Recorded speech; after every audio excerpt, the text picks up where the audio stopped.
Hello, hello, everybody. What's going on? Well, I hope you're all having a great and exciting and joyous weekend. It's Mother's Day weekend. I have gone out and done all my shopping for tomorrow, and I'm sure it's still not good enough, but we'll see.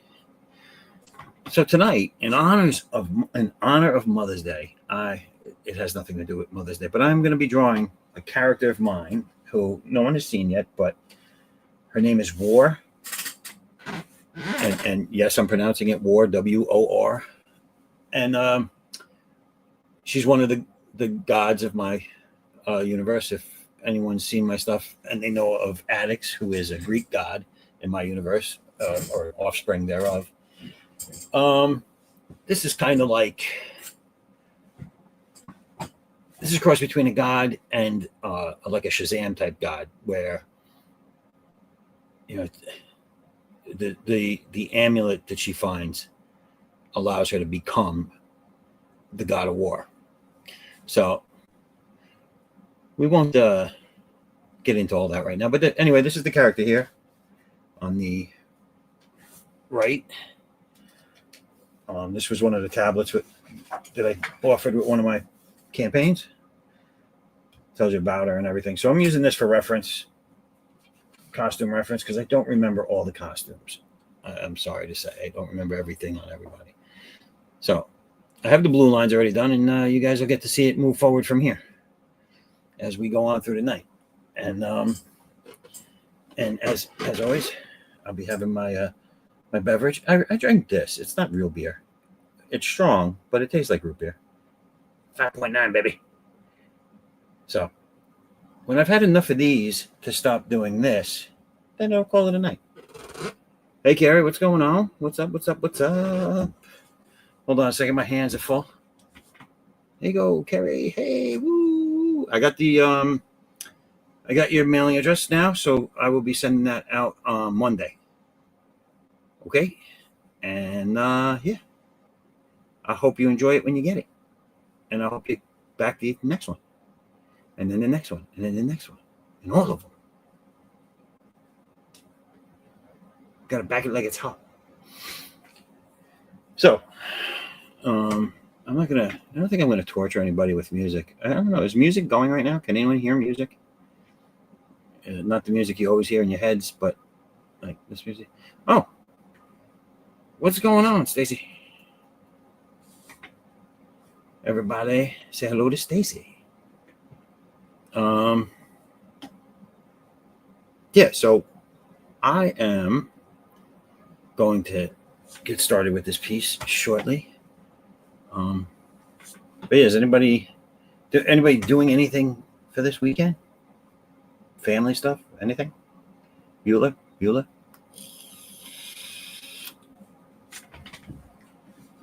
I have a full day tomorrow. Me and the wife are going. We're going to get up early and do the real fun stuff. We're gonna go food shopping. Woohoo! And then we're gonna go take a nice river walk. There's a river walk not too far from where we live, and it's got shopping and everything. It's beautiful scenery. So we're gonna do that. Spend a few hours doing that, and then when we come home, relax. I'm probably gonna do work outside because I left some things unfinished, and then I will be cooking my wife and my mother dinner, and they still yet to let me know what that's going to be, so we'll figure that out. Oh, no, again, hands are full. Well, happy birthday, Carrie. Yeah, they only give them in full years, Carrie. They don't give half years. I'm sorry. I wish they did, especially now. I wish they did. Tank, get on in here. Bassetis, I don't know. Arugula. Bastards and arugula.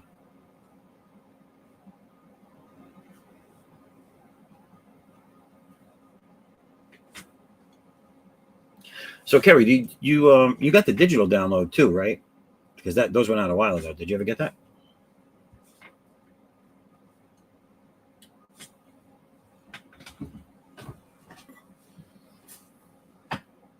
Waiting, waiting, waiting, waiting, waiting. Carrie, I'm talking to you, Carrie.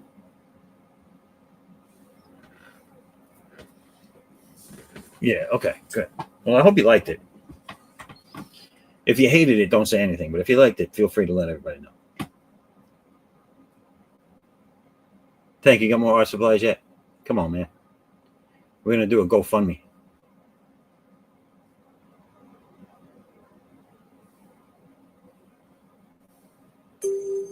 I have a feeling Tank's doing dad things right now.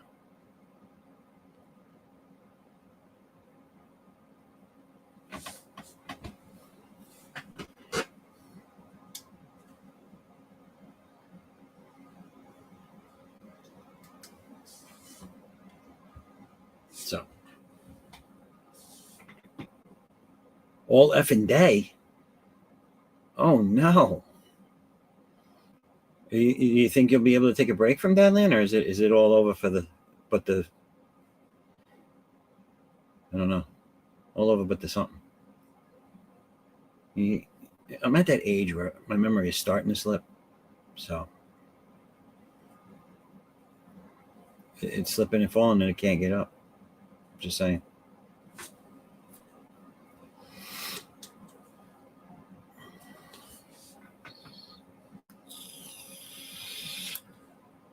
Try to break free. Listen, if you need someone to give you a file and a cake, let us know. Carrie's going to run one over to you.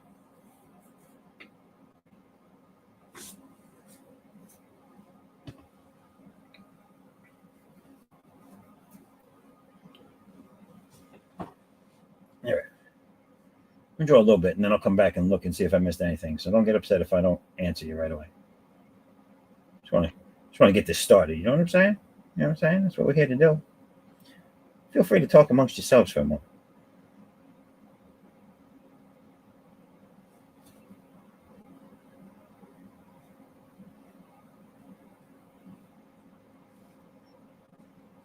Smoke them if you got them. And if you ain't got them, don't go get them now. It's too late. It's too late. You had all day. Smoke someone else's.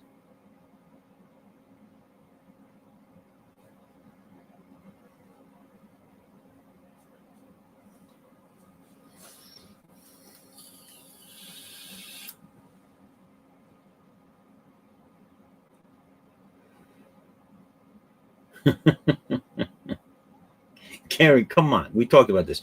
Put it in a bottle, throw it in the water, and hope it gets to him.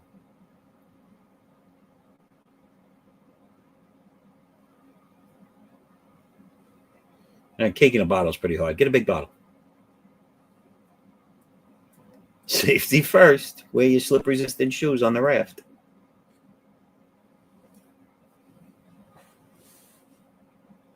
I know. Hush up, Zaffo.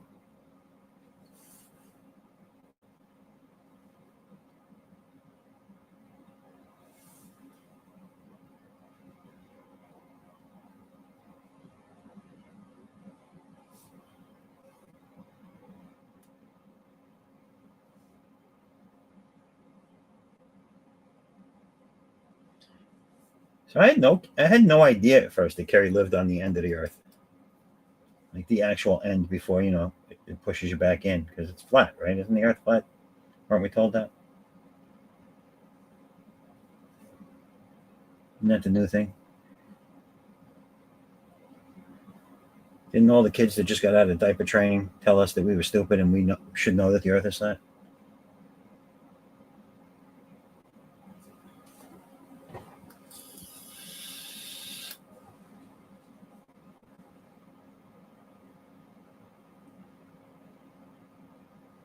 You don't even live near any beaches. Good Lord. All right. Well, Tank ain't getting out then. Just saying. All right. Well, bring it back with you.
vaping, Carrie. But yeah, I don't do that other stuff. I just drink and vape. That's pretty much my thing. I used to smoke, so the vaping. I've been vaping to keep from smoking for the last 13 years. Uh, so I won't be stoned, but before the drunk thing, we've gone a good 5, 6 hours with this show usually, and I'm still all right. So I have a good tolerance. Good tolerance for alcohol, not for stupidity, except for unless it's my own.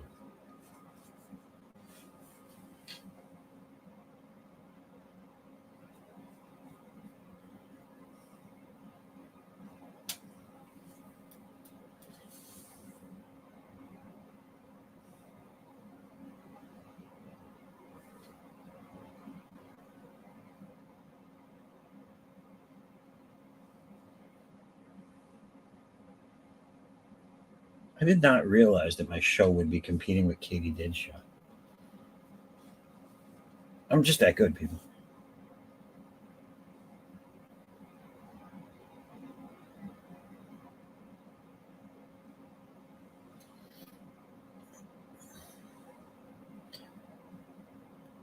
And Carrie, I know I'm not really just that good, but please, come on, let me just believe that, all right?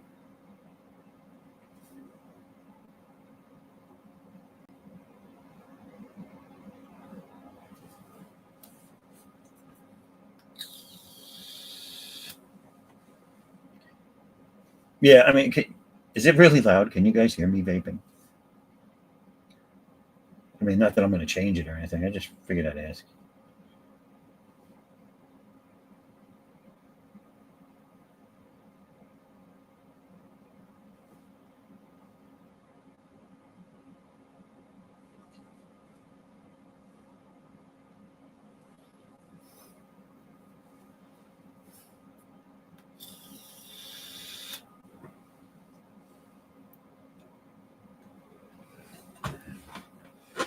Oh, two totally different things.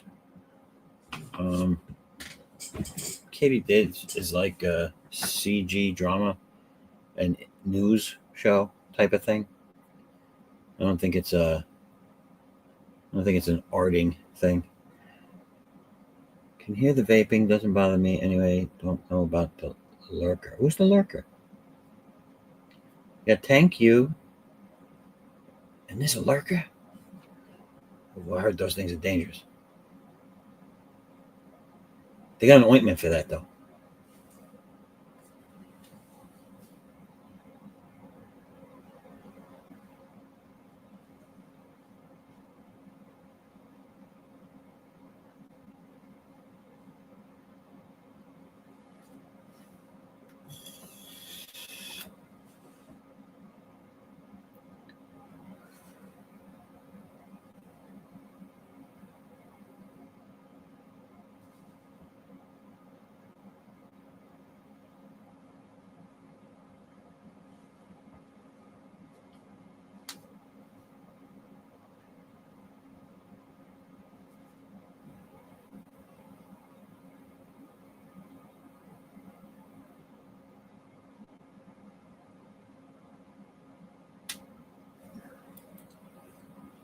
It's half time. Yeah, baby. That's what I'm talking about.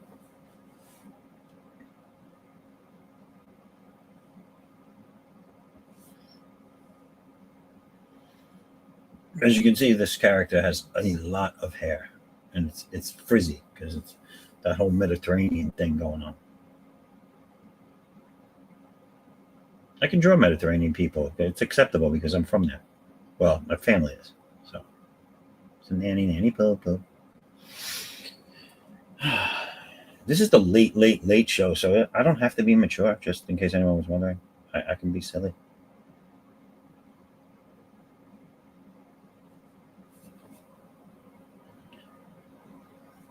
Sometimes in the fifth hour, I go streaking through the quad. So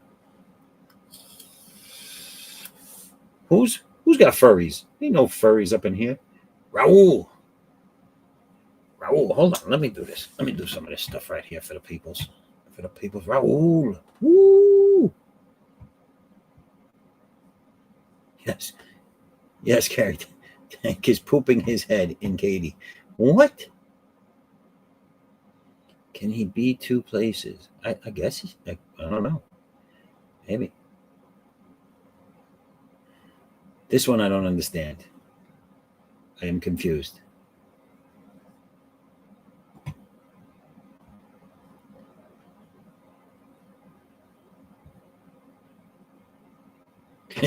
Carrie, come on, you got to be awake. You can't walk away.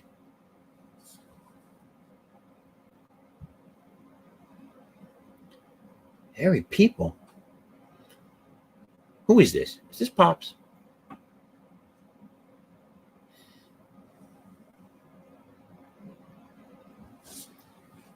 Hairy men. Very scary, very hairy men. Hmm.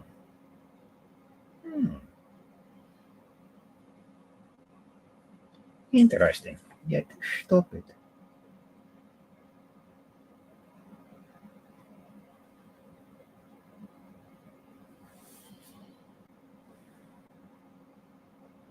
My uncle used to watch that show. Anybody here ever see that show?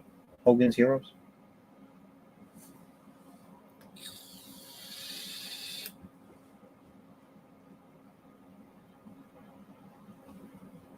It's a funny show.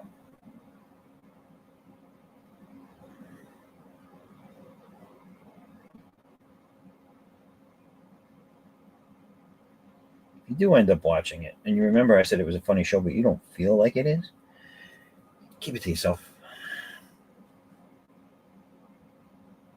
A nice care. A nice care.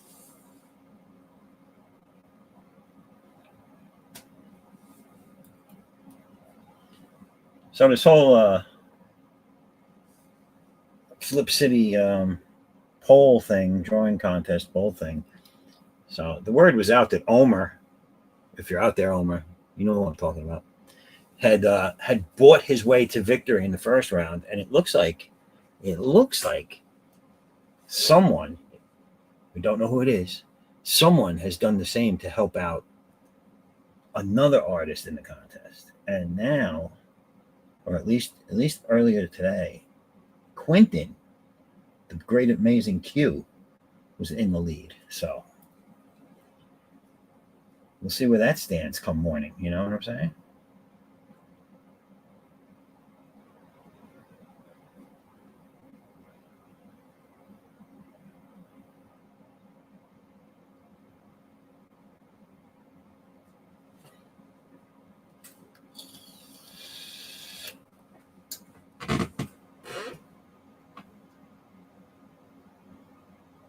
Talking Weeberry.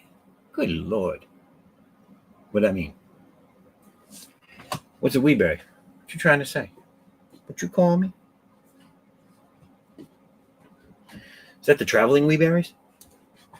But oh, Q's blowing it out the box. And you know what?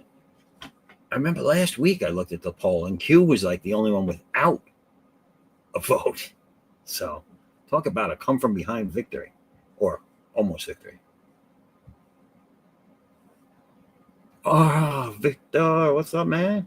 You want to come in? Or are you busy? Come on in. Somebody come in. Tank. Victor. Come on, guys. Because now I know there's artists up in the chat. I'm going to start playing the bad music. I'm going to start playing the bad music.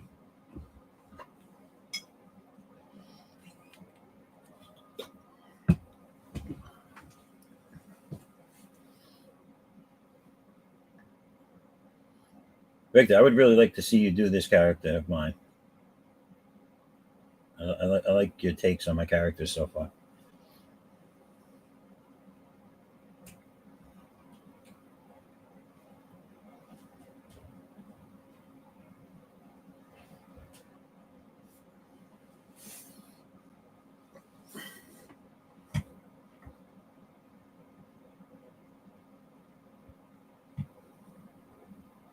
Yeah, that's true. That's true. All right. All right. I'll let the Mom's Day thing slide.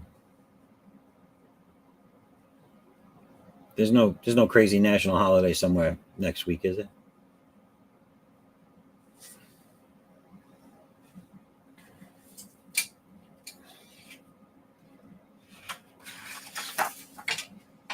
You're not going to have the gout next week, are you? Tank, what are you doing? Come on, Tank. Listen, this is what Tank's doing. He snapped, I think. Look, he finally broke free of the kitties, and he's just sitting in the back, LOLing. He's just LOLing away.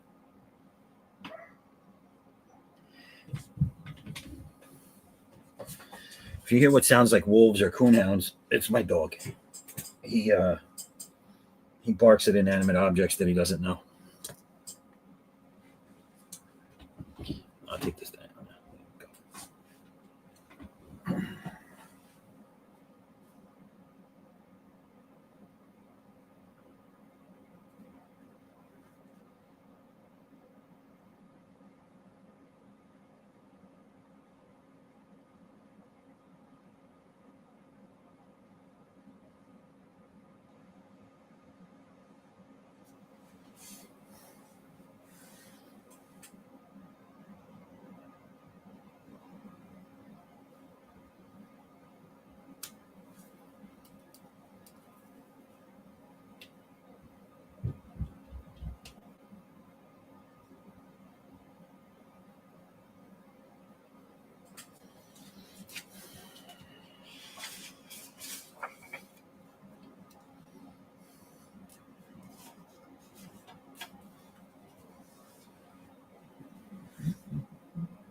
Favorite vacation movie? Well, if you mean a going on vacation movie, I have to think about that. If you're talking about one of the vacation movies like the Lampoons, it would be the Christmas one. With the European close second. I didn't like the kids in European, but I thought some of the scenarios were funny. Like, what was the Stonehenge and all that. I did not, but I did not look. I have to admit, I did not look. It's been a busy week, so I didn't have much chance to do anything outside of work.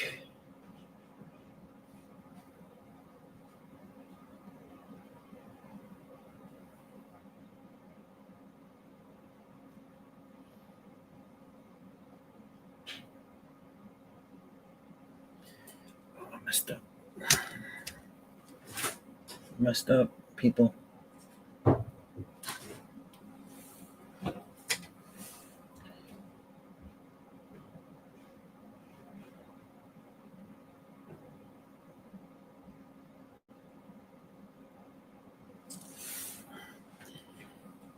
So no, I didn't find the full contact. Was that the right answer to the vacation question?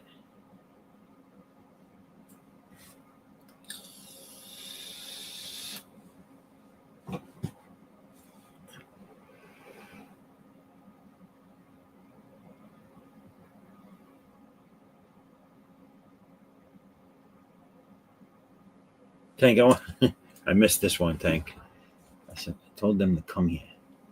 Good. Tell them to get their ass over here. You have mod over there? You dropped the link?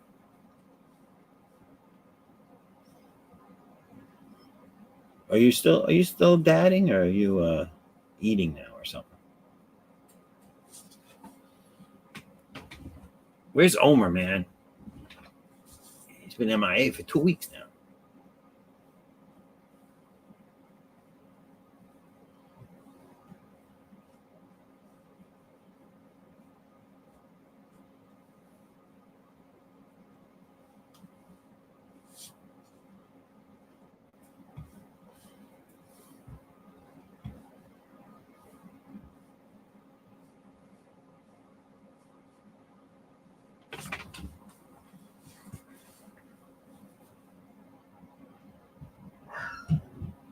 There he is. There's the dog.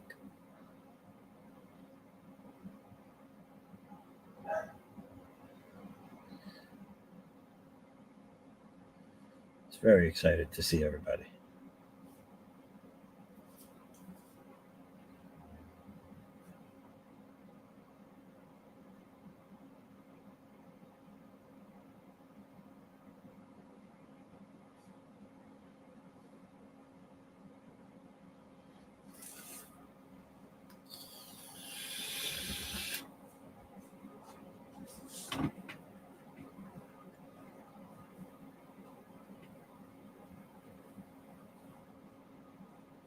Yeah, it was funny. I like the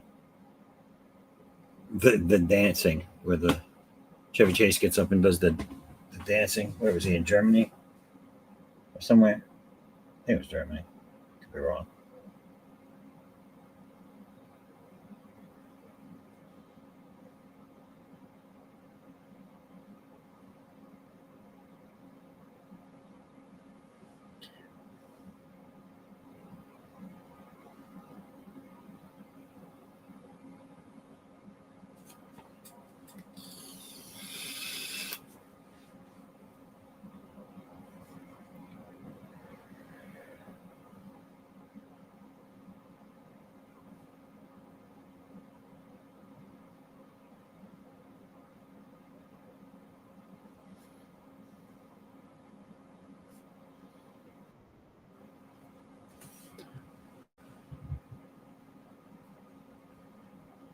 Oh, he was covering Don's show. Maybe, or maybe he's wrapping up. Who knows?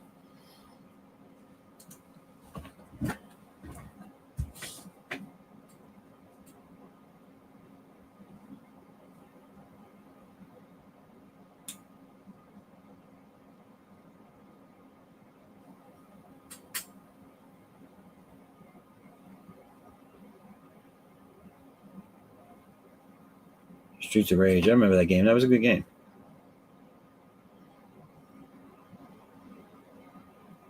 And we played the hell out of it when it came out. I think I beat it with everybody.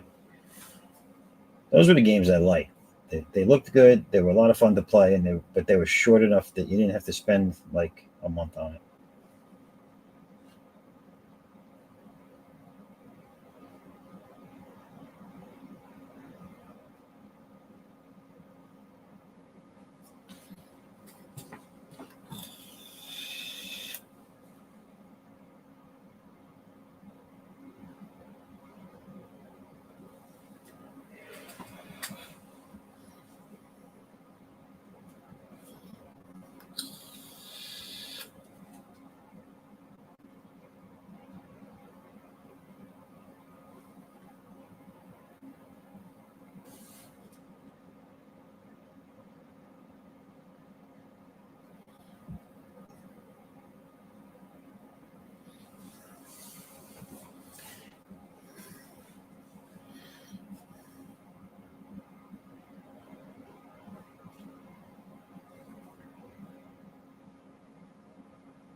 Oh, for let me see.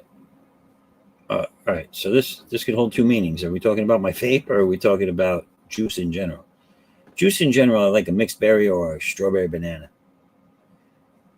For this, I kind of like anything that's a good tasting dessert type flavor, like the one I have now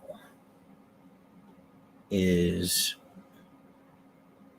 strawberry shortcake and cookies and cream mixed, which tastes good.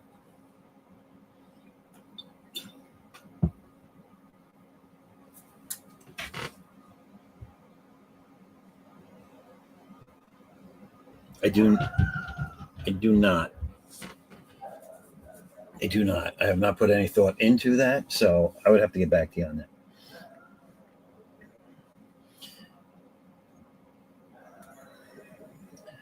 That's like a late show question. On the late show, that hurts my brain.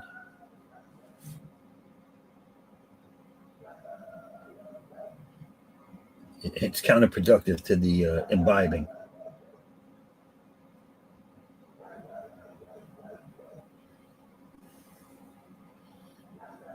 I think a paper bag just blew by the house. That's why the dog's going crazy.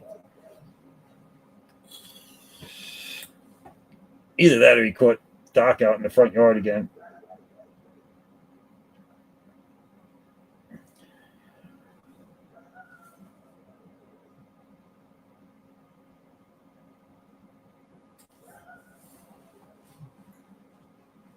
Oh, no, I keep forgetting to take them down.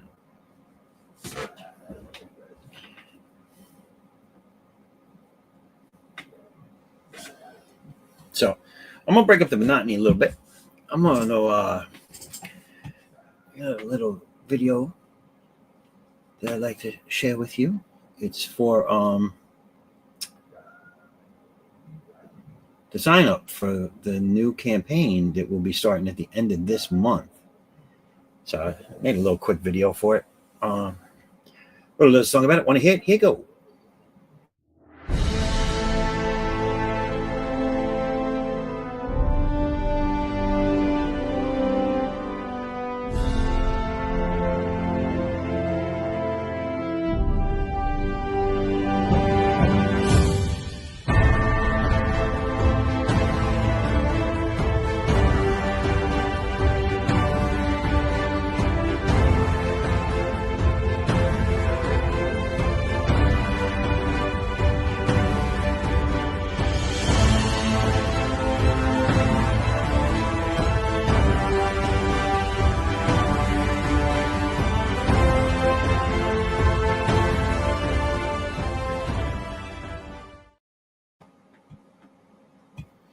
And there you have it. Well, it's not the sign up, but it's the promo saying that it's coming to Kickstarter and Indiegogo. So there you have it.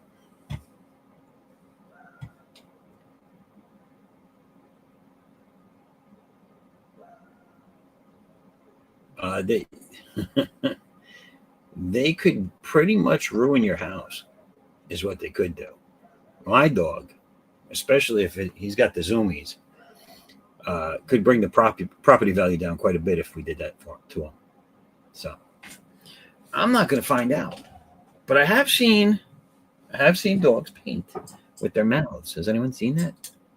Oh, we have someone in the back room, and we're going to say hi and bring them on out. Christy, what's going on? Hello, Mr. Zaffo. I said hello to you over on Pilled because you're streaming on Pilled through the Madness Comic Network. But I know you're not looking at the Pilled chat. So. Yeah, I don't have that. I'm but one man.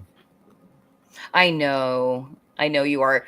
And yeah, I mean, I have Pilled, but even during my own lives, I do not look at it nearly enough.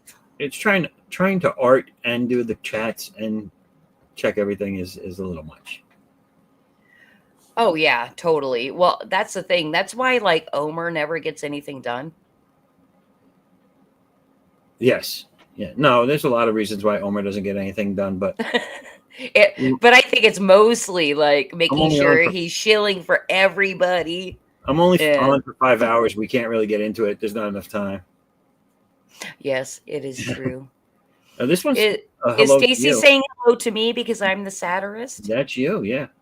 Oh, I And then you have the kind good of old feels Pops good. saying hello.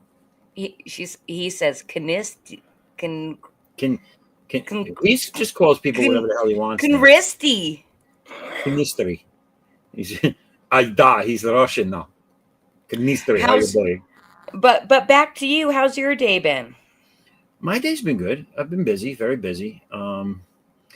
It's one of those days. You ever have one of those days when you try, you have a lot of stuff to do. So it was all comic related, putting out ads, getting things set up, and your mind just won't organize it. It just doesn't want to Uh work. yes, like That's basically every day of my life. so that's the kind of day I was having. Like I knew all the things that I had to do, and then when I tried to sit down and put them all in order and do what I had to, I was like, "What am I doing now?" I actually was thinking about something that I like a really small minor thing that I knew about you earlier today, and I was wondering, I'm like, did he ever get that pergola done? No, I got to do it tomorrow. If you were, so at the beginning of this chat, I said if there's some time between me cooking my wife and mother dinner and us going for our walk in the afternoon, if there's time in the middle, I'm working outside. I got to get that done because Monday my landscapers are coming and doing this big laundry list of things I told them I need done, and all my furniture for under the pergola is out in my yard. Like, And now, what is it? Also wood furniture?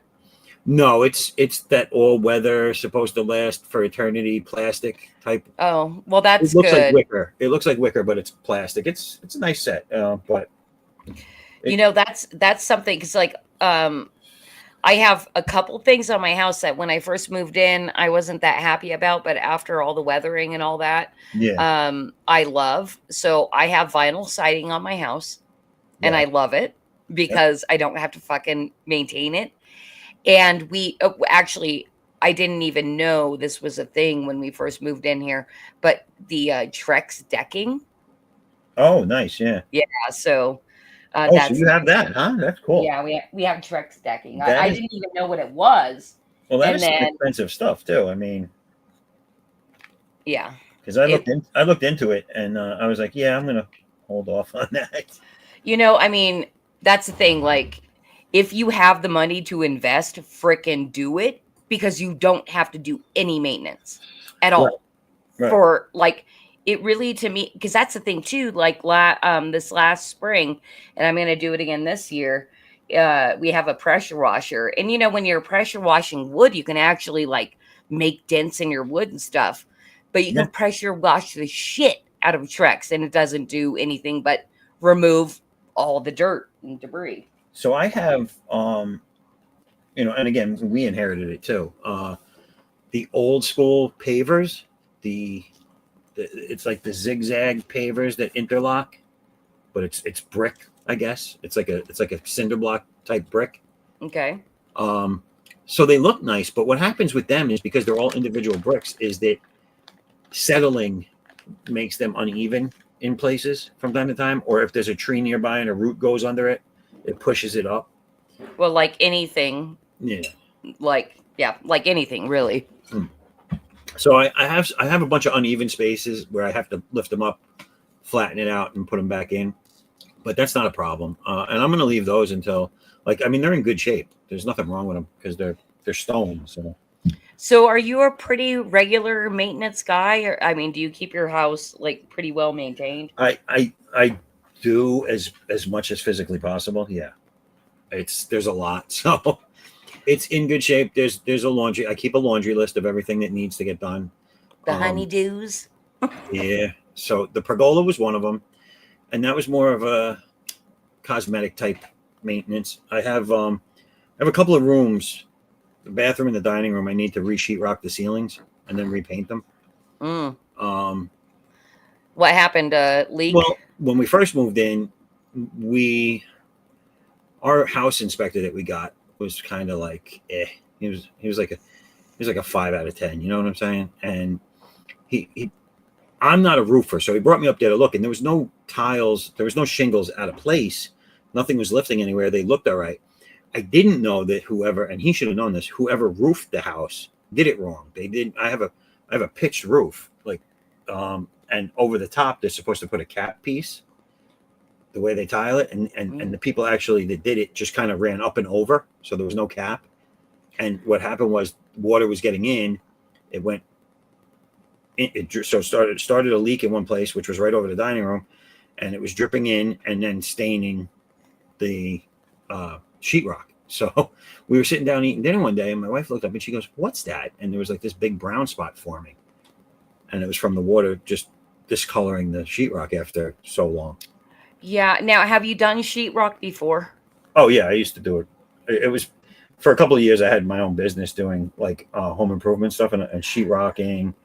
It was sheetrocking, minor carpentry, painting, all that stuff I used to do. Actually, that's something. Yeah, I'm gonna get as much home improvement tips as possible from you, because I used to work for a painting company, and so I'd talk to painters and stuff like, "Oh, how do you do this and that?" Right. But I've been told, repairing sheetrock ain't no big deal, and how to do it. Do you feel the same way? To repair it, or just to Like like you're not like hanging sheetrock in a new build or anything like that, but cutting out. Yeah, it's not that bad. Yeah, because I have a lot of that to do in my house. I mean, it all depends on what's behind your wall too. Like, if you have Rotting if wood. you only have studs and you don't have slat board, it's harder because you gotta do a bigger piece for a repair, because you generally want to go from stud to stud for an actual repair. Oh, that's interesting. But if you have the slat board, you can cut a piece off and kind of like do a spot patch, like a little circle or a square. You always want to make it nice so that when you do the seam, you can feather it out with the plaster, right, and then just make it, smooth it out so it looks like you can't see it. Okay. But the biggest thing is seams. Depending on what it is, I'll use tape. Sometimes if it's small enough, I don't even use tape because it's not always necessary. Tape is good for corners or edges. Are you still doing construction stuff for your regular work? No, you're doing. I'm an inspector now for them. I deal with all big capital projects for my company in the city of Manhattan, and so I deal with outside contractors, and I read all the prints. I make sure they have all the right materials. I check all the specs out, and then I'm on site and I make sure they do the job right. That doesn't sound like too bad of a gig. No, it's not. It's not. It's a good gig. I've already, I figured I put my time in. I already did all the grunt work and the field work and everything. The last thing I was doing in the field was I was a secondary splicer, which means I connected house services to buildings and houses. I did street light connections and hookups. A lot of it involved a lot of trench work too, because you'd have to run new lines outside. Digging trenches. Yeah, that's the trade in my family is electrical. So yeah, that's my big thing. Are you electrical guy? Yeah. Okay. Yeah, because that's, I think, isn't that like the most laborious electricians normally get is digging trenches? The trenches is and pulling wire. Any kind of trench, because you digging trenches outside or using a chip and gunning, digging a trench in a concrete wall for the BX cable or whatever to be put in. A lot of it's that's the hardest stuff. All the other stuff is just finesse. Is that really? Stacy's asking, have you drawn construction comics? Yes, no, I have not. I try to steer clear of my day job in comics. Yeah, I can't believe I couldn't imagine that would be interesting, but maybe it would. Where did you hide the bodies? That's where Christy. What, in the trenches? Headless. How do we say this last name? That's headless bourgeoisie. Oh my gosh. I thought it was Bergozzi. No, you know what bourgeoisie is, right? Yeah, but I still like Bergozzi. I do too. I'm gonna call you Bergozzi. I have a feeling you won't mind. What up, Bergozzi? Behind the walls. Oh, you in the walls. That's why you're asking about sheetrock, he's saying. Or she's saying. Oh, in the walls. What was that? Okay, there was a novel. Or was it a novel or a short story? Oh my god. I'm not the biggest reader in the world, y'all. Um, it was was it an Alfred Hitchcock thing? What is the what the they I almost said they live in the walls, but I'm just making up movies now. That's what I do. Okay, now it's a brainstorm session. Okay, did you catch my speech about it being the Late Late Show and it's hurting my brain when we have to think too much? No, I didn't. What I basically came over here right out after I'm getting off a stream. No, I know. You guys all do the Dawn one, right? No, I do. don't. Okay, I've never been invited on the. Well, actually, I was invited on the Dawn show. I'm going to be on it next week, but that was the thing. Omar was really doing. He was really trying very hard to get me on the show, and then he said I was scheduled for a day, and I just went over and like hopped in the chat because I know it's not Omar's show, Right. and like I feel weird. Like I don't want to go anywhere where I don't feel welcome. Like I don't want to feel awkward because I'm awkward enough. And on that show, like Carrie in the chat was like, "Isn't Christy gonna be here?" And I'm like, "Shh, Carrie, shh." Anyway, and then Omar DM'd me and said, "Oh, I'm so sorry." And I'm like, "Dude, I don't like basically all I want is for Dawn to invite me so I don't feel like I'm like elbowing in." And then Dawn did DM me a few days later. And I'm like, "Okay, thank you." But also, who knows what happened in backroom chats? Like, "Oh, that Christy girl's being a bitch." I don't know. I had Don over here, and it was very nice. He hasn't invited me yet. Don, I'm just saying. Well, all I know is Dawn is sick today. Yeah. And So Omer, he's I don't know. listening. I think I made fun of Omer too much. He's not talking to me anymore. No, that doesn't even seem possible. I called him out on rigging the vote too much.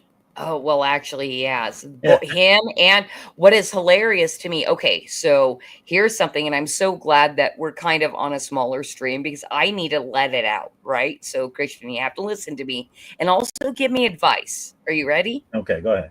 All right. So, it very obviously, these people are these people, and I love them. Like I love everybody on these streams, right?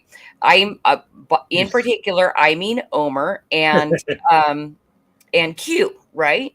They're fucking cheating, both of them. They are. There's no way that this small poll over on the Meg.tv is getting like near 500 votes. I know. Hold on. Let me just do these real quick. All right. The Telltale Heart by Poe. I guess that's referring back to. That's it. Thank you, dear. Yeah. And then we have, he said, "Hey, the Madness Entertainment Group." We have, "Do you think Roosevelt Island is haunted?" Yes, I do. How long has Flip City been around? Since 2020, like publishing hot mess takes on politics. No, I don't start with politics. On pop culture, entertainment, celebrities, and politics. And we take the shit out of all of them and push back on the mainstream like nothing you've seen. So go check it out if you haven't already. And now we're caught up to what you were talking about. We'll get back to that right after this. I hear it's a popular show in Antarctica. Yes. Okay, so the Meg.tv is huge at a research station in Antarctica with the top popularity, or the top population being 27. Yeah. And we have 12 votes from there. How many votes from there? 12 at least. Last time we checked, right? So, they are. Here's the thing. Like, I really am, like, behind the scenes laughing at it. Like, this is funny, like, how much they're cheating and, like, making it very obvious and all that. But at the same time, like, it's, and this is where, like, I have to, like, control my asshole from, like, puckering too much. Yeah. Because I'm like, dude, you guys are like disrespecting my man. Because we are competing for a thing that has value. A quarter page ad run in Right. Flip City has value, right? But it becomes valueless and nobody's going to want to participate if, there's obviously obvious cheating going on. And then further from that, now I have to secure it in a certain way. And I think the way we're going to secure it for this next one is you have to give an email, right? It's There not you that go. it's Yeah. going to completely end any like double, triple, quadruple votes, but it probably wouldn't go much further than that, so it just kind of puts more work on me. I think you should make the time frame very short too for the voting, because you had it up for what, like almost 2 weeks now. Yeah, well, so the first one we did exactly a week. This one was a little more loosey goosey, and we decided to open it on my show last Thursday, and then we're closing it tomorrow. So it is what it is. I'm really hoping Q does win, Yeah. only because I think the cheating was more off the hook on Omer's side, but I don't know. I But have when no this, proof. And I it's not like I'm even mad or anything about it. It's just like, okay, I didn't expect that we'd have to secure the vote after only the second time of doing it. I said earlier today when Doc was talking about it on a draw stream earlier, or the chill stream that they did, and he was like, what did he say? Shit. Well, on the hangout, because I was there. Yeah, in the hangout, he was talking. Remember, he was talking about what? I forget what he said. I had it, but senility kicks in once in a while. Oh, I never listened to docs, so. But I gotta say, so I looked at the poll after it had been up the first almost a week. It might have been up like 5 days, and Q had nothing. Yeah, okay, so here's what happened with that was because Q's not on X, and that's where I do a lot of my promotion is on X, but with the contest, I have to remember the people that aren't over there and I have to do a post. So Right. I tagged him in a thing, him and both Jerry Hines. Okay. And so that's basically how I believe he got the notification that it was live. And I think he did do it legitimately at the top. I have no idea what kind of back chatter was going between anybody. Right. But quite obviously between Q and Omer, there's some shenanigans. And it's funny too, because I never like when I heard about it, I was like, oh, this is all Omer, because I never pegged Q as being someone to do that. Somebody to do. Yeah. But at the same time, if you know somebody's cheating and you know how to also like cheat the system, I think I'd do it as well. I'd be like, oh, this is obvious. Because and here's the other thing too that makes it so in your face, it makes me laugh inside, is every time that Tank Ferret talks about it, he's like, we're going to do the John Malin thing, which I don't know what the John Malin thing is, but apparently John Malin says vote early, vote often. Well, right? I think, and I don't quote me on this, but I think his thing was he got like his chat and everybody else to just flood in and vote for him. Okay. Like it just, and they have such numbers. They have power. Yeah. It's like, anyway, so it is what it is. It's going to close out tomorrow. I haven't really been promoting it where Omer's involved, because I don't want I don't want to like let him know that Q's beating him. I think what would really teach them all a lesson, Krista, is if you just gave it to me. I think, except for you didn't enter anything. That is funny, because that was something I go around the house doing my chores and stuff and think about stuff that's happening in my own little circle of the world. So I think about this and I'm like, okay, how am I going to handle this? And that was something I was considering doing, like completely disqualifying both of them and picking the next under. But that also seems like I'm just going to open myself up for a butthurt drama. Yeah. So I think it's just going to be what it is, for this time, but we're going to secure the vote for next time because that's the thing. Like, these guys are messing around, having fun, and I want to have fun too. But I also like, it really is about promoting, madness and, for my purposes, more so Flip City. I want people knowing the name Flip City and also that we're doing this fun contest and this BS, what's happening, it will make it so nobody wants to participate, Paying So, attention, Omar. and What do we got here? Hold on. We got. Have I been to the Canary Islands? I have not. me I'm neither. going. Have you left the country? Me? Yes, I have. I never have. So I left the country back in 2006. I went to the Mediterranean for a month, and I saw everything. I went to almost every country. Took it all in. That was the last time I left the country. I'm going, and it's not leaving the country, but it's leaving the mainland. My wife and I booked a trip for this. So this July is my 50th birthday. It's our 5th wedding anniversary.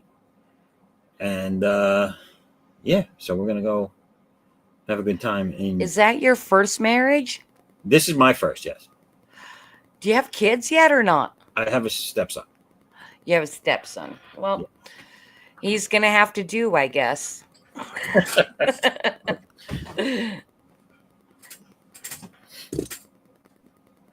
Yeah.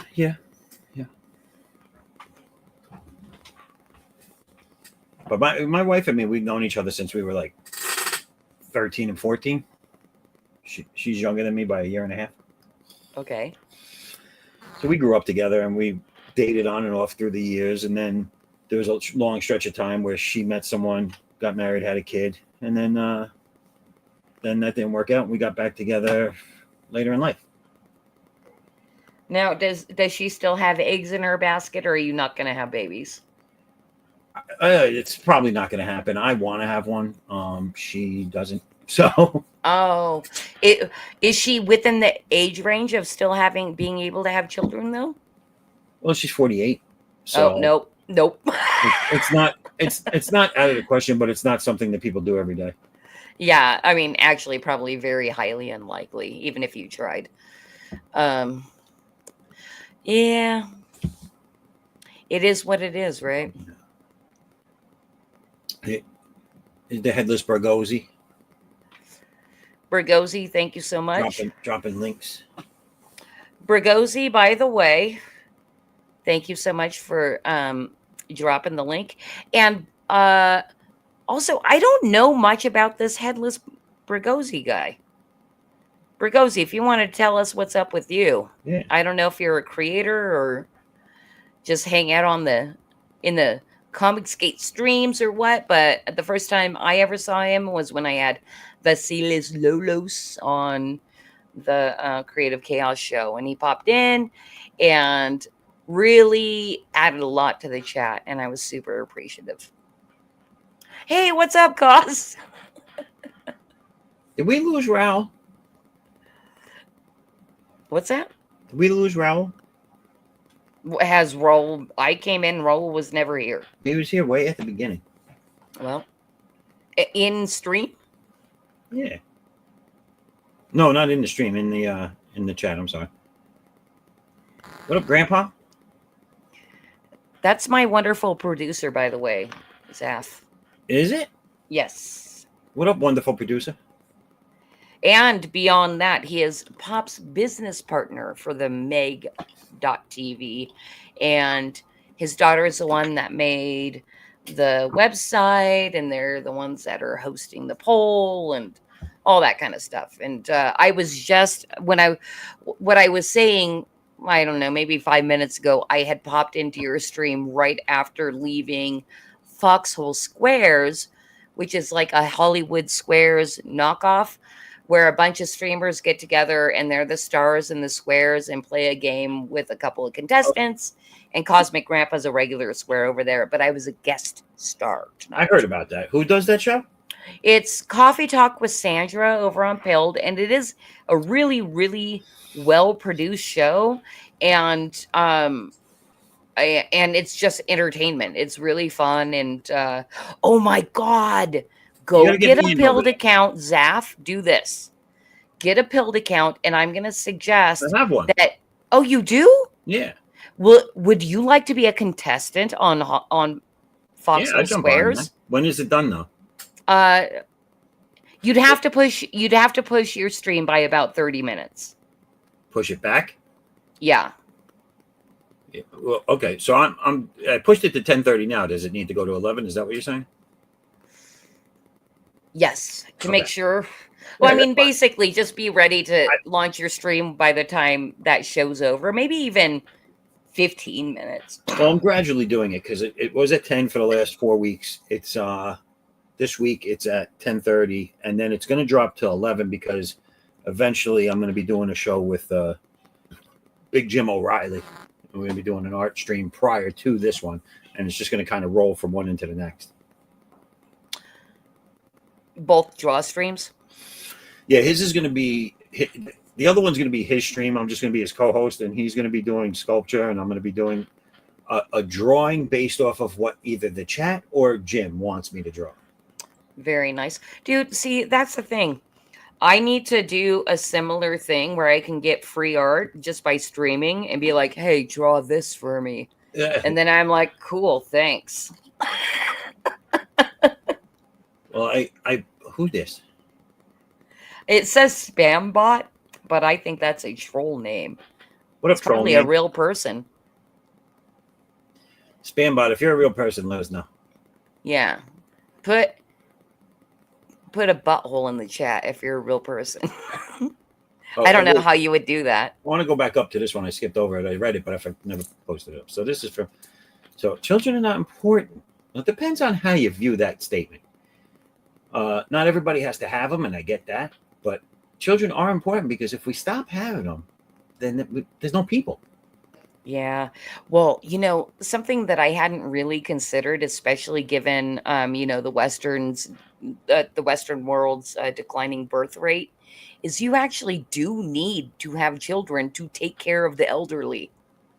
Otherwise, you're importing people to take care of the elderly. Right. Well, listen, that's the way it's supposed to be. It's you raise them so that they take care of your ass when you're pooping all over yourself. Yeah.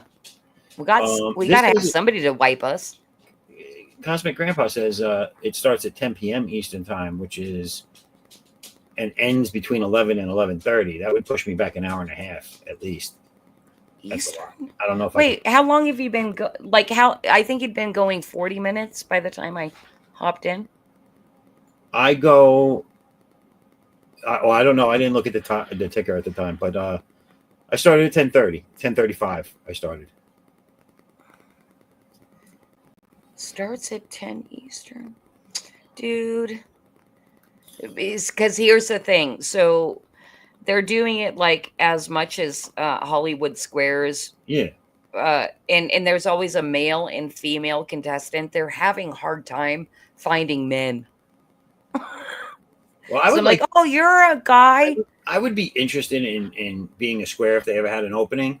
I just don't. I would have to know ahead of time, I guess, because then I could delay my stream knowing in advance, Yeah. Well, we're gonna hook you up, and then just know in advance, and you can tell your people because it's kind of crazy. You basically, by the way, good butthole spam bot. This was spam bot's response to me saying, "Are you real?" Yeah. Bagel. What's this? Acres, I want that show. Oh, I get it.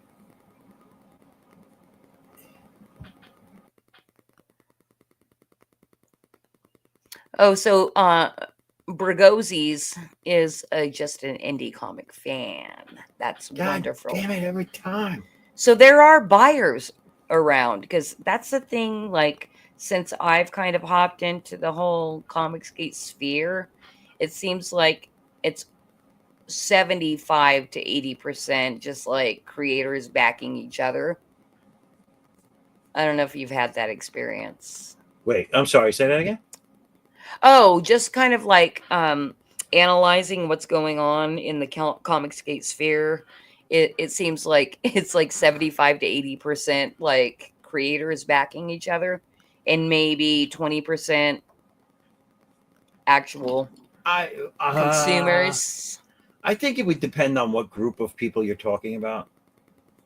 So like if you go to the top tier, I don't think those guys are getting creators to back them only. They're getting a lot of regular people backing them. Otherwise, they wouldn't be hitting the numbers they're hitting.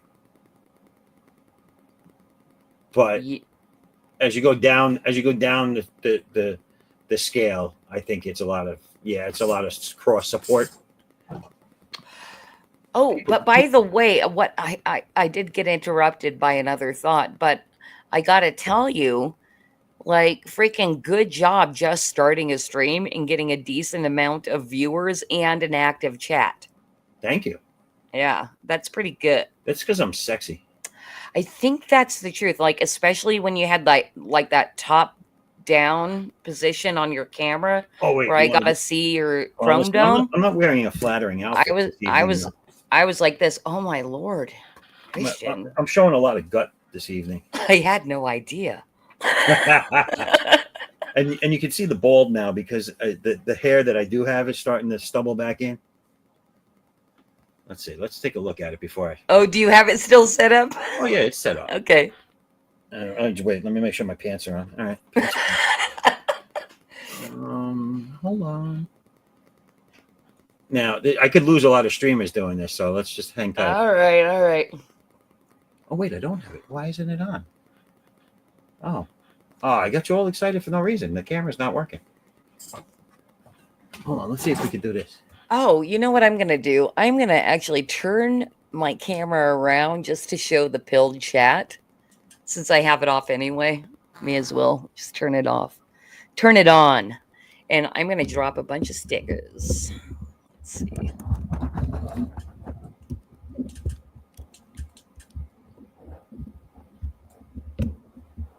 If I can get this camera to cooperate. This thing's making a lot of noise, but it ain't doing nothing.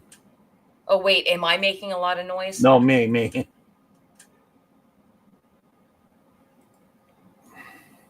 No.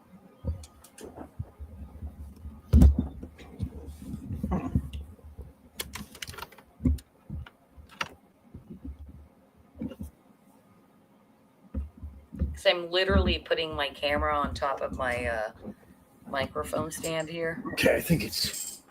Let me see.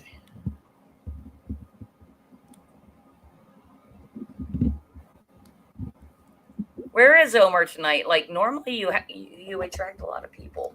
Where is everybody? Uh-oh.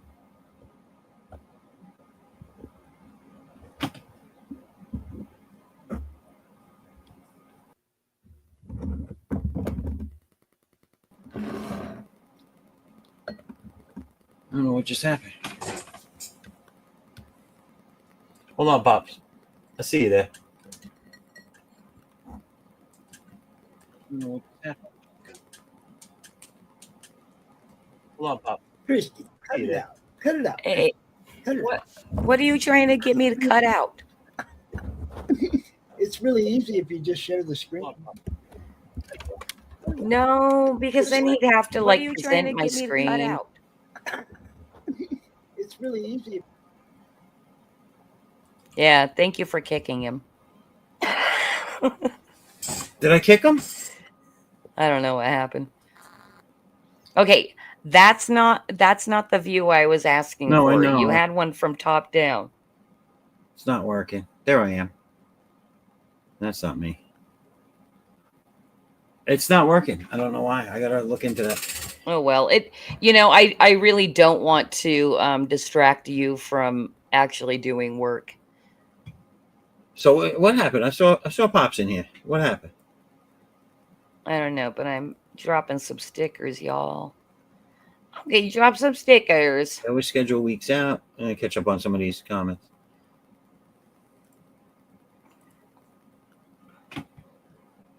All right, then. I have no idea what this means. Is that a smoking thing? What? So I'm not stuck in the sphere. People post. Man, that's creative. See, now Cause is even shaming me into just sharing my screen. Fine.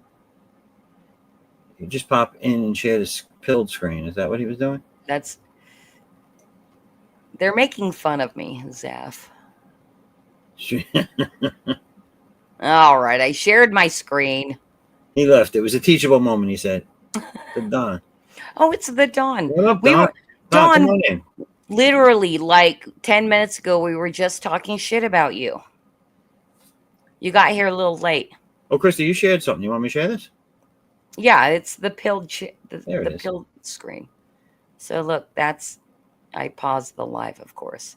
But look at the fun chat. You Yeah. guys, this is why you should use Pilled. You get to have all kinds of fun and drop gifts of stickers, dude. And then Pops just says, fuck you, fucking fuck. Lols. I'm going to go with airplane on this one.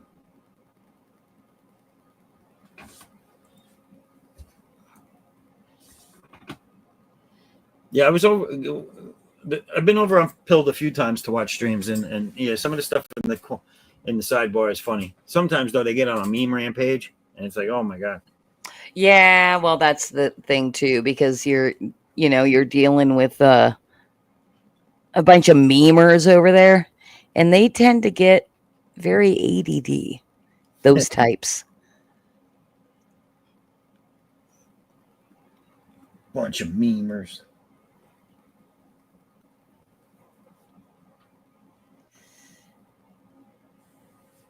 So, Zaff, do you like Airplane or Naked Gun more? Oh, I still have that up there, huh? Airplane. Aeroplane. Okay, I'm going to stop my screen. It says she only uses YouTube.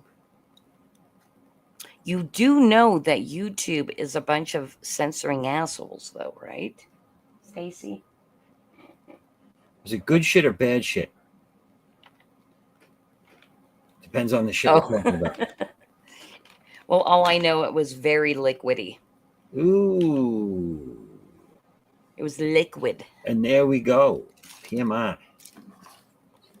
Hey, Dawn, thank you, by the way. No, it was actually more about you inviting me to come and hang out on the studio next week. And I'm very excited to hang out with you guys because I haven't met more than half of the people that draw and are super awesome on your stream. And I feel a tiny bit intimidated because also Omer's like, these guys are all a bunch of military guys and they like busting balls. And I do like busting balls, but also in a girl way. So I am a little intimidated. So we'll see how it goes. Don, if you'd like to come on in, man. Do it. The water's fine. All I heard is that Dawn wasn't feeling well today. Everybody's concerned with where the shit comes from.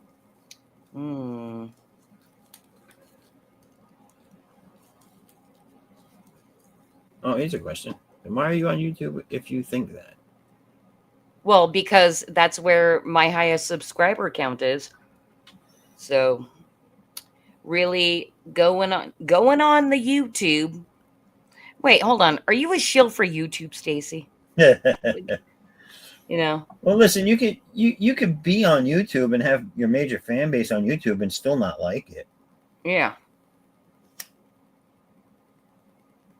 I mean that. Well, here's the thing too. So in 2018, they had a purge on YouTube of a bunch of people that I used to listen to and watch and stuff like that because they were doing COVID misinformation. All stuff that has proven to be true by this point. Have they gotten their accounts back? No. You know, it's basically tech tyranny. But yeah, I'll keep streaming to YouTube because I also fall into that same trap where YouTube has the best phone app. So I'll do stuff like be doing chores and I choose to see who's live on YouTube versus Pilled because Pilled's phone app isn't that good because they don't have billions of dollars to build something out. Don says, Homer's an idiot. Don't worry about him. You'll be awesome. Thank you. That makes me feel much better. And I did know he was an idiot. Tank, are you coming on?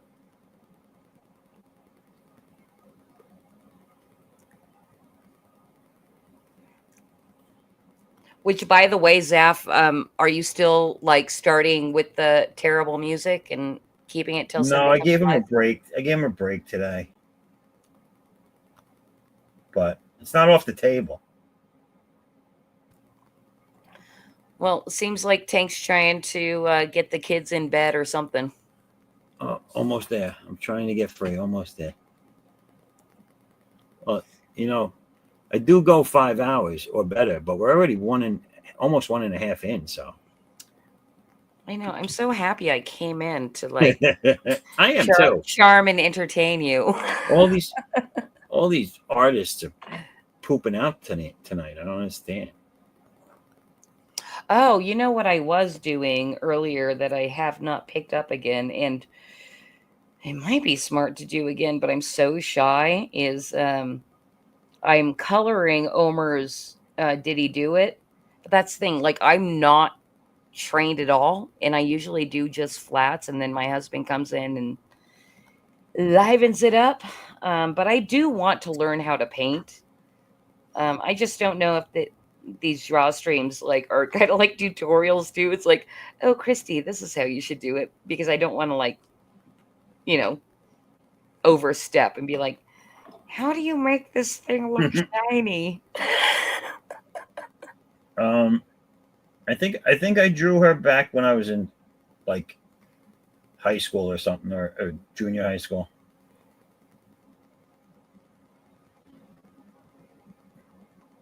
But not any recent stuff.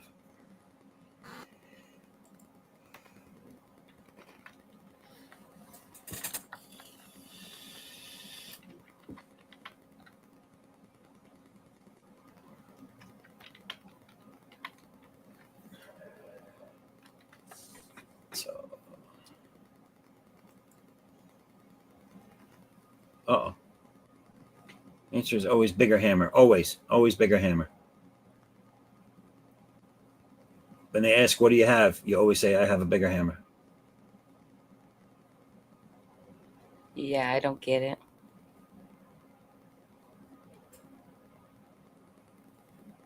Where did Kaz go? That everybody's welcoming him back. Oh, he was caught up in the whole YouTube big banning thing, and his show's back on YouTube through the Madness Network. Right. Well, welcome back, Kaz. Yes.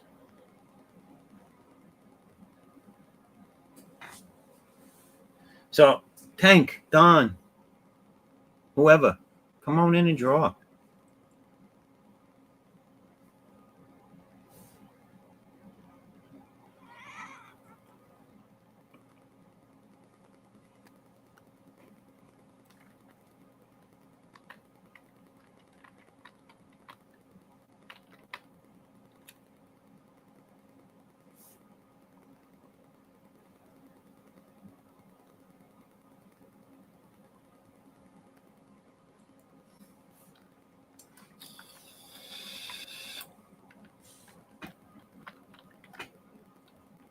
Right. Welcome back. That's as much singing as you're going to get from me. Nah, come on. You want to do it more. Hello, Mr. Carter. That was a show I never watched, and I still haven't gone and tried to watch it. It was a great show, man. I liked it. You know, when I was watching it when I was like 12 years old. In reruns. Yeah, 12 years, 12 years. Well, let me ask you this. Because I think we're within a couple years of age of each other. What about MASH? Do you have MASH was something that my mother and her brothers would watch. Well, her brothers would watch. I watched that again as well in reruns, but I was around for the finales, like the last couple of seasons were being broadcast live, not live, but new, while I was paying attention to it. So it kind of went between my parents' generation and mine. right? Yeah, I never watched it until, gosh, maybe about a decade ago because I had um, associated it with bedtime. It was bedtime, and then Oh, okay, you'd hear the TV on in the other room right. with that MASH song. Well, Once a week I'd fall asleep to that song. I had no choice but to watch it because my grandfather, my grandmother babysat me most of the time because my father and mother separated when I was 6, and I had to watch it because they watched it. So that's how I got to watch it. I didn't have a choice. Got clearance to what's this? Got clearance to share a poster that I drew and illustrated for one called "Damn Them All to Hell." All right, action crime movie. It sounds more like a End of Days type movie. Now, are you talking, Stacey? Are you talking about like on your social media to share it?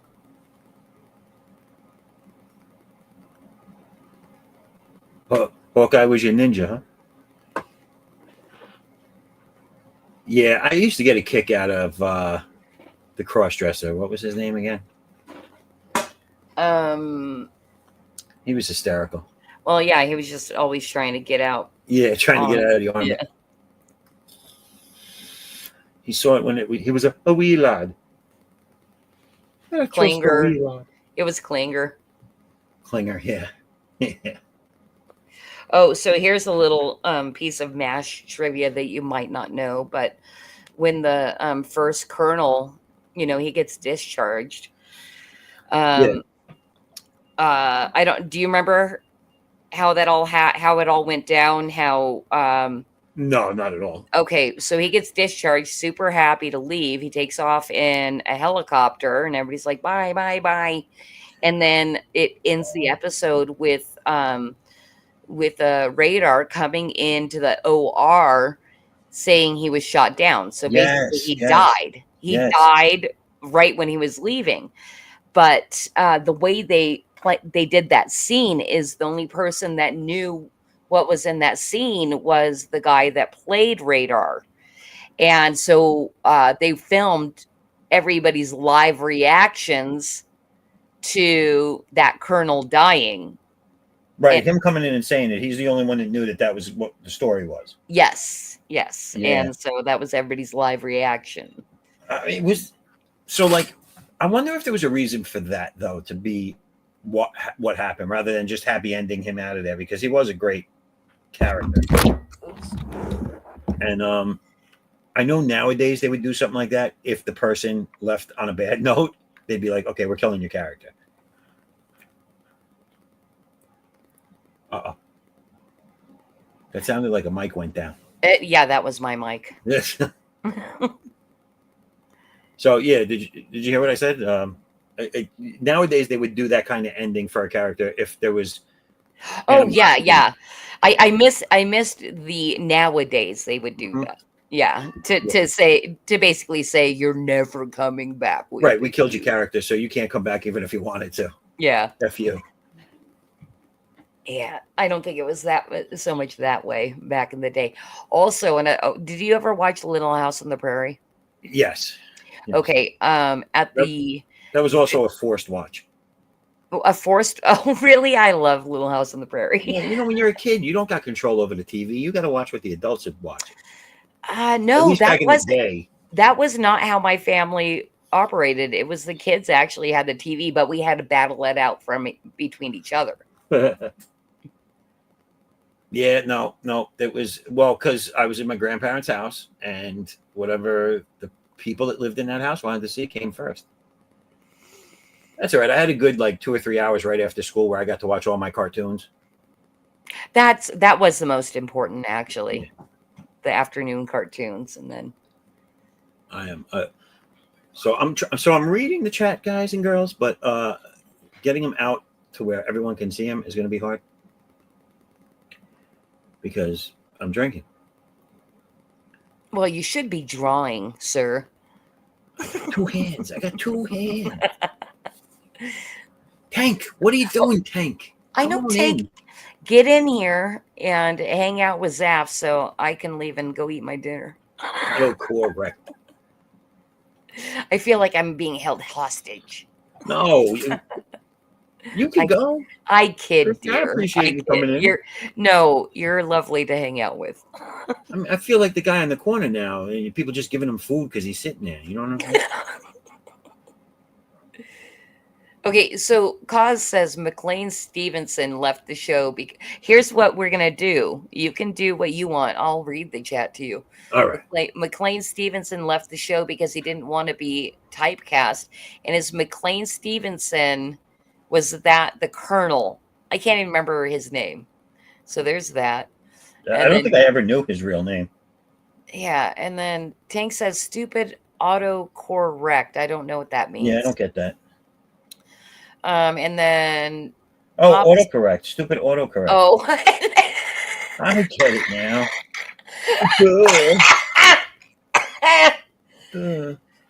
That was funny. That was good. The stupid autocorrect. That's so hilarious. I'm gonna have to steal that. Okay, and then Pop says, unless it's a Marvel show, lols, I think that's with killing people because, they bring everybody back from the dead in Marvel. And then anybody remember the animated parody called Mush? I vaguely remember that. I do not. Oh, Mush. No, I do not remember that. Oh my God, an arrogant bastard. That is going to wreck you. If you're going to be shit-faced, please come in. Yeah. Hey, Cause, do you want a link? You want to come hang out with us? Let me know and I'll send you the link. All the people that want to draw aren't coming on the draw stream. I know, because that's the thing. Cause isn't an illustrator either, but he is creative as fuck with tech. Like he makes clocks and stuff. I don't think Omer wants to come in because I haven't made him a special guest yet. I keep bumping him for other special people. Oh, well, who's the special guest tonight? Omer, right? Yeah, tonight's Omer. Okay, I'm going to DM him and say, where the hell are you, special guest?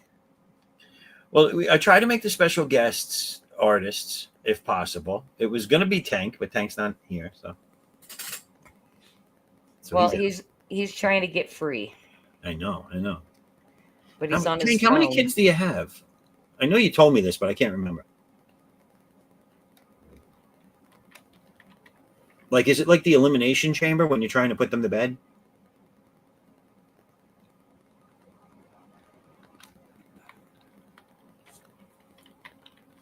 Oh, wait. What company you own?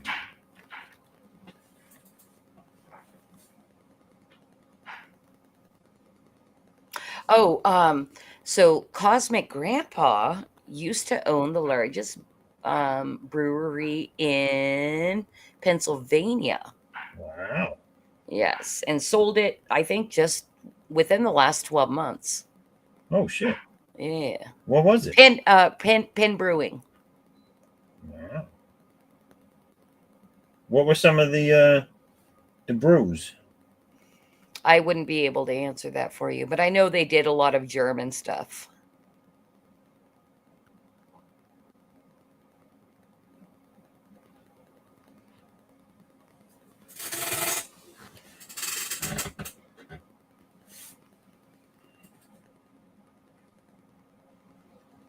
There you go. Yep. Authentic German lagers. He retired. Yeah, you meet those people that are never actually going to retire, and I think Cosmic Grandpa's one of them.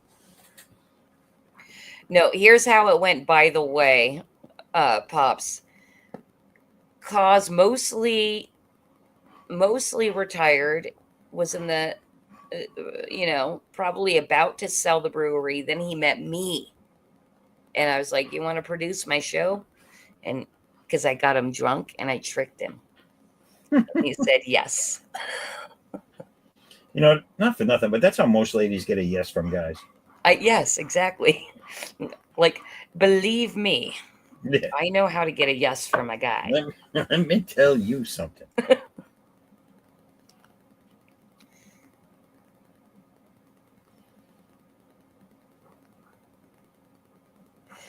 Okay, so Cause, I think, posted one of his brews, hit a German lager, and so I'm gonna try to pronounce it.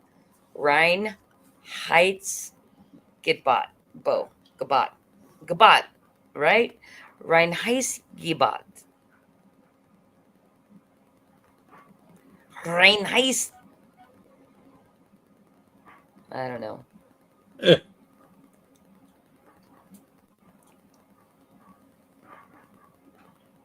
He's a man of his word, so here he is. Yep. Well, we don't see it. Cause I'm sending Cause the link, and Yeah. then if he wants to pop in, he can. So Zaf, tell everybody what's going on with your project, because this is your stream. You should be promoting. Well, yeah. I right now all of the books, all the orders are out, except for I have the metal covers are still coming in.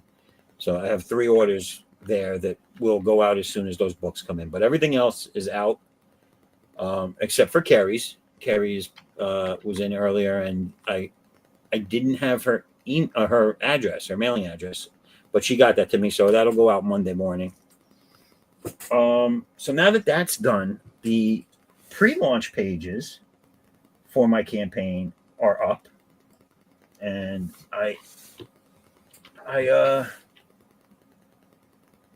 I'm trying to get as many people to sign up for that as possible. So, do that there. But yeah, so it's in pre-launch. I still have to. I set up partial. You have to set up some of the campaign to get it approved. I did that. I have to finish the campaigns. I'm launching on Indiegogo and Kickstarter simultaneously. On what day again? I have to put it in my calendar. Let me get my calendar up. Okay, tell me, and I'm gonna. Well, so no, let me backtrack a little. I have an interview with you on your stream, don't I? On the 22nd. 22nd of May. I think so. Don't tell me. Yeah, May 22nd, 9 p.m. I right? double booked, but I will take the other guy off. Are you going to be launched by then? Well, no, that's what I was going to say. I'm. Hold on one second. Zaf, I'm so sorry. I really do try to keep my calendar under control.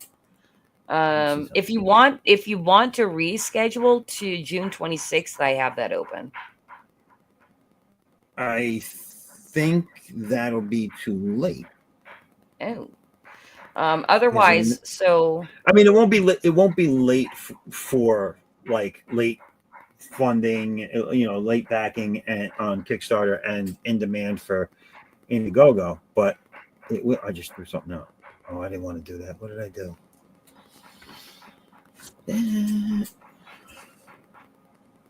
Bring this down. What's going on, Pops? I'm just sitting over here giggling.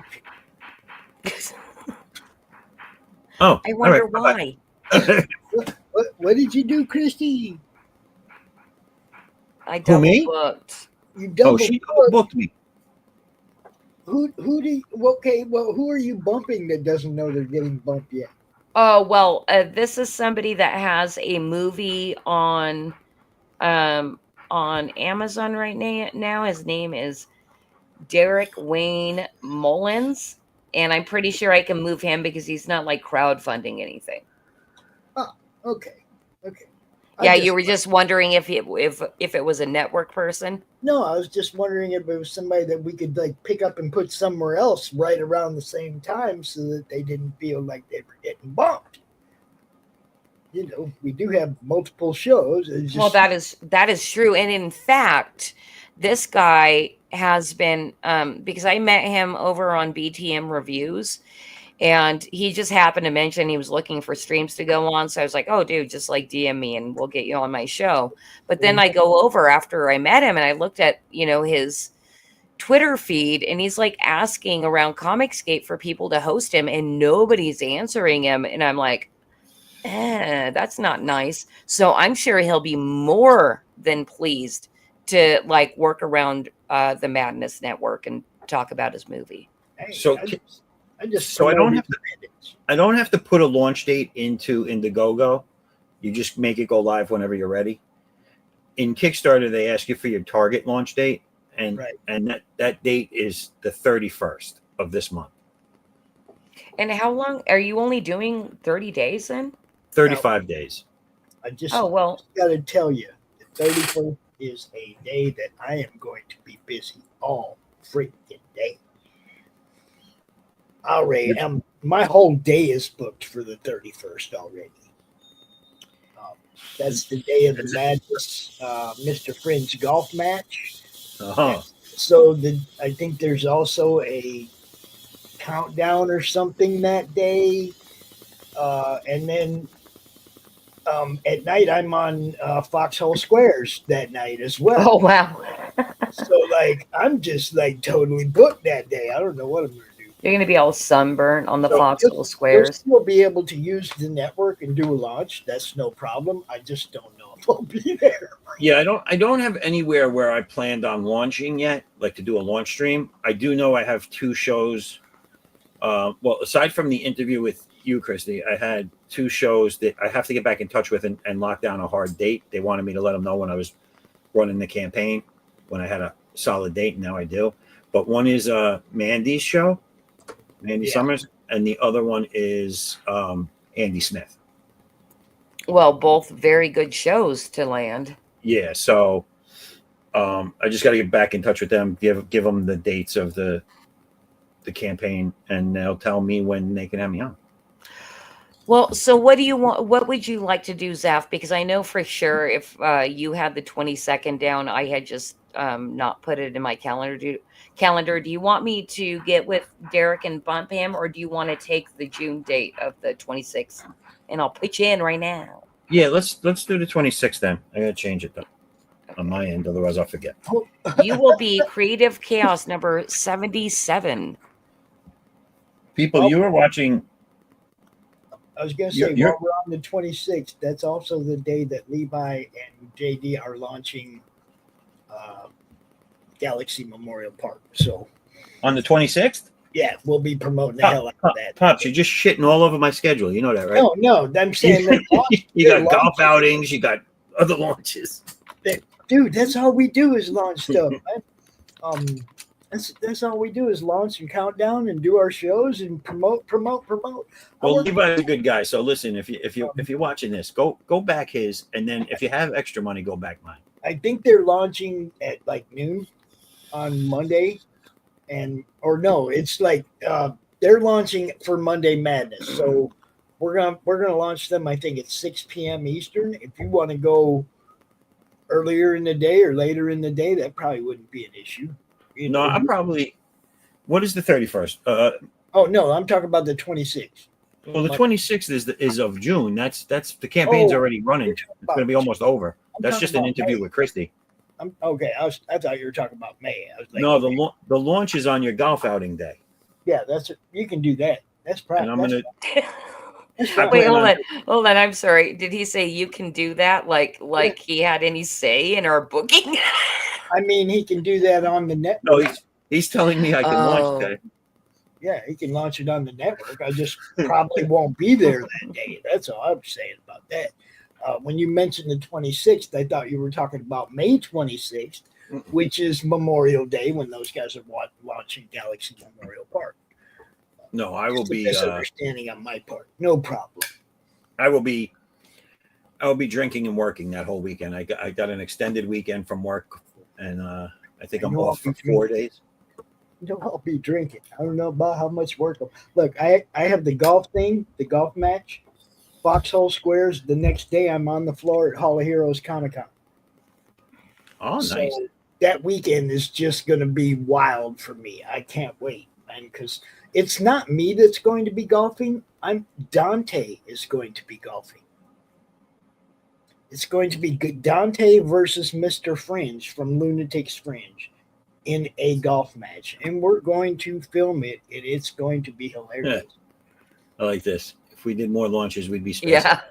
Yeah. Yeah, that's no lie, man. Look, if you look at the launch countdown playlist, we got like 130 on there.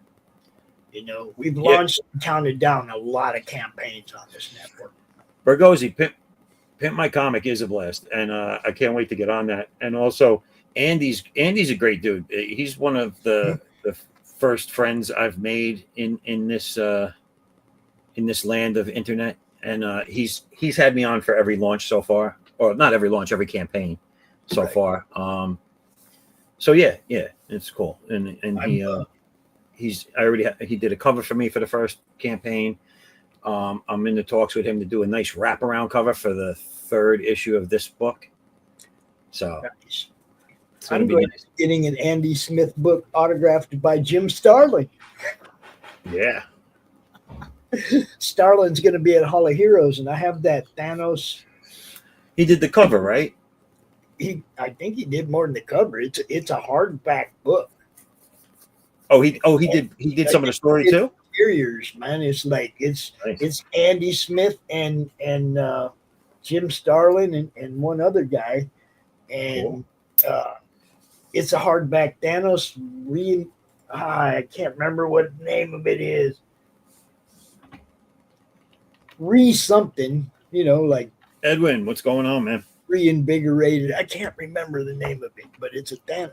Hi, Edwin. A Thanos trade paperback. It's good stuff.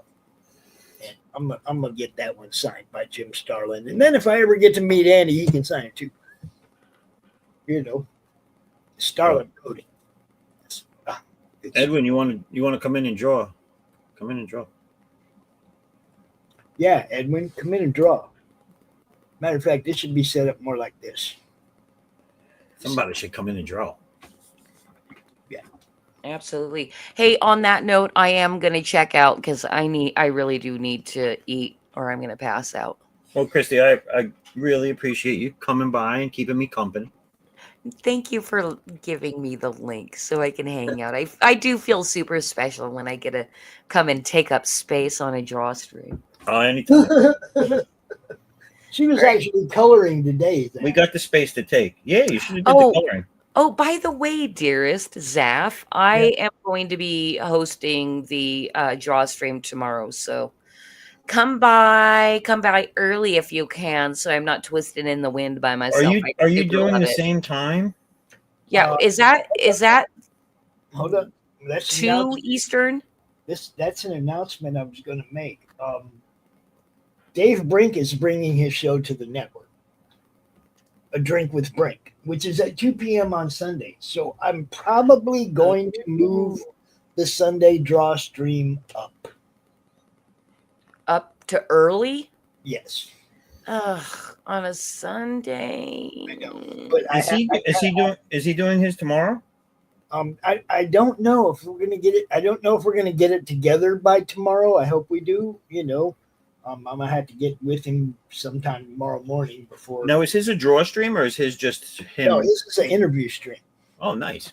A Drink with Brink. He does interviews with creators about their campaigns and stuff.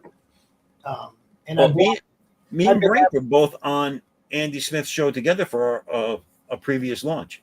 Yeah, see, look, Dave is awesome. I'd kind of been like nudging him for a long time. Man, come on, you bring your show over.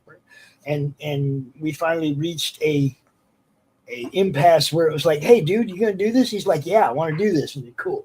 So why don't we actually? I'm not cause. Pops, why don't we actually do a later Sunday draw stream? Because to me, I think a lot more people show up later. Am I? What do you? Is Sunday just like super booked? I already have a show later. 3:30, the show off goes off. Then 3 beer men at 7. It's like there's no, I have no option but to move it up. Yeah. Well, Cause says that it's going to lose the West Coast crowd, and I will guarantee that I probably won't be able to show up very often if it's that early on a Sunday. It would be 9 o'clock your time. I know. I don't see any other option. It's like I can move one show or I can try and shuffle the whole freaking day. It's like I'd rather just move one show. Anyway, well, my main concern for right now, because I do want to hop off, is it going to be the regular time tomorrow? I think so tomorrow. Yeah. I haven't figured it out with Dave totally yet. So. All right. Well, I'm going to consider that it's set for tomorrow for 2 Eastern. Yeah. All right. Cool. Thank you, Zaff, again. I will talk to you guys later. Thank you. All right. Bye now. Later. And, I don't know. We have that much of a West Coast crowd really anyway that watches. Is that people that jump in sometimes, but, is that the only time Brink was available? That's when his show runs, 2 o'clock. Oh, he already has the show. He's just bringing it over. Yeah. I could probably just move it up to noon, but then I'd have to cut it at like 1:50. Right? If I move it up to noon Eastern, I'd have to cut it by 1:50 so I can go do the Rumble Pilled crap in between the 2 shows. Setting up the show for Rumble and Pilled, which, as you know, you can't set up Rumble or Pilled until the previous show ends. So you see, I would limit, if I started it at noon, it would be a 1 hour 45, 1 hour 50-minute show. That's gotcha. If we want to go longer than that, then I'd have to start it at 11. Right. But I can move it up to just to noon. It's just, we'll see it. It's just like you said, we already have a show at 3:30. Right. If I go later, then I'm shuffling more shows. Well, I know it would probably help Q out because isn't it late for him? Yeah, and that was what I was looking at. It's like we have people that join us from over there, and it's like, it wouldn't hurt him at all if we moved it up. He'd be really happy. It wouldn't matter to me because on the days I can be on it doesn't matter because it falls midday. You know what I'm saying? Right. So it's just that scheduling thing. I don't want to be walking all over his show because his show's good. I want people to watch it. Right. So I don't want to be splitting the destinations and everything between 2 shows that are both good. I'd rather they both had their own. Yeah, I never saw his show, but I know him. He's a good guy. Yeah, he's awesome. He does great interviews. So, but oh shit, I'm not looking at the chat, and I realized I just lost my chat person. Nobody's really said much. Dr. Cos said goodbye to Christy, and it's Vic. Where's Vic say? Yeah. Later Sundays is better. I used to do a Sunday show, and it's hard for viewers. I'm assuming. Yeah, well, like you said, Sunday is church day anyway. You already lose half your audience, So, I just don't look at it. I just have to. No, the Meg did not appear to me as a vision. It is.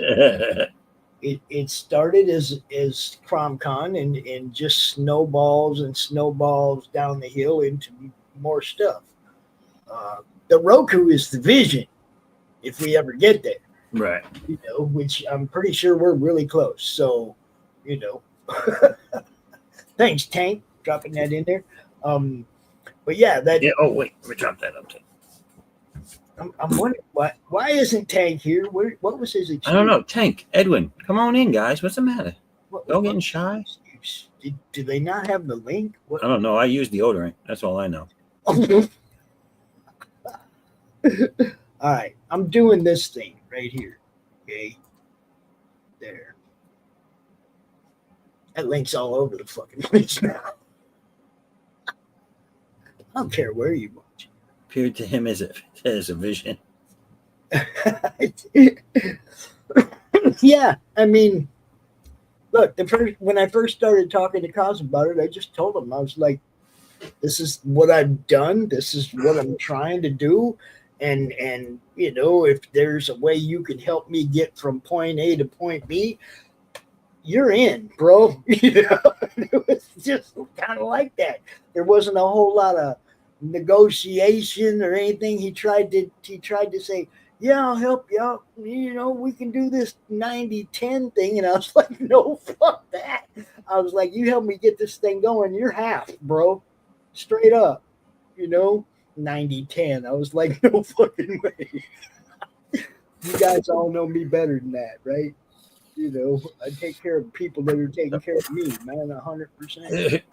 I'm gonna do a quick commercial break here. And Tank, Edwin, when I come back from commercial break, he's good. He's almost free. He's good. Almost free. All right, I'm gonna throw this break in here, and then I want to see some people drawing coming up in here. We do fresh fish here, Stacy.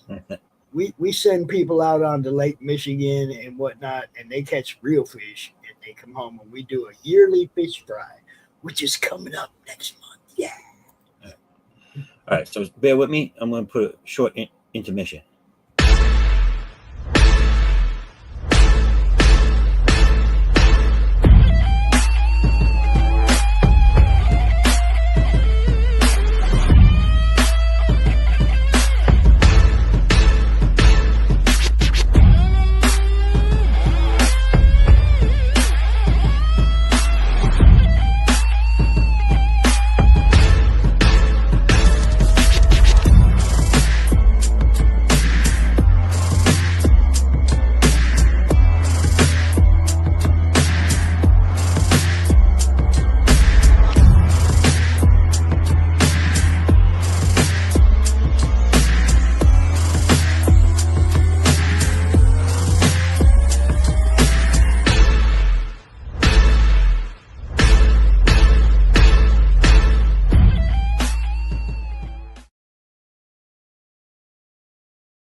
That's right.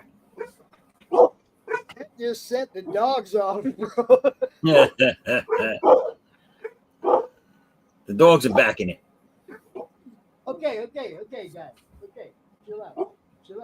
Nobody's hurt. That was just a computer. You're good.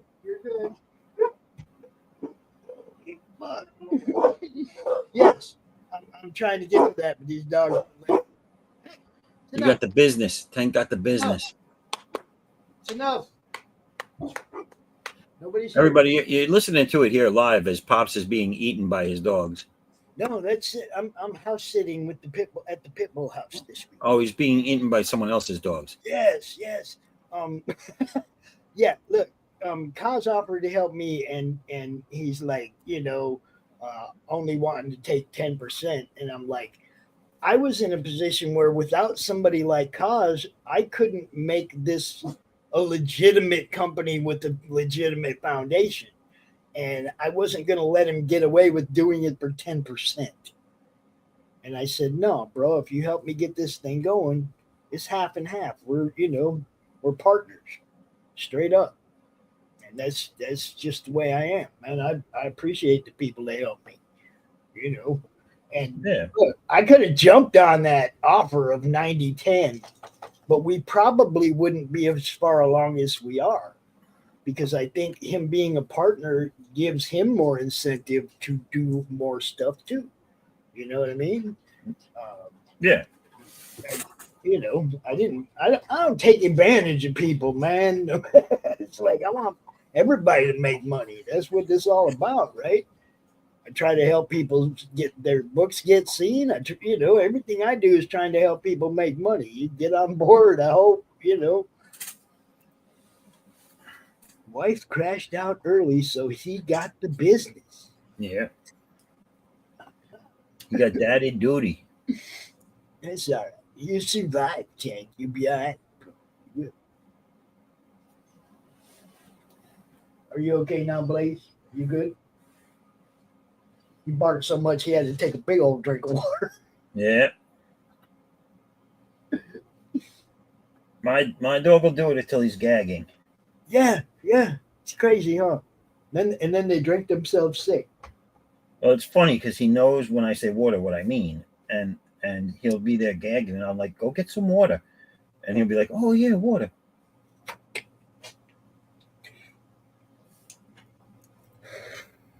That what is easy. I just can't. Scottsdale. He's getting eaten. He's getting choked out. Just a It's tough.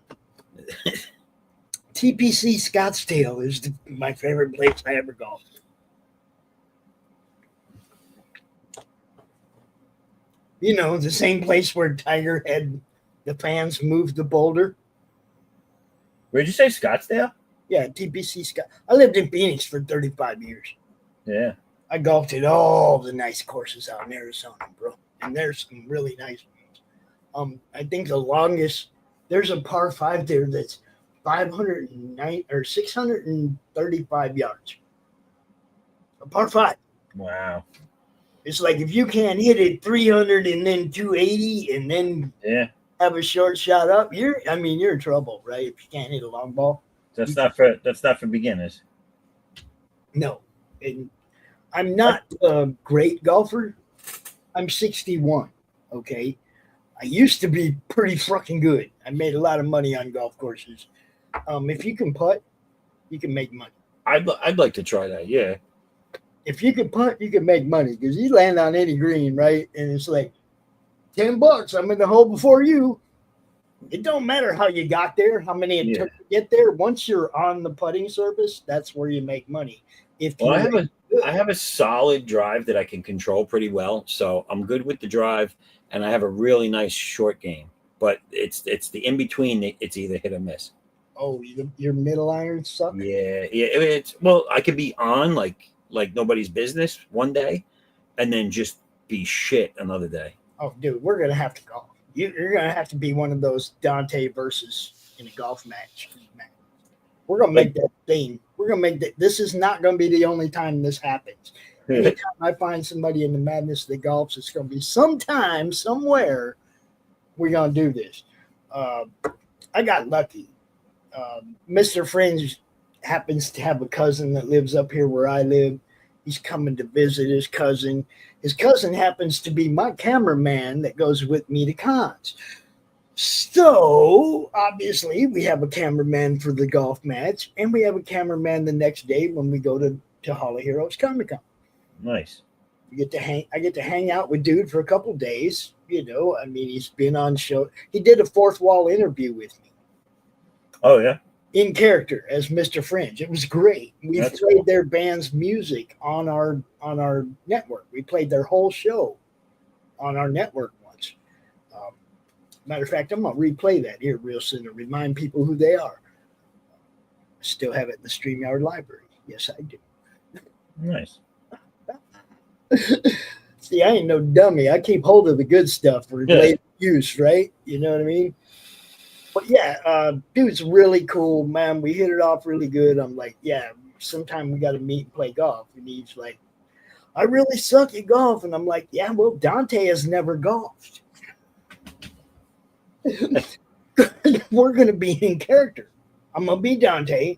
He's going to be in character as Mr. Fringe. And who knows what's going to happen.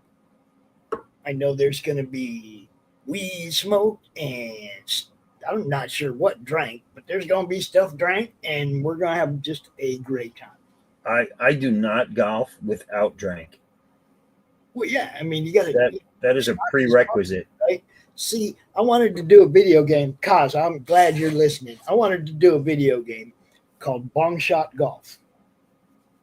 And basically, you start out at the first tee box, and everybody's straight and sober, and everything's cool. And if you get a birdie, you get to do a bong hit. But if you get a bogey, you have to do a shot. And your character's stats drop the drunker you get. Right? There's no coming back from it. You get to the 18th hole. If you got 8 bogeys, you fucked up. That's it. You fucked up. And you can't see straight, right? So I wanted to do a video game like that because all the video games are so easy to beat once you figure it out, right? Once you know how to do it, it's like every hole you're birdie, every hole birdie, eagle, birdie, eagle. I got so bored with golf games, and it's like, well, what if the game got harder as you went along? Right? Okay, Right. well, that's kind of how it is with us. The drunker we get, the harder the game is. So, what a perfect video game, right? You get to do bonks too, just because. Just because. I would do that. I would do that game show. Hell yes, I would. The Indica Call it ripping birdies. I would do it. I've never played bocce. No. I've seen people play that, but I ain't never done it. My stepson fucking plays that. Well, he used to. See, I never thought I would golf, and I just didn't because I was an athlete, right? I'll golf when I'm so old I can't run and shit. But then my stupid sister came into town from the Philippines. I hadn't seen her in years. She talked me into going golfing with her and my brother-in-law and his brother. Okay. Right. I'd never golfed before. They give me a set of clubs to use. Not one of them has the same name on it and shit. And I ended up beating 2 of them 3 people with their custom clubs and lessons and shit. And I was like, I might be able to be good at this. Yeah. Well, of course, then they teach you everything that you were doing wrong and your game goes to shit. And you have to refigure it out. Yeah. But that first time I played, I didn't know nothing. I was just hitting the ball hard and straight, right? I didn't know nothing about nothing. I didn't know about chipping. Putt golf was the only putting I'd ever done in my life. There was no practice up to the game or prepared for it at all. I just went out there and got stoned as hell and hit the ball as hard as I could. And that's not golf. You know? Well, I learned golf when I was 14 years old. My uncle and my grandfather were put in charge of watching me. And they were like, well, we're going to play golf, so you're coming with us. And they had me I didn't have golf clubs or anything, so I just sat in the cart while they played. And the game intrigued me, and more than anything, driving that little cart around intrigued me. See, and that's how we teach all our kids to drive. Yeah. Golf. That is, I'll tell you. It's great for teaching a kid to drive. Well, they get the gas, they get the brake, they figure out all of it before you ever put them behind the wheel of your car.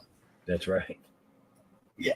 And they're confident. Well, I'll tell you, I mean, it turned me into someone that liked golf. I became a good golfer, and it taught me how to drive. And, there's no downsides. Drinking gave me a place to drink when I got older. No. Kosh says closest he ever got was world-class leaderboard golf for the Apple II. Yeah. And Acre says golf video games are fun, and they are. Like, I like Hot Shots golf because it's more goofy than It started with Tiger Woods' Sega game, right? The Pebble Beach Tiger Woods game. I shoot 23 under on that damn thing, right? After playing it for a couple months. It was ridiculous. And my son and my friends, everybody, we all just, it was easy to master. And they kept getting easier and easier, right? Instead of harder and harder. Right. To me. So I started playing the one that was funny, and that was Hot Shots Golf. It is I liked Hot Shots Golf because you got different clubs and stuff. You earn different gear. Yeah, and I just liked it because it was just funny. The characters were funny. The graphics were cute. It was cool. Well, it's funny because it was a cartoony style game of golf. But if you remember, all the clubs and the equipment, the clothing, everything. It was all official golf stuff. Yeah. Tailor made and Yeah. tailor made and Nike. They had everything. Yeah, it's pretty cool. And you could buy better and better shit Yeah. as you earned your, points or money, whatever it was. I just liked it. And that was where I got the idea for Bong Shot, because it was like when I started getting too good at hot shots, I was like, man, wish this was harder, because I liked the format of the game, right? And so that was the way I envisioned Bong Shot golf, the same cartoony stuff, but with a tilt to it that, the more you drink, the harder the game gets. Yeah, I know. Kaz would probably make a great contestant on the show too. Yes. Oh, the first episodes will be filmed in June. Cool. Yeah. Maybe we'll have landed that show by then. Yeah. I'm working on everything right now. I ain't slowing down, man. And that's what I mean when I say the snowball going downhill. Did I envision a network like this when I started doing this 5 years ago? Oh, hell no. Not even. All I seen was just being able to promote a few people. All I had was a little tiny Facebook group. None of this. I didn't have none of this going on back then. All I wanted to do was help people sell comics that were friends of mine. That's all. Yeah. And COVID wiped everything out, and that increased my intensity because I had so many more friends that weren't setting up tables this summer. They had already paid for tables that cons were shutting down left and right, and all I could see was a bunch of my friends going, how am I going to make money this year? And can I say I made them all enough money to pay their bills all summer? Oh, hell no. But I definitely tried to help them make some money all summer. I did the best I could with what limited resources I had at the time. Hell, CromCon would be way better now, but it's not needed now. It was something that was needed then. Right. Now I have all these friends who have shows, and they're a long ways from being monetized, if ever. I realized that, until the Roku is actually paying for itself, it's not like anybody's going to be making any money. But as soon as it pays for itself, then we all get to the rewards of promoting it and helping it grow. Oh, here we go. We got somebody in the back room coming on in. Oh, it's another one of them. The tank. What's up, everybody? How you doing? What's up, Pops? Yeah, I was going to say, let's fix that. What's going on? Can everybody hear me okay? We're good? We got good audio? We got good audio. Awesome. We got good audio, good dancer. So, Oh, look at this. Hold on. What's up with these dancing girls again? Look at him. so here we have poor Harry Liggins, who has no, relation to a real life person with the first letters of that name swapped out. No.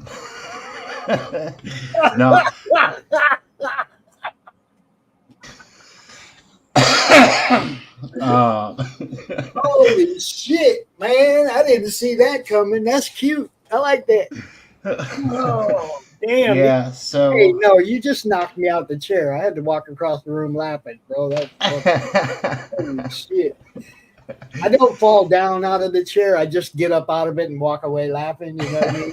Like, I'm not quite drunk yet, so Holy shit, that's funny, man. Yeah, no. Let's see here. You can see a little puddle there. He's got a little stain in his pants. Yeah. What's it say at the bottom? It says Maniac. Oh, Maniac. Okay. Yeah, that's the comic that Larry Higgins got taken off of Indiegogo for copyright violation when it was like, yeah, like for real, that was fair use. That was fair use. But that's kind of like crossing a line right there. There's certain etiquette that has existed. Like, some of us have been around on the internet since it was the Wild West. So, And if I'm a clown on somebody, I'm gonna do it with my artwork. No, not you. No. Well, like Jeremy Lott says, and I love Jeremy, man. Like Jeremy Lott says, keep the drama between the pages, or you know, on a promo piece.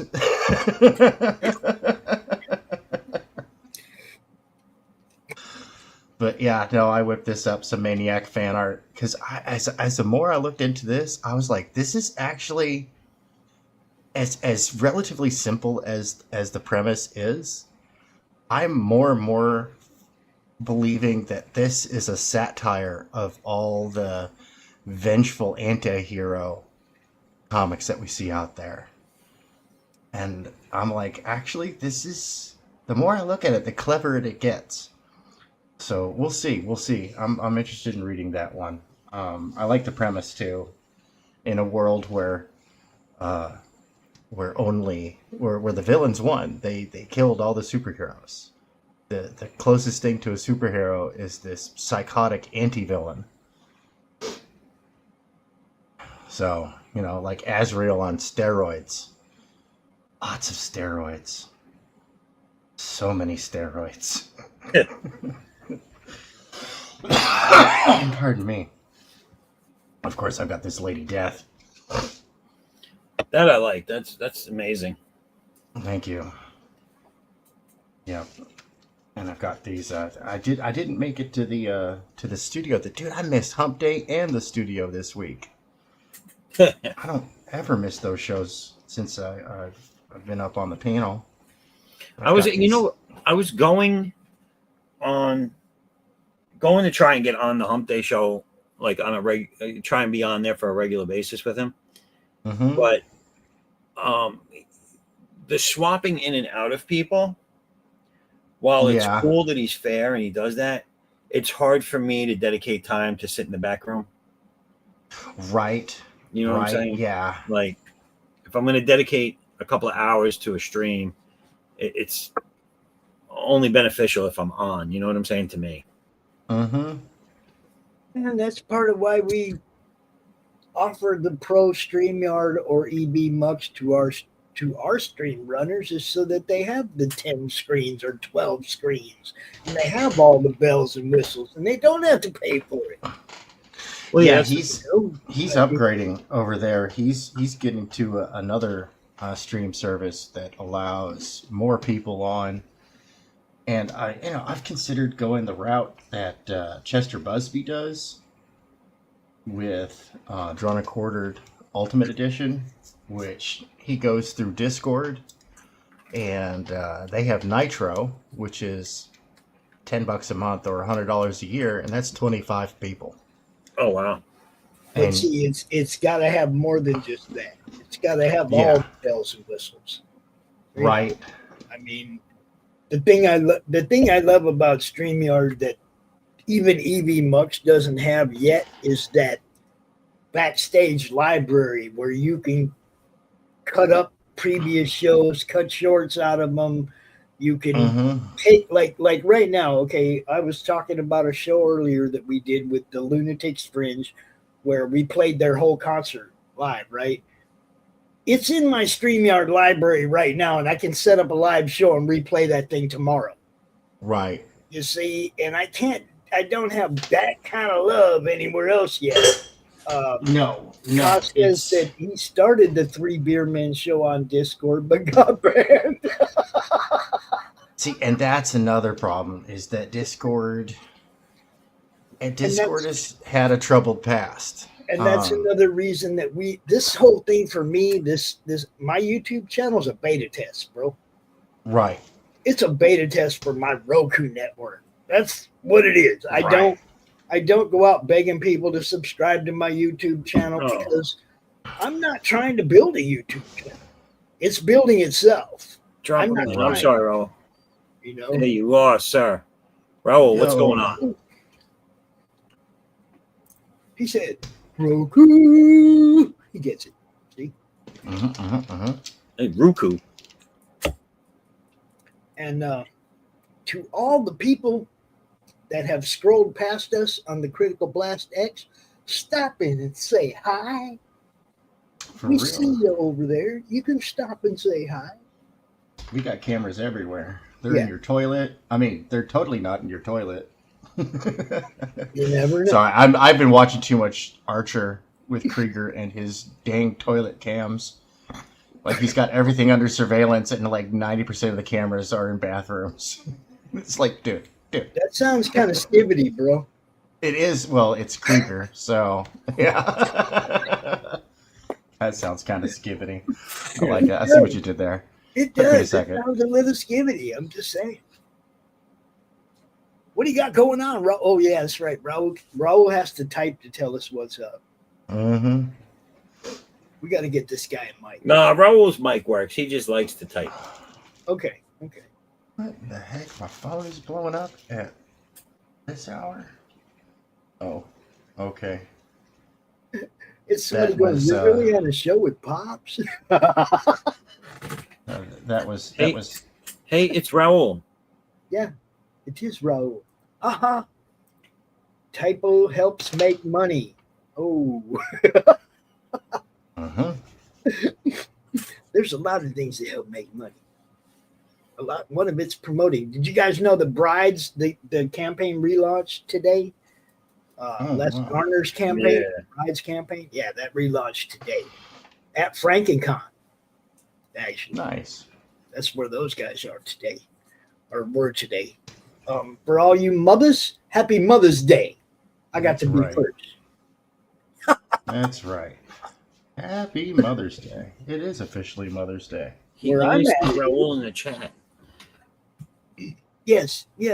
He's actually up here on the screen, Kosh. That's his big window. Yeah. He's up here. That's him.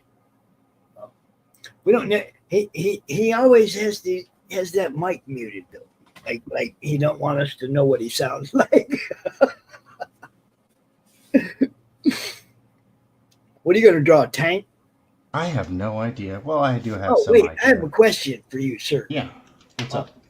I had a computer issue a while back, and I don't have the Chrome collage.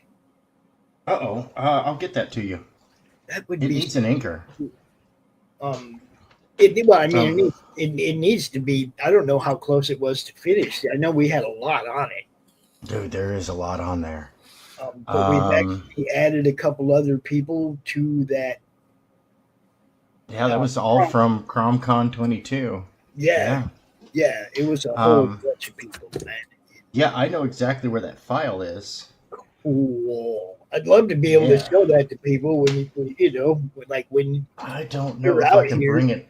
you I know. don't know if I can bring it up right now because I've got a project. So long that as right I know now, you still have it, we can Yeah. you can get it to me, or we can show it off at another time. I looked all over, man, and it had to have been lost on the not the last computer change, but the one before that. All right, hold on one second. We are getting this thing popped up. Basically, we had almost everybody that was part of CromCon 22. Mm-hmm. We had their character, and Tank was drawing them all in a collage. Yep. It was badass, guys. There was I can't even remember all the characters that were on it. Oh, dude. Let's see here. There was a list. There was a list that went with it. It was crazy. Was I intelligent and actually put a list? No, I didn't label anything. We did have something that that pointed to the character and then went off to the side. I thought we did. Yeah, I might have a layer that you might have a layer that has the Raul, you drawing Splinter? Oh, hold on. Oh, I do have a list. Yes.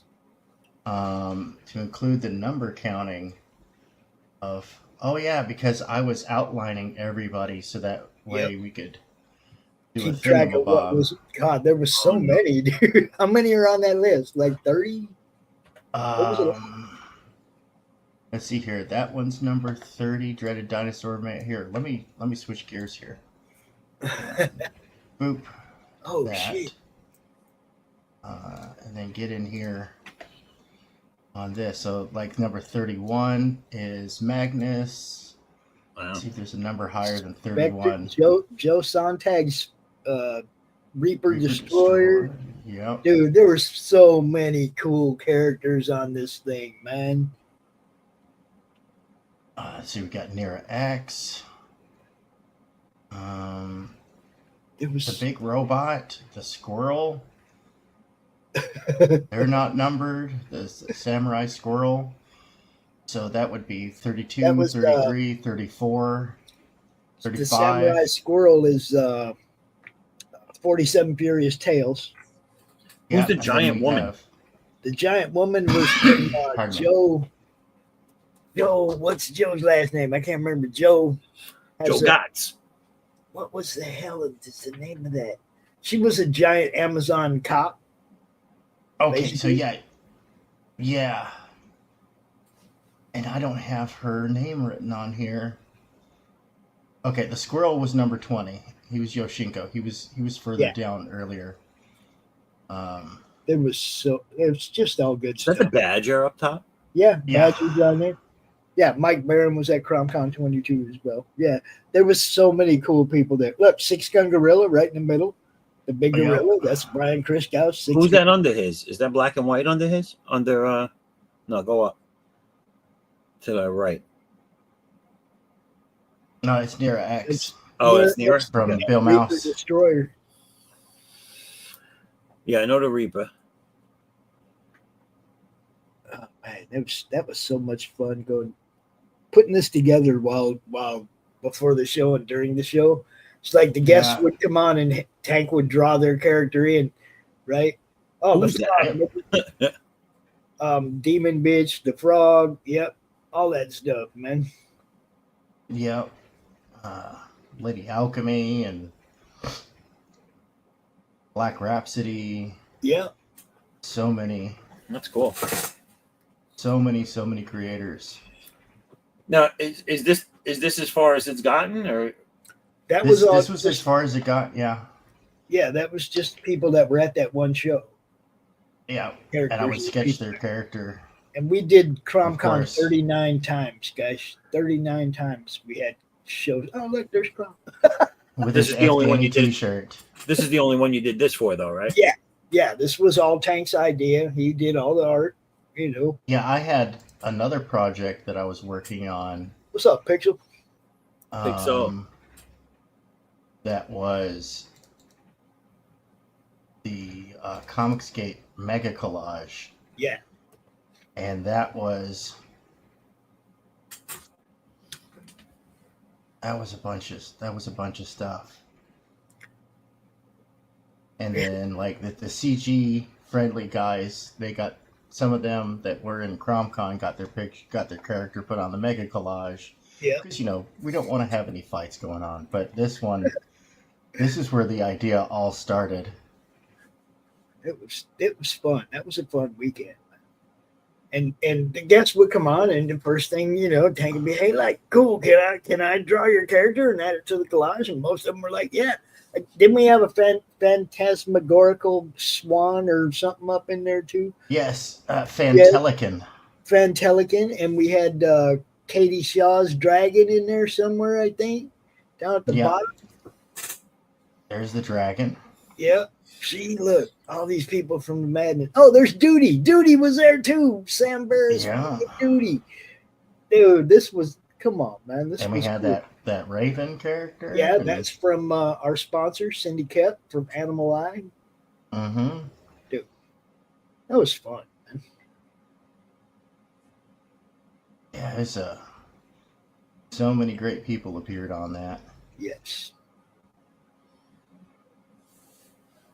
And Look, there's Hatch. Hatch. Yeah. Yeah, that was most excellent. A good weekend. If you see all them people that were there, that was a good weekend. That was a good weekend. Solid indie creators, man. Yo. CromCon 22. Yeah, no, I'll get you a copy of this, and then we can revisit this and clean it up. Yeah, dude. I'd love to. just for the hell of it, I mean, right. like maybe throw it in the back of the Crom ash can collection or something, because we're working on that right now too. We're putting together all those short stories from the Cromniverse, and we're making an ash can collection. RJ at Critical Blast is publishing that for me. So, yeah. And, I'm running. Pan I'm out. running dangerously close to crashing. What do you call it? Clip Studio. Clip Studio is terrible with memory management.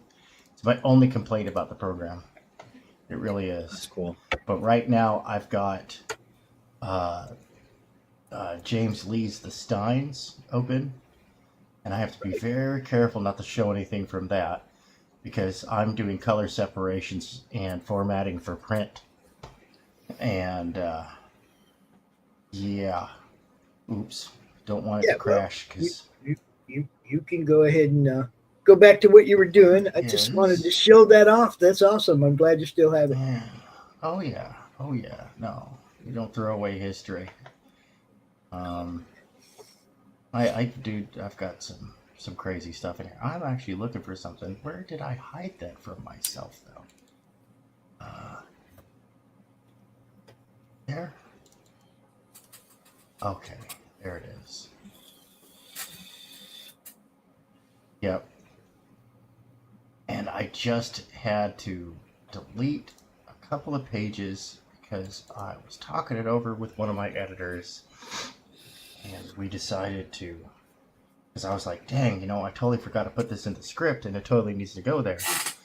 And so we're reworking in some other content, but yeah, this is coming out in Edgepunk magazine here in the near future. And I've got boop. I should have booped. There, it did boop. This is my reference for drawing tonight. That's cool. Yeah. Turnarounds, everybody. Get your turnarounds done, especially if you're going to go on these like fan art shows like the Studio or Drawn and Quartered Ultimate Edition.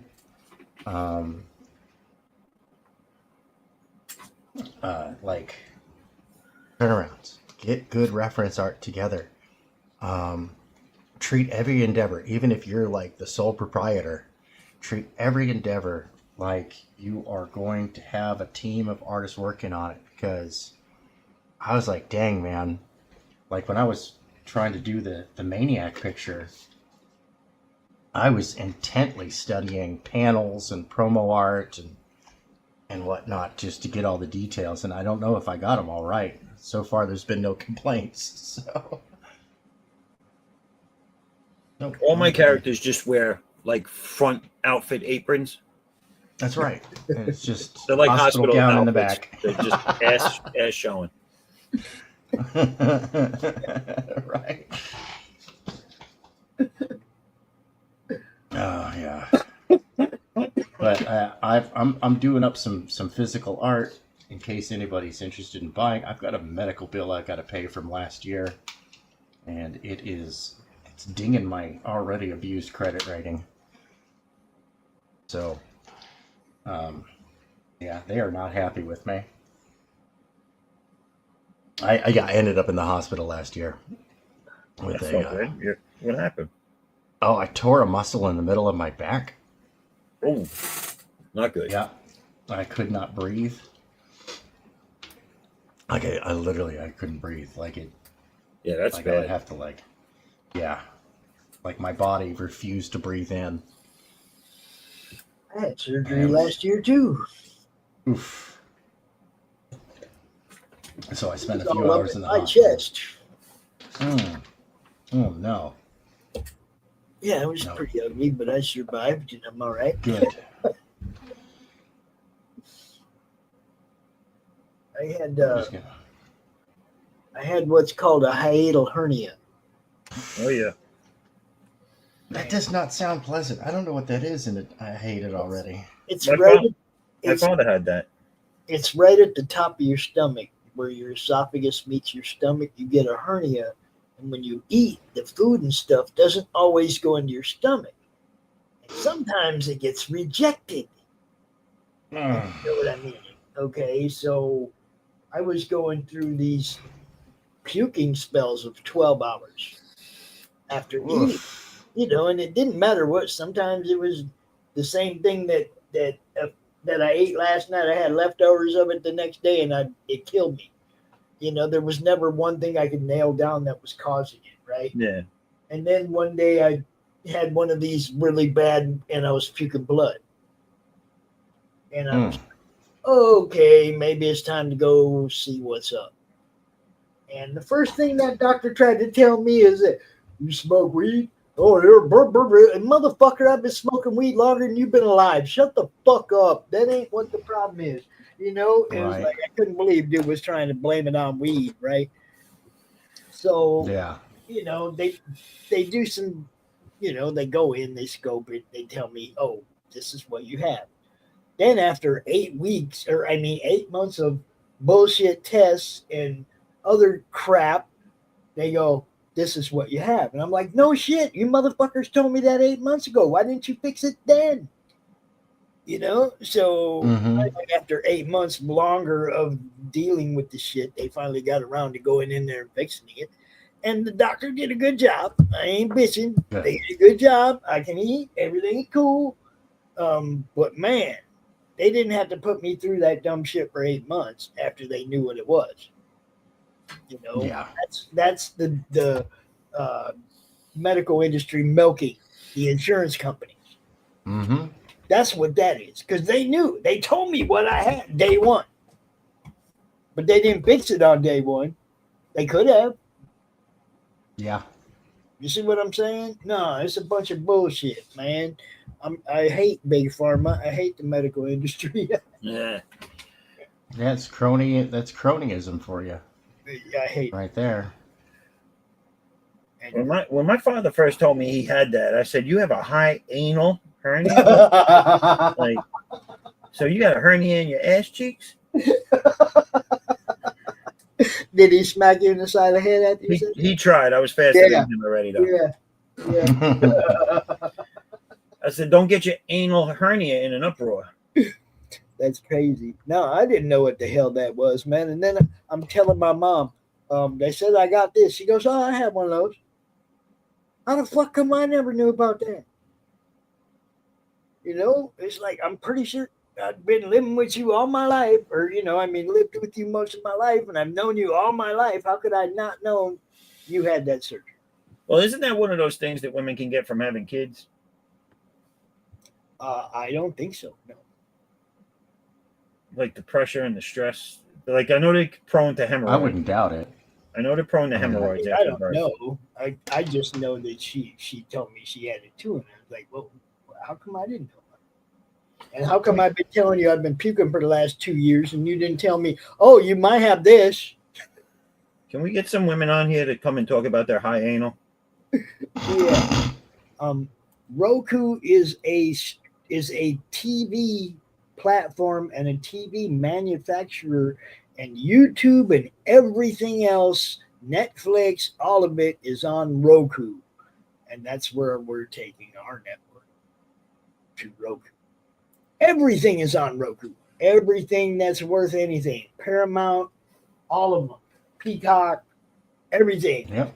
Pluto. Every streaming service you watch movies on, or everything you watch shows on, is on Roku. That's what Roku is. Check it out, Roku.com. Go check it out. Roku sounds like a Street Fighter finishing move. It's great. I I'm love gonna it. hit you with the high Roku.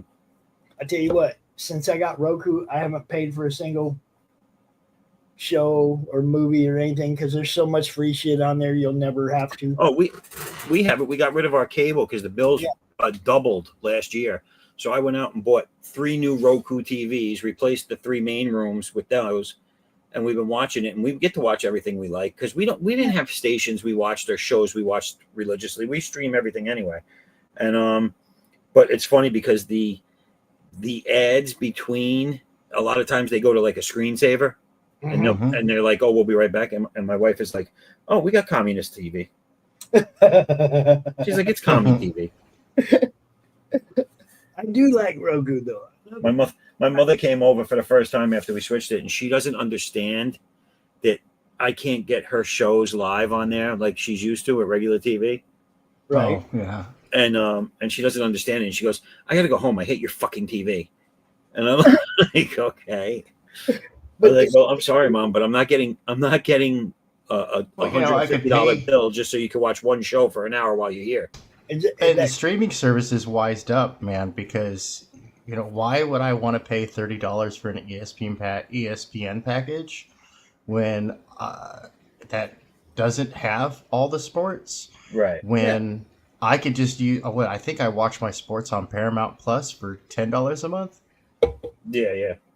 Well, I think we have the $13 a month, but my daughter, who lives on her own, she contributes to that, so that way it's cheaper than her buying a solo. But also, I'm gonna give you my streaming tip. I'm gonna give you my streaming tip for the year.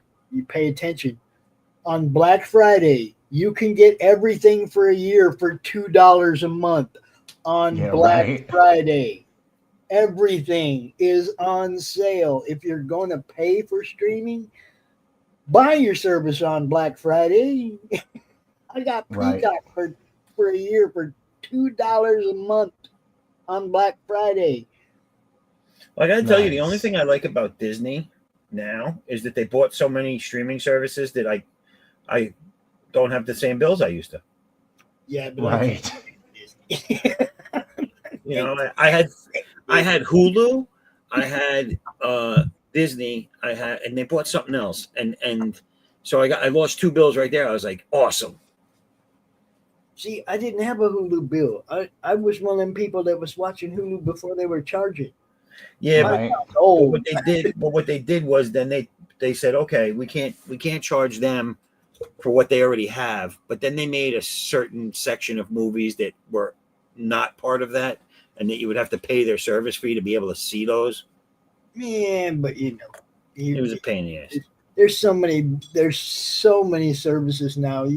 There's even without any pay services, just on Roku, I can watch TV all day if I had time to watch TV all day, because everything's there. You just got to look for it.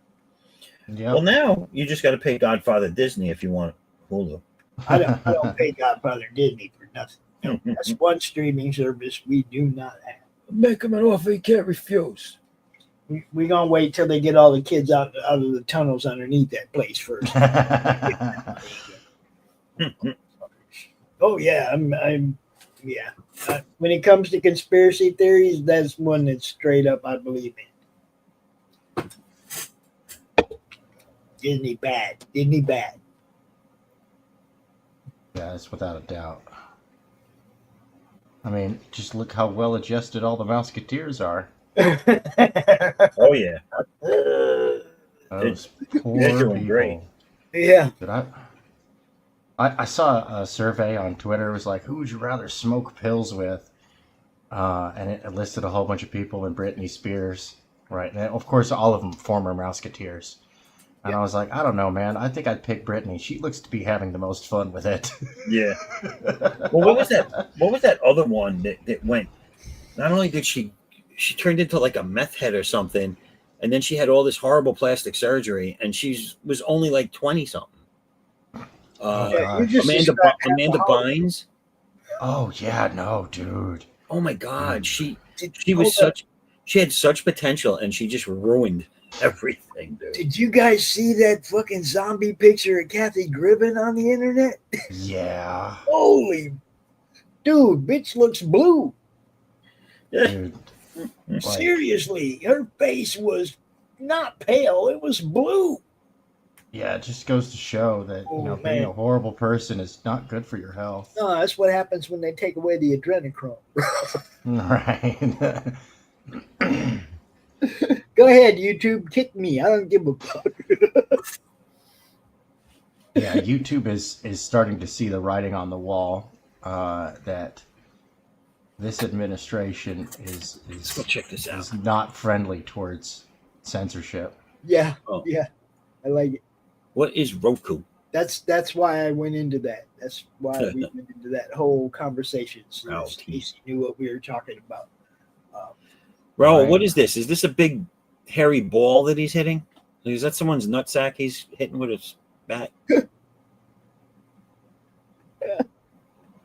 that a headless chicken with a ball sack? He's getting you in the nut. He's golf Oh, balling. he's golf balling. Woo! Ah, That is a sack then. that is great. That is great. Oh, that's not a good sign that my dog is freaking out at 1:30 in the morning. You broke the golf club. Yes. Yes. Yes.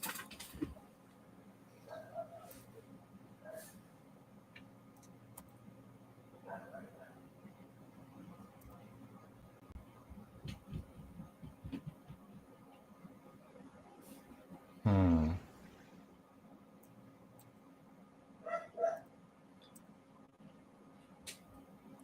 Yep. Get packed and Oh, that's good. 1:18. My son's coming home. well, at least it's somebody you know. Well, I hope so. I mean, So yeah, this is what I was talking about earlier, guys. It's a golf match between Dante and Mr. Fringe. Prom's not invited. It's a collaboration between Magenta Moon Productions and the Madness Entertainment Group. Our first Nice. live Madness golf match right there. It's going to be hilarious. Nice. I'm just trying to have fun. Just trying to have fun over here. A little bit of fun. What? Crazy talk. I can imagine the EFAPs that are going to come out of this stuff. It should be interesting. You know me. I'm just trying to do stuff nobody else has done yet, right? You know, Mm-hmm. at least not in the comic world, right? Fourth wall interviews, shit like that. I just like trying to come up with different stuff. You gotta do these days. You gotta stand out. Yeah. Gotta stand out in the crowd. But I mean, I still want it to be entertaining. I want it to be funny. I want people to watch because they're having a good time, not because somebody's dishing on somebody else. Yeah. Yeah. You know, well, that's what it's all about. I mean, I'm not a fan of the drama in this whatever you want to call it that we're in. Yeah, I call it the social dynamics. Yeah, I don't like it. I try to steer clear of it. I know I haven't been verbal on this show about it really, but the premise behind me doing this was not only to put some light behind mine and other people's campaigns and the creation process behind it, but it was also to steer clear of any of the nonsense going on. yeah, I Right. try to keep my whole network. Was that? I hate to keep the whole network free of some of that crap, but I mean, a lot of it I don't even know about because you guys know how much time I'm dealing with my own network. I don't have time to go out and pay too much attention to what other people are doing, and if it's beefing, I probably ain't watching. I'm looking for something that's fun. I'm trying to find people whose shows I can bring to the network, and I'm not looking at those shows. I just think Yeah. that all of it detracts. No matter who's right, who's wrong, what went down, it just all detracts from what everybody's trying to do. And everybody's trying to, anyone that's a comic creator, artist, writer, whatever, they're trying to get their stuff seen. They're trying to make a living off it, hopefully at some point. But that's what it is. They're doing something now that they haven't been able to do in the past, which is get it in front of people. Yeah. And That's why I keep mine in the pages right. or on a promo piece or on a piece of fan art. I just love that Like all this- resignation. Just oh crap. Yeah. Yeah, and that like and Pops knows I don't take my private disagreements and make them public. Right? I don't do it. It's Right. just not it's not how I do things. The thing that Um, sucks is when you you're not the one initiating it. Yeah. And it's like sometimes you have to say something in defense of yourself or your people in your sphere, whatever. You know, Right. um, I'm that guy that man. I used to bark back at everybody, Right.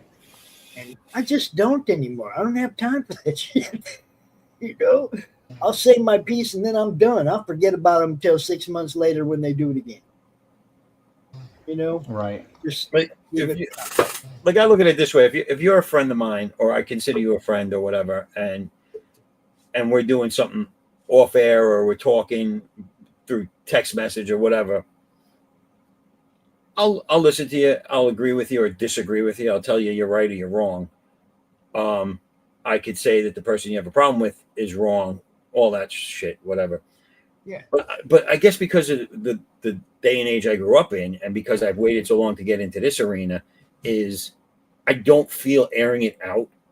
I get it. You're gonna get super chats because people are drama queens, and Right. they love glamming onto a stream that's people are bad mouthing other people. Yeah. Right. But And money is money. I get right, it. but I just won't. That's one of those things, and I have a few of them. But that's one of those things I won't do. I won't do Yeah. it. The only time No. you'll see me say something about someone on stream is if we're live. They get directly belligerent with me. I will Yes. defend myself. Yes. That's what I'm Right. talking about. But to go on and have a stream and just badmouth somebody, or and you could be in the right too. I'm not saying Yeah. that you're right or No, wrong. like you said, it doesn't matter if you're It the doesn't right. matter. It's just because now everybody watching you is watching for that. They're not watching for what Yes. you're doing. Yes. Yeah, it's cringe.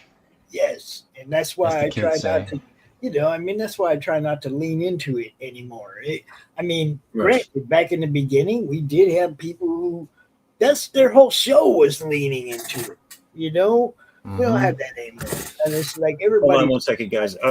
Talk amongst yourself. I gotta take care of something. Okay. All right. Everybody here now is just trying to help each other sell books or promote their shows or whatever. It's not. It just ain't about that anymore. I don't have time to go look and see who's beefing with who.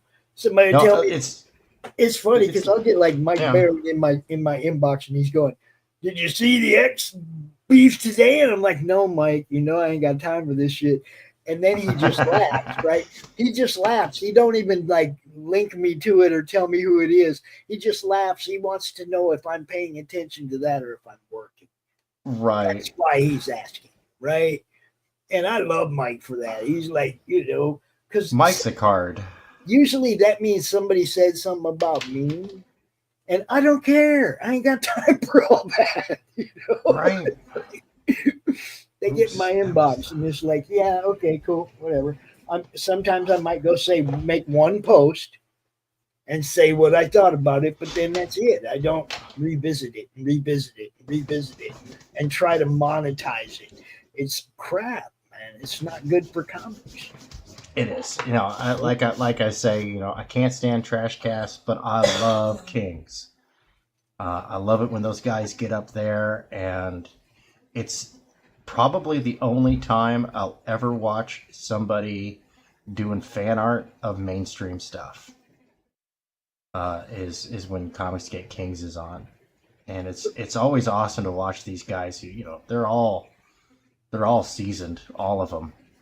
I like watching Levi ink over all the different mainstream stuff that the older like John Byrne, he's been inking over some of the old Thor and Fantastic Four and shit. It's like I love watching that too, man, because Levi's good. He brings them pages to life, them pencils to life. I like that. And I'm kind of watching this guy right here kind of do the same thing to this. Mm-hmm. Raul, this is pretty sharp, man. Who do I like better, Barbara Hershey or Deborah Winger? Holy crap. I like eating Hershey's while listening to Winger. I do like Barbara Hershey. I'll give you that. But those aren't even in,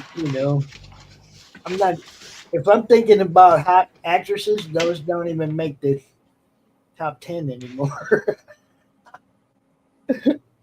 Gentlemen, I'll be right back. All right. I'll leave you with a little dancing waifu. I think we'd be all right. I like the dancing. That's why I'm here, so Let's I do can some still push dancing. buttons and you can take a break. You know, I'm missing Haldir tonight. That's who I'm missing because he was the link maniac, and we have no links tonight being dropped. Is that what's happening? We got no mods dropping links? No. Well, see, the one that usually drops the most links for us is Carrie, and I know she's asleep. Raul, I didn't make you mod. I thought he was a mod on my channel, but is he watching on yours? Is that what's happening? Yeah, I think he must be watching on mine. I think he's a mod on my channel. Yeah, he's in here drawing though. I'm not going to ask him to drop links. No, he's on mine, so he might. I don't know how. I don't know. Go handle your business. I got you. We'll make Tank entertain us.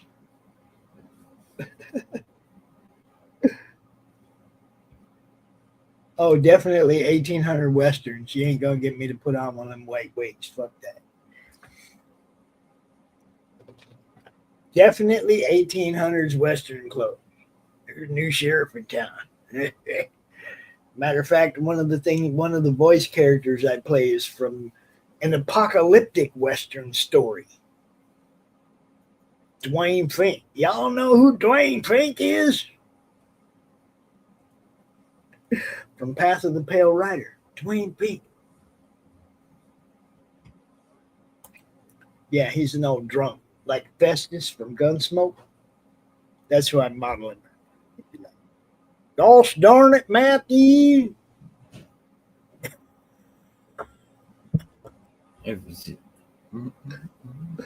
Huh? Now I'm out here by myself. They're all scared to talk. Tank's got dancing girls.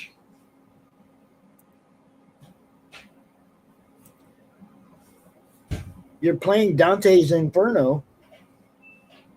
That's funny. I know Dante's Inferno.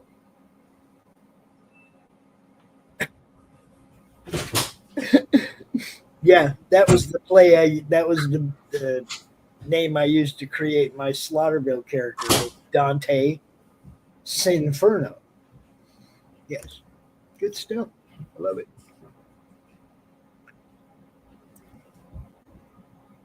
How many of you have played the Witcher's games? Anybody in the chat, whatever?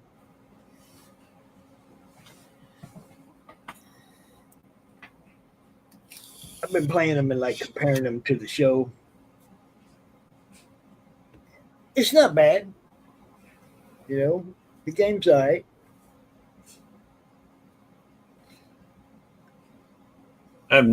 Pops, I have no idea how to give him a wrench.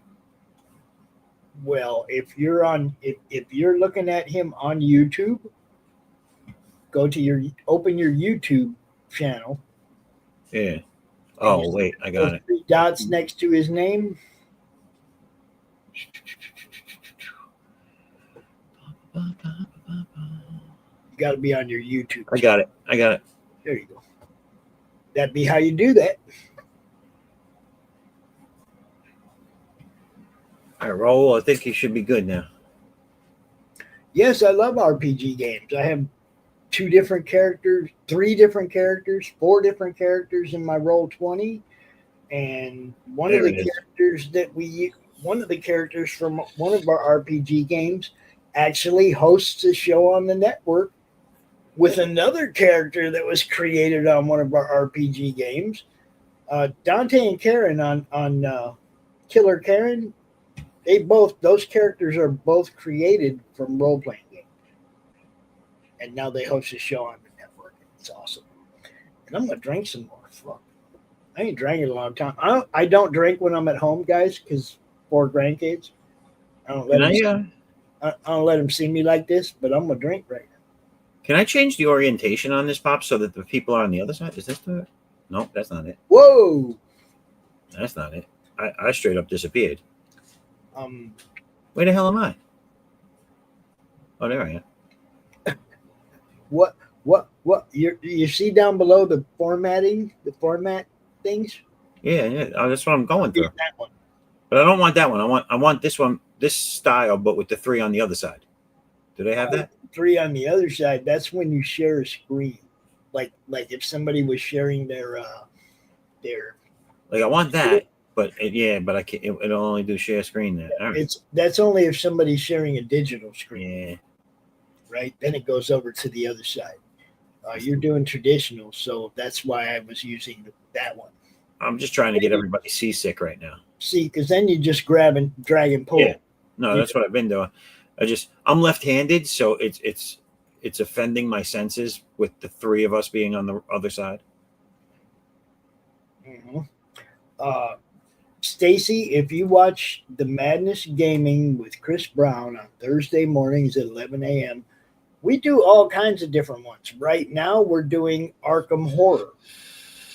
We've done Slaughterville. We've done all kinds of different. We've done D&D games, Tomb of Annihilation. That's the one that we produce. But I'd love to have a couple other RPG streams on the network too. I don't want the one we do to be the only one. I know 3 different people right now that are running a game, and they're all welcome to bring their game streams to the Madness. I want this thing to be big, man. When we hit Roku, I want it to splash. I don't want it to fizzle. What is this she's saying? The phaser rip? I'm not sure what that is. What does that mean? Explain me. Yeah, I'm not sure what that is. But I see that she says she'd love to see the Marvel TSE or TSR RPG tabletop program. I think we demoed that or reviewed. Well, I mean, we've demoed and reviewed a couple different Marvel games on the network. You have to go look at the tabletop demos and tabletop review playlists and scroll through that, and you'll find where we've done Marvel stuff. It's just not. I mean, it's whatever Chris decides to demo. That's what we do. You know, if he wants to demo it or if he wants to review something, like he just got some Overlord cards, the new ones.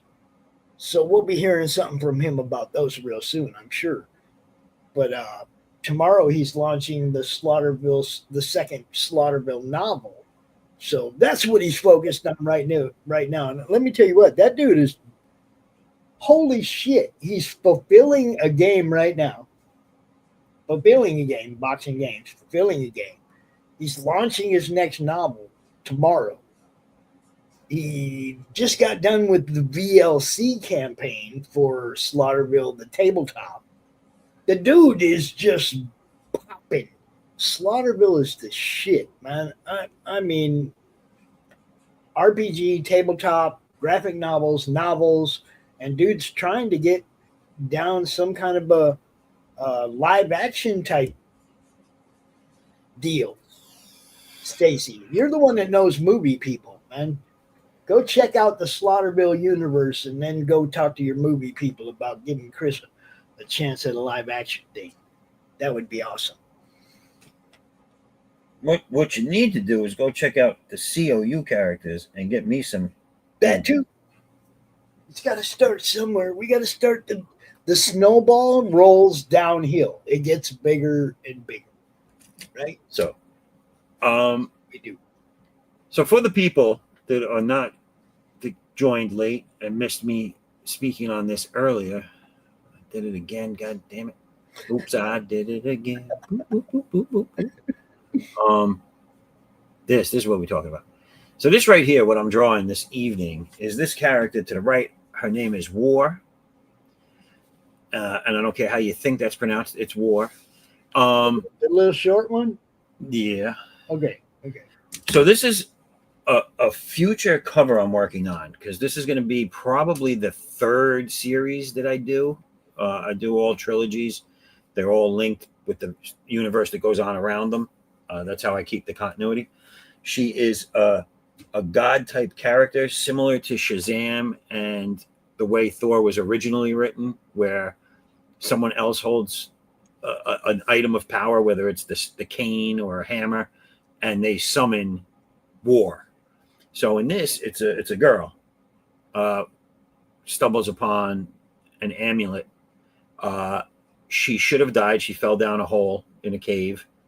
The ground went out from under her, and the amulet was right under her, and it bonded to her and brought her back to life. But it's weird. You're gonna have to see it when it comes out. There's a lot more behind that. There's a big time jump too, because when the war character merges with her, she doesn't know that she's been dormant for thousands of years or hundreds of years, whatever the case may be, and she has to like become accustomed to everything, and all she has is a little girl that doesn't know everything yet teaching her. So that's pretty much these characters, but this is a cover that's going to be used. I'm going to have one of my main cover colorist, Bruna Costa, who does a great job, do the coloring on it once it's done. And once she frees up, she's busy right now, but this will be waiting for her. And yeah, so that's what I'm working on tonight, because I know everything on this stream is going to be related to my campaigns that I draw. So that's what I'm doing tonight. And then I'll be back to page work next time. And hopefully by next time, I'll be on the next book, and you'll get to see some pages from the next story. Now, do me a favor, bro, and grab the link from whatever sign up or campaign or whatever, put it over there in the private chat, and I will drop it across the platforms. All right. Or just put it in the chat, and I'll take it from there. Whatever. Let me get into them. Since we do not have a mod dropping links, we kind of got to take care of ourselves. I had a problem with this earlier, and I don't know what the problem is. See, I do all this. Hey, do you mind if I drop some background music? Drop it. Go ahead. All right. Yeah, this is all copyright free, by the way. This is from Lady Serpent and Legion Zero. All right. Just a little bit of anti-dead air. And I just found like a very talented young R&B artist. Just like rap, he does some R&B composition and stuff, so I want to be adding him to the mix too, because I'm going to be doing up some album art for him. We actually have a hip-hop show on the network now. Oh snap, I got to tell him about that. It's called the ID Show, and it usually runs every other Friday, but tonight something happened, and he's like, can we do a show tomorrow? And I'm like, okay. So I got to be careful. Oh, I forgot to switch the button thing. I got to be careful about which pictures I draw on in my sketch pad, because like my daughter drew this. Well, you didn't have to say that, but we can tell she's your daughter. Carry on. Yeah, well, my youngest son, who's 11, he'll be 12 this year. He's really into drawing horror, and right now he's into cosmic horror. Like, he went through the descriptions of angels and decided to draw them accurately. And I was like, dude, like it's pretty high speed for an 11-year-old. Yeah, I got a granddaughter that can do really good too, but it's all flowers and rainbows and stuff like that. It's good, but it's like, get out your comfort zone, girly girl. You know what I mean? Right. I'm working. I work on all of them. Whatever they show an aptitude for, I push. They're all in band. That's awesome. They all have different instruments. They're not like cheating off each other. You know what I mean? It's cool. And one of them's a percussionist, and he loves Neil Peart, baby. Oh my God.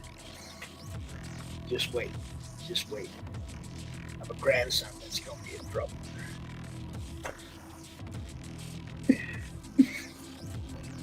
So I just dropped one link in the chat. That's for the Indiegogo. Oh, no, I'm sorry. My bad. That's Kickstarter. Okay, you put it in your YouTube. I mean, put it in the StreamYard chat. I think it's there. It only showed Right up there. in one. Yeah, it only showed up in one place. If I drop Oh, I a don't link know. here, it's gonna go everywhere. Yeah, I Promise don't you. know why. All right. Let's see. I'm gonna grab this thing. Hold on.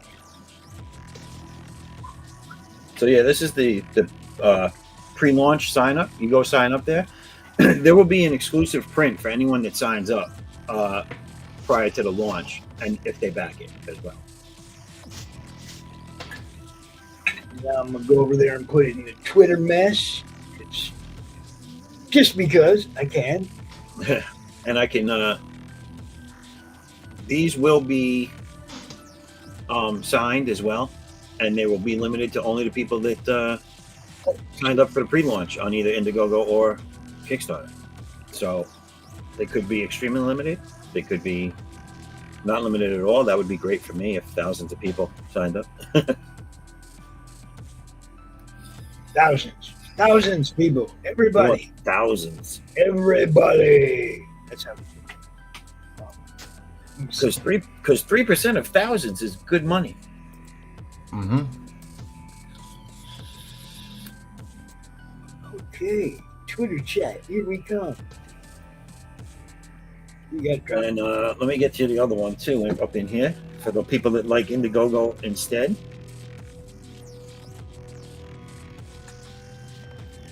Yeah, with. Oh man. Oh, that's not the button I pressed. Ooh, that was close. I almost deleted all my icons. Sure, you know it was a Pornhub window. That would have sucked.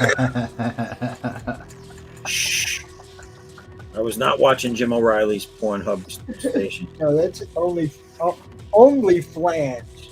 Only flan? Only flange. Only. Yeah. Only flange. I love Jim. He's probably watching. It's only 11. Well, Jim, we're going to talk shit about you because it's your own fault you ain't in here drawing. And Don, you could be in here too. I tried to get him to come on. He didn't want to. He's still in the chat. He's still watching. Could have been here. Favorite Daredevil Marvel comic storyline. Elektra. The real one, not the movie shit. The real Elektra story. There's the Indiegogo one right here. Wow. How you like me now? Don. Hey, Tank. Yo. Don, come on in, man. I got to become friends with you, so you put me on your show. We've only hung out once so far. It's like third date stuff, right? Hey man, we be friends, SA. Hola, Levato. I need another one of these tequila. It's born in East LA.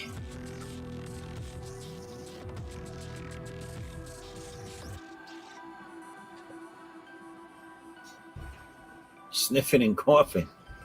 If it wasn't for the sniffing and coughing, that could be a good party.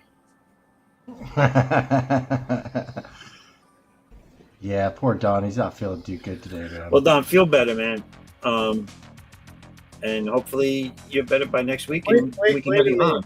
I want to know how Omer killed it. Omer killed it. Yeah, Omer killed it. I want to know. I need date. I need details. I think he was streaming for too long. Ice came in, took it all down. He's on the run to Antarctica. They heard about all his family illegally voting, and they took it the wrong way. And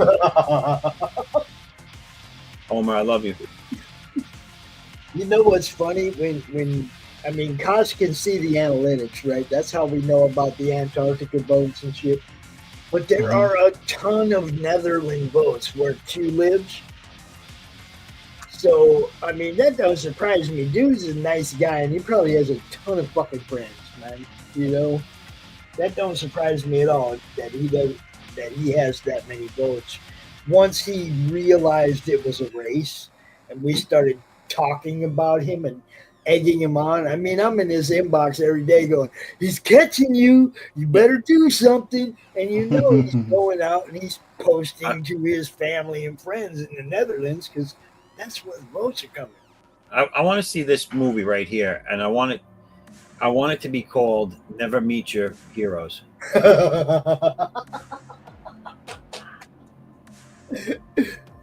Oh, listen, there's some big, you know, with this Flip City contest. There's some big what do you want to conspiracy stuff going on here, man. I know. Like you got people from Antarctica. You got south of the border coming across and voting. There's some crazy shit going on. Well, the Antarctica ones cracked me up. Okay, because if 14 or 12 of the 27 people that are actually paying attention to our network, hell yeah, right? But I just don't think so. Well, it's because those 12 people get to use that one computer for 2 hours during the day, right? And they all voted at the same time. I mean, if they're all paying attention to us, cool, right? By all means, drop in on the Meg TV anytime. You know, I'll tell you right now, if they're real, Q's got a place to go. You know what I'm saying? He's like a celebrity there now. Yeah, Don, you got to actually pay for a streaming service to get more than 2 hours out of any of them, I think. Look, it's funny because EV Mux is where Christy runs the Creative Chaos show and Kaz runs the Three Beer Men for the network because we have both. We have EV Mux and StreamYard because we're trying to figure out which one's going to be better come Black Friday when it's time to renew. And yeah, we'll be looking for the deal because we're smart like that. I'm just, But you got to pay if you want more than 2 hours. If you want any of the bells and whistles, you got to pay. It's just being smart about how you pay. I mean, I looked into the EV Mux thing, and I'm probably gonna try it out because it looks good. I mean, well, I want all you guys to familiarize yourself with it, get the free version, and play around because we're going to have one or the other. Come Black Friday, we're gonna either have EV Mux or StreamYard going forward. We're just not sure which one yet. But yeah, by all means, familiarize yourself with both so that if it comes down to it, EV Mux gives us a better deal and they have what we need, that's probably where we'll go. Those decisions are made by my tech guy, my partner, Kaz. He makes all those calls. So right now we have both because we want to know which one's going to serve us better for the Roku network.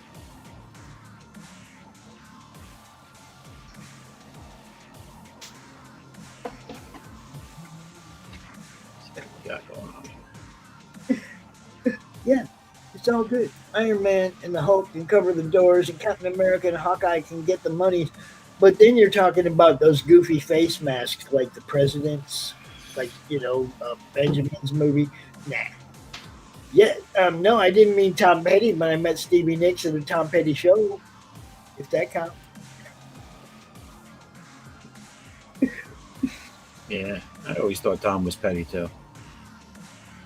Yeah, well, see, Don, what I did is I went looking for Black Friday deals, and we ended up getting StreamYard for the year for less than $500 because they wanted to up our price to like $849 or some dumb shit. Some hookers and blow, and then you'll have the sniffing and coughing be the good time.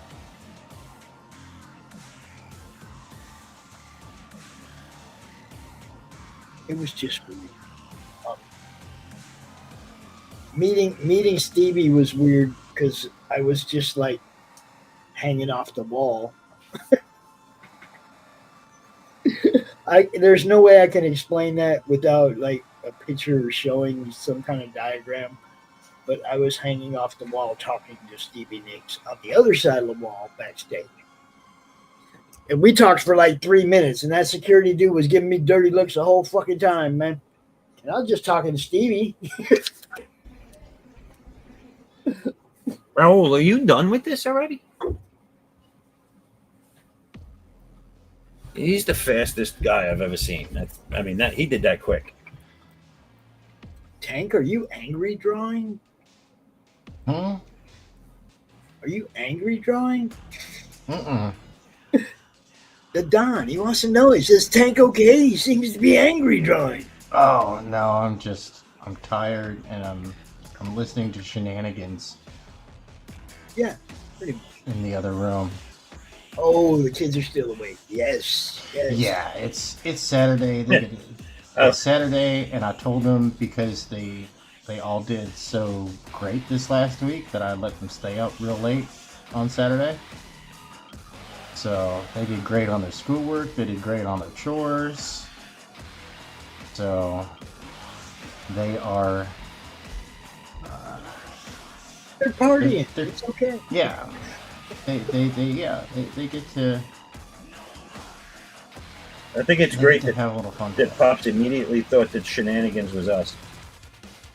I was kind of hoping, but nah, we don't have that many people watching.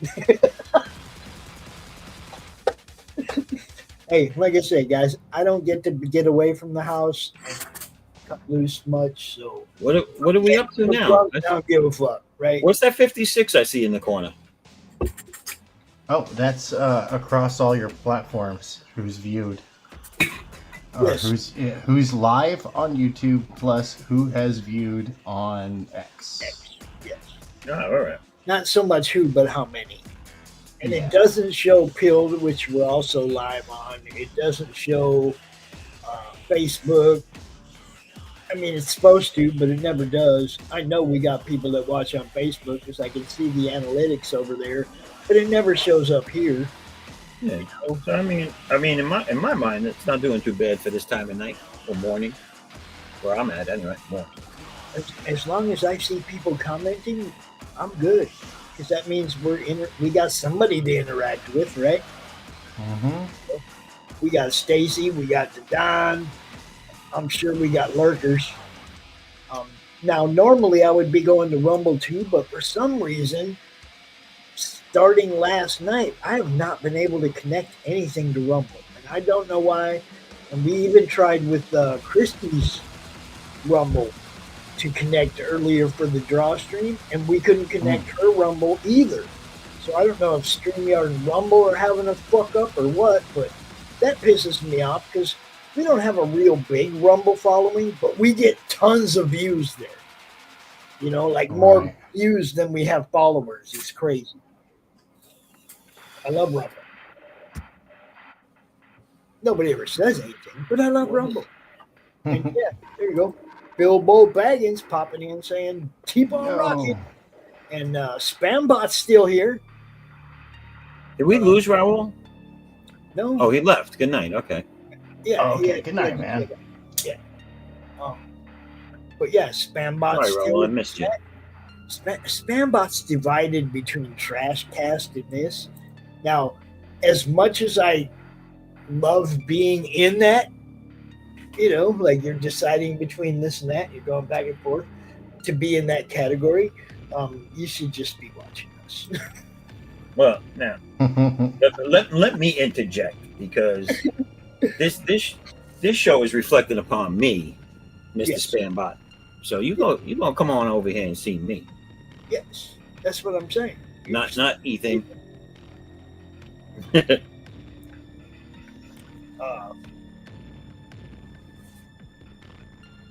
Say what? A program could be a celebrity is on as a guest and gets a lesson from a comic book artist.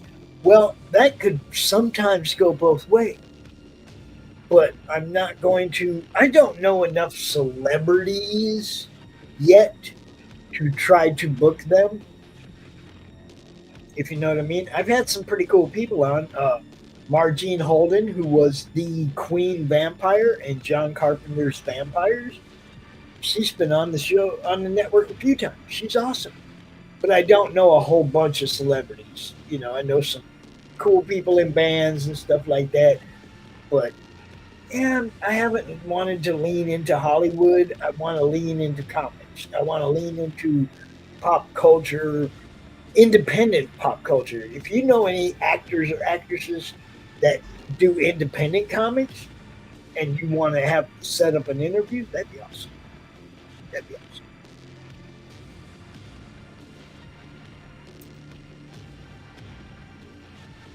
Zaffo, if you're on Hollywood Squares, you can dress as addicts. That's going to be a hard no.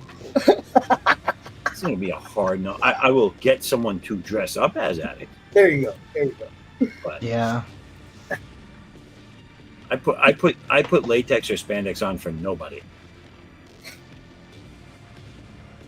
I mean, I would for the right person. Don't get me wrong. My junk needs really to breathe. hot though, and not only that, she's not only got to be really hot, but she's got to really think it's funny, so that I know I'm in.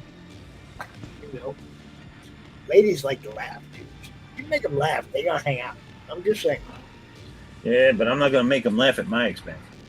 Eh. Sometimes that's all it takes. Sometimes that's all it takes. What you going to do with that? Dun, dun, dun, dun. I got plans, baby. I got plans.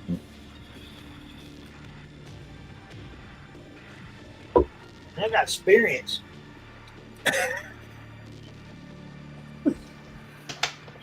Way too much experience.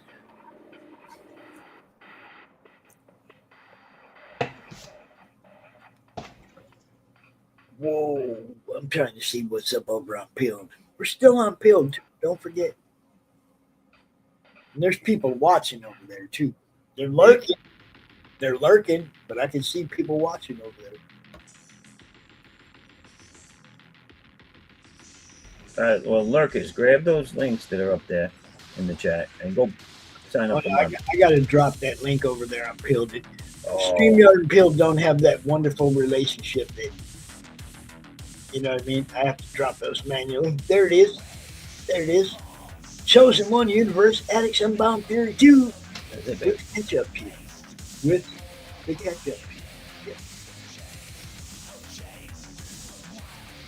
Tank, What's up? What's up? what are you drawing?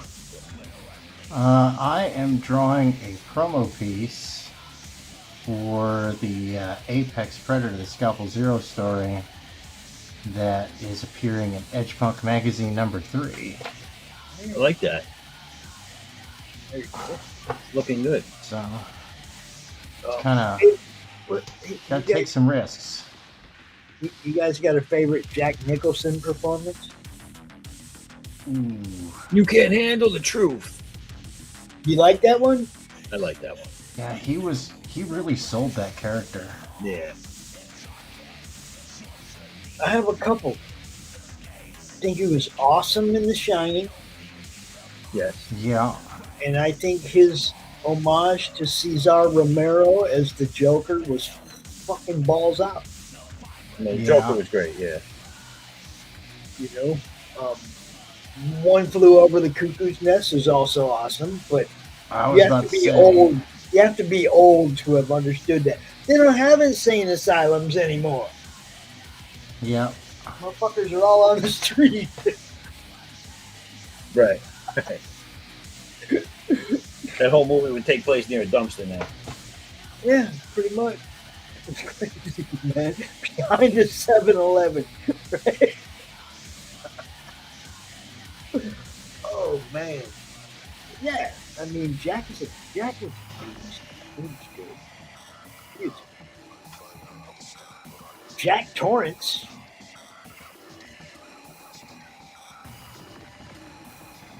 Bilbo Baggins, the dice. I like the dice on your avatar. It's awesome. We do a lot of RPG stuff over here, so I can make. Who's Philbo Baggins? I don't know. What up, Philbo? Philbo's He's- cool. He's not in my chat, so you know, What up, he's not on Philbo? my YouTube. He's on yours. Yeah, I do like that. We love the game, man. We play a lot of RPG stuff. So I have some cool dice. Frog G made my dice. They glow in the dark. You're not the new guy because I seen your name for a long time. You're not the new guy. Don't act, no. You might be the new guy here, but I've seen you. Yeah, he's the new guy here. I've seen you. But yeah, Frog G, man, he made me some glow in the dark prom dice. They're green with red letters or red numbers, and get me a little container and everything. The container glows in the dark too. It's badass. If you don't know who Frog G is, you should. Bilbo is young forever. Isn't he like 11 10?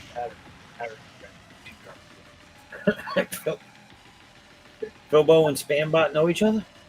I don't know, but I just know, Bilbo Baggins was really fucking old. So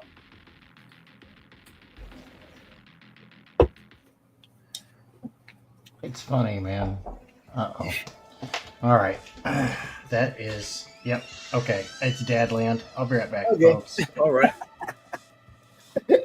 I kind of figured that was coming. I was watching him move. He's like, okay, I got to get out the chair.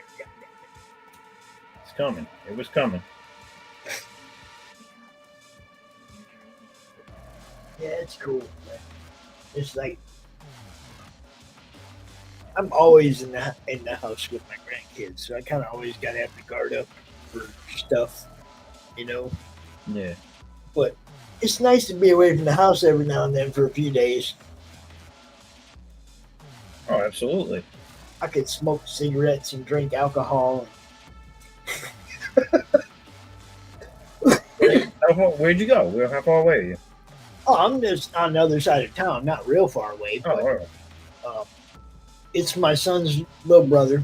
He's got, pit bulls. He's at some big 4-day fucking concert in Ohio. Oh, wow. That's where they're at, and I'm like the go-to guy to watch the house when they leave, Right. take care of the dogs and the chickens and all that shit. Oh, they got the chickens too, huh? Oh yeah, they picked up 6 chickens. Oh, boy. I go out there the other day and they're all like chirping, their little chirps, right? I start whistling and they all shut up and start cocking their head and looking at me all funny and shit. And I was like, What, they got a roost outside? no, just 6 hens. No rooster. And they're not quite old enough for laying yet, but they're getting there. They're getting pretty big, And dude, I just trip out. I ain't never known anybody that's got chickens. Well, one of my friends at work that I work with, he lives in PA, and he's got chickens and he's got roosters, and he constantly talks about how he had 2 roosters. He had to kill one of them. Something was wrong with it, and but he constantly talks about wanting to kill them all because they wake him up all the time. And I was like, well, you didn't know that was going to happen? Yeah. I was like, first off, we wake up early anyway, but like, you didn't know that this rooster was going to make that noise in the morning? Yeah. Actually, I was just talking about that earlier, Bilbo. I'm going to be at Hall of Heroes Comic Con in Elkhart, Indiana at the end of the month, the day after the Madness golf match. Dante versus Mr. Fringe. You got all kinds of stuff going on up in here, man. Just hang out. You'll get it. You'll get it. You'll be like, what the hell? This dude, he's crazy. Yes, I'm a little crazy. But I want to get all these shows up to Roku. I want to get this network up and running. And this is how we do it. Meet new people and doing the, just straight up networking and promoting. That's how you do it. I think it's just putting that. I didn't even know. Just saying. Now, one of my favorite things about what Zaff does is it's all pencil sketch. Mostly. I mean, you rarely see any ink on this. It's all like the same, and it's not different pencils. That's what's cool. It's like he does the different type, different pressure, right, to make it darker, right? Yeah, here I got one to show you. I did so I got a sketch covered here for the book that just released, and what I'm doing is I'm doing a bunch of sketch covers finished to offer in the next campaign. So here's one. I'm it's not finished yet. I'm going to put some background, but this is the one I did today. Yeah. And you see that it almost looks like ink. It's so he goes pencil. So dark in places. He goes so dark, but it's the same pencil. It's not like he has a number 2 and then in this and that and the other. It's all the same pencil. It's amazing. That's what I use. That's what I love about Zaff's art more than anything else, man. Is he can make that pencil sing lightly or harsh like heavy metal, baby. I love it. I'm telling you, listen, I grew up, Guns N' Roses was one of my favorite bands when I was younger. And I always thought Slash was an amazing guitarist because he could make that thing scream. That's what I do with the pencil.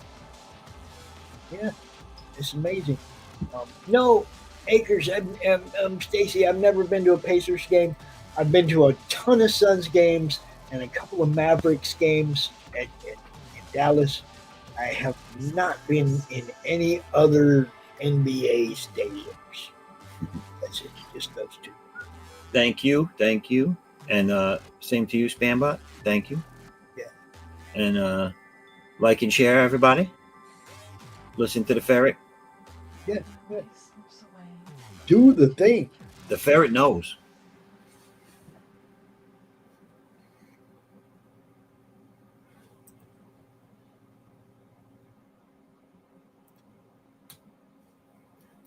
The only thing is that I use such a thin lead. I use a 0.3, and I press immensely hard, so I break the tip every like 3 seconds.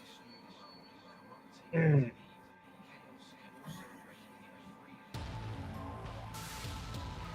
gotta go drop this over on Facebook because it's so badass.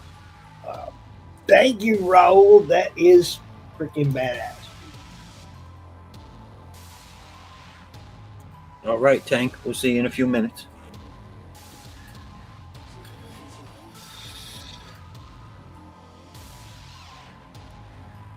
So I want to just take time out to thank those that haven't watched before for coming in and checking it out.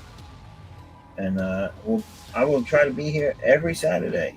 I'm going to eventually move it to 11 o'clock. This week we started at 10:30. Probably do the same thing next week. And then once I start with Jim O'Reilly doing the show with him, we'll drop it to 11. But right now, I'm doing this. And I would appreciate if everybody could go over to my YouTube page, like and subscribe there as well. Smash buttons. You know what I'm saying? That's where most everybody is, bro. Get me monetized. I think Stacy's the only one watching on my channel. Well, if you're all over there, share it out to your friends. Yeah, your loved ones. And they come over to the madness and subscribe over here. Share it out to Antarctica. Supposedly, there's 12 people up there that love comics. At least 12 people there that love what we do, right? But I'm gonna do a quick show and tell, especially since we're waiting for Tank. So you've all seen this. This is one of the covers that'll be offered in the next campaign. Now these are one of a kind. Yeah, they're not being printed, so they might be a little pricey. But if you're into collecting original art and stuff, this is up your alley. And I have also. So now this is the same book, but it's another original cover drawn by me. Same issue, I should say. And then we have this one here. Oh, that looks nice. And again, all pencils. So that one's going to be offered up. And then I have a couple of the previous campaign It's a flip book of Addix and Aaron, my two main characters in my universe. This one has the protective cover over it, but these are full wraps, so front and back cover. These will be going for a little bit more, but all the female characters in the stories. And the two guys, putting them dudes all way in the back. they're like, hello, remember us? That's nice. I like it. So that's one. And then there's one more thing I got going on to show you. Now this is out of the norm, because now if you get this one comes with the sketch I did on paper towel. So I'm going to show you the sketch first. Here's the paper towel. And this was the design process, the thought process for it. Were you at a bar? Where'd you draw that at? No, I was upstairs in my dining room. Okay. And then I brought it down to the drafting table and drew it on the book. Cool. Always drawing. And this one here is not only a one of a kind sketch cover, but it's also one of the rare times you're going to see me do inks. So this is what my inks look like.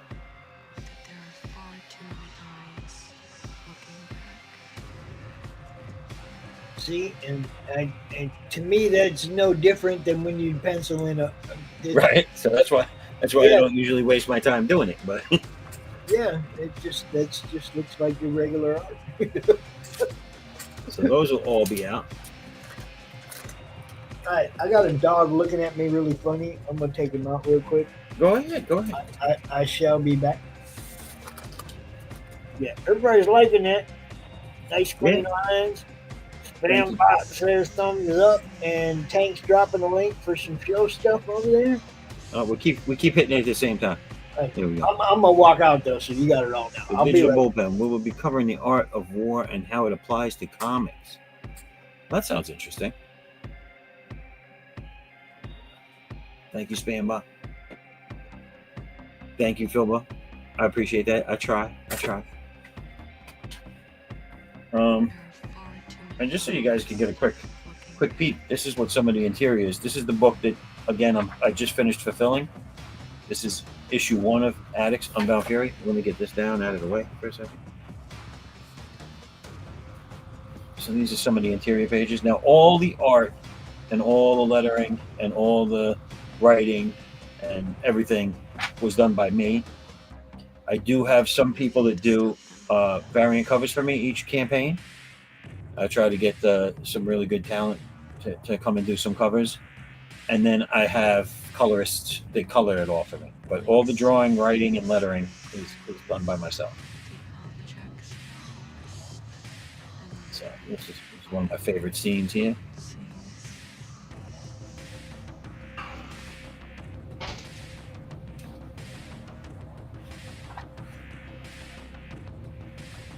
Look, I even draw space tech. Yay! Woo! We love space tech. Oh yeah, you're back. And this guy is still utilizing the 1998 Mac gumdrop. But because he's a tech genius, that thing can launch missiles from miles away. We have some good, clean fun here for the kids. Little head getting decapitated. Yes. Little sword through the mouth action. So this is no longer in second chance over at Fun My Comic. I took that down finally. So you will have to wait for this new campaign to come up to get it as a catch-up tier item. Or if you have the deep pockets, you can get one of these covers I just showed you. And that's where we at. That was my show and tell.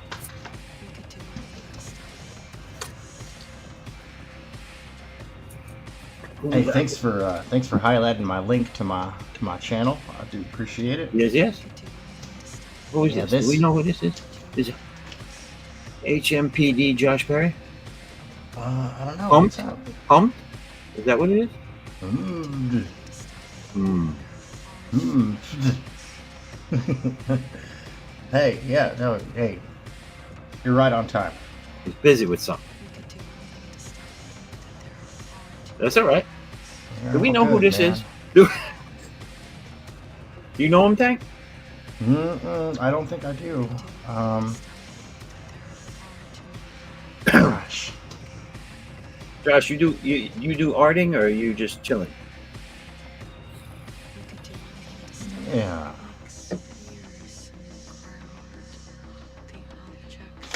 Gallup, New Mexico. All right. Do you make with the artwork, or do you make with the chilling and chatting?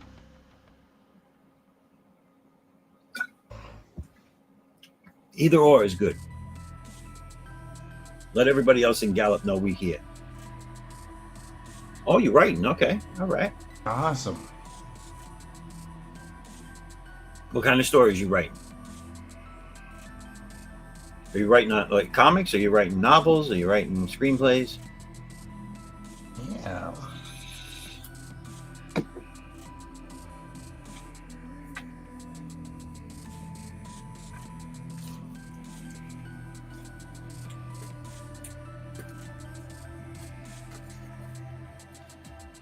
What you got going on?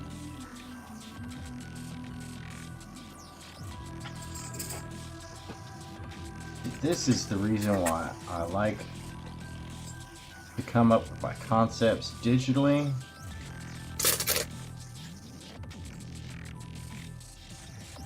And not analog. Because I can play with stuff. But unfortunately, my analog is clogged.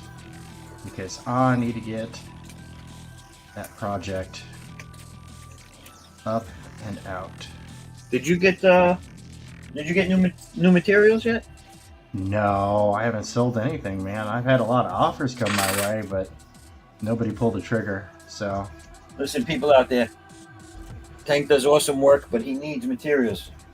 Buy some of his stuff. They sat too long, the materials did, that I had. I went to the dollar store to get more materials. They didn't have much in the way of archival quality. Okay, so they had nothing in the way of archival quality. Yeah, I was just gonna say there's nothing. I got some pencil lids and some pink erasers. Is what I ended up getting. I gotta tell you, I don't pay Dangerously too much low in attention to that stuff. So I'm pretty sure there's pieces of my art out there that are gonna deteriorate. So buy it and sell it while it's still here. It's like disappearing ink, but really slow. I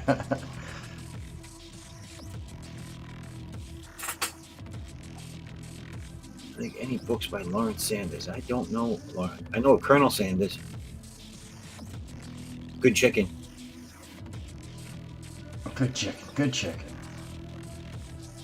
What kind of horror movies do you watch? I don't know, but this makes me feel like you're hiding out behind me right now.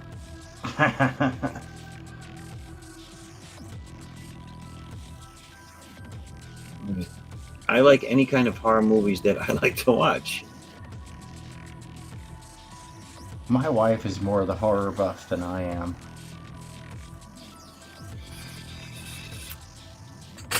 I'm the sci-fi guy. Like, I'll watch sci-fi movies. I don't care what their budget is. Oh, yeah. I've watched some really shitty sci-fi, but I still watch it. Yeah, no, one of the coolest things I thought that for what's his face? Dang it, I just had his name. Bruce Willis. You know, because he's got the aphasia, right? Yeah.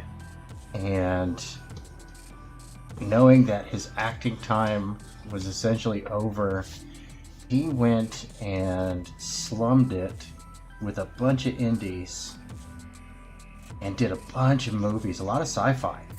Really? Yeah. And, you know, some of the movies he's only in there for like a little bit and whatnot, but like, you know, he really helped out a lot of creators there. Yeah, I think that's props to him for that. I think that's so sad. I mean, I remember when he just started and he was in that moonlighting show. Dude, I used to watch that show when I was Yeah. a kid, like religiously, and then when I saw him in movies, I was like, Yeah. boom. Yeah, so it's friggin' it's sad for a couple of reasons. It's sad because you've seen him at such a young age and now getting to where he is. And then Yeah. it's sad because I'm like, well, it's not like I stopped aging while he was aging, so now I'm that old. Right. Well, and you know, aphasia is one of those things. It does not age discriminate, Yeah. and he's very young to have gotten it. You know, Right. and it's most unfortunate No, it's horrible. that. Yeah. I mean, the guy. Let's be real. In real life, he's about as cuddly as sandpaper, but he's a heck of a lot nicer than Harrison Ford, who is just an absolute pill Oh yeah. in person. Like, for real, dude. Like, you are not as good as him, and he is not afraid to express it. He won't outright say it, but he is not afraid to express it. You, the fan, are an inconvenience to him. Yep. Fame is an inconvenience. Well, I mean, It's only a like, true look, if idiot. fame's an inconvenience, you picked the wrong profession, pal. Only a true idiot could be so hateful of the only thing that made him who he is. Oh no, for real. Like, he does. He hates Star Wars. I mean, he was so thrilled that they were killing him off. Yeah. And it's like, dang, man. Would be a turd. He's like, Indiana Jones made me. I was like, you understand you wouldn't have been Indiana Jones if you weren't in Star Wars. Yeah, if you weren't a carpenter on Star Wars who, you know, impromptu. I mean, granted, he was a young aspiring actor, but he was not picked for Star Wars. He was a carpenter. And it's like, hey, we need you to read these lines with these people real quick. And it was like, holy cow, there's our Han Solo. And they liked him for Indiana Jones because they liked him in the leather vest. mm-hmm. Yep. Dang, man. It's just so silly. But now you're the how's Red the Hulk. background? How's the background music? Not too loud, I hope. Not to me. I don't know. I guess if someone's blasting it on their end, it might be, but Okay, cool. it's not bothering me. Yeah, we don't wanna. But yeah, Harrison Ford. He wants to be this great actor and this, that, and the other thing, and he hates Star Wars, and now he's playing the Red Hulk. So you tell me which one's better. Yeah. And he's complaining he's broke, and it's like, well, you know, you could be like some of these other actors and actually not live that MC Hammer lifestyle. Right. I also think he's one of those people that might be having a hard time. I just put a watch on an ancient statue. That's stupid. That's hilarious. I should have left it. I was supposed to be drawing a cuff, and I was talking, and I turned it into a watch. You know, we were just talking about, you know, hiding Starbucks cups. Oh yeah. Recently.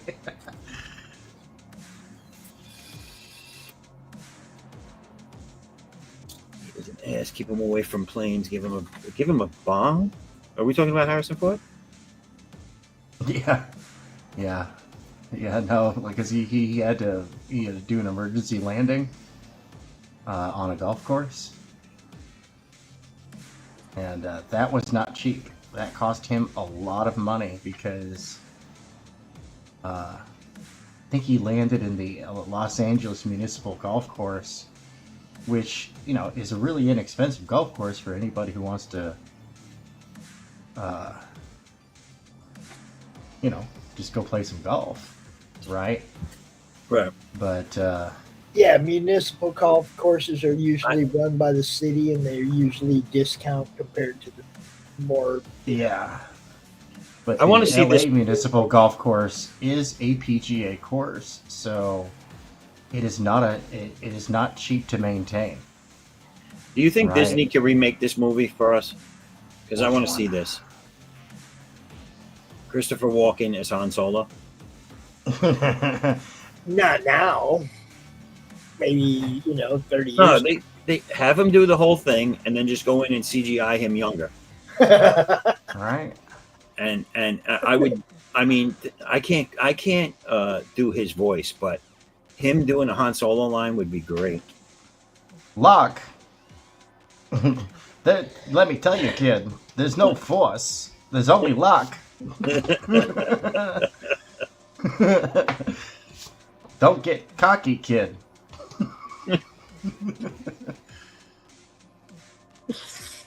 Oh, man. Oh man, I don't know. I might have had too much to drink now.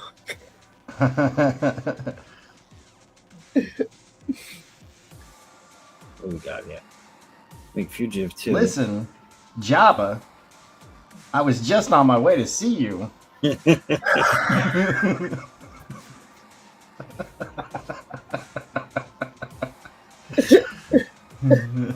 We got stuff to discuss.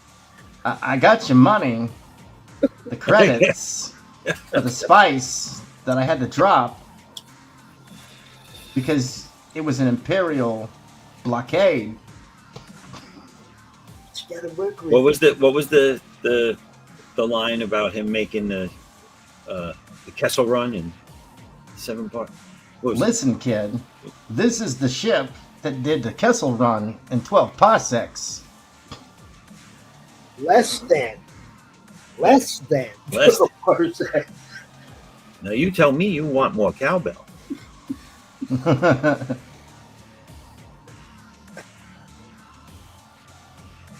Philbo's loving it.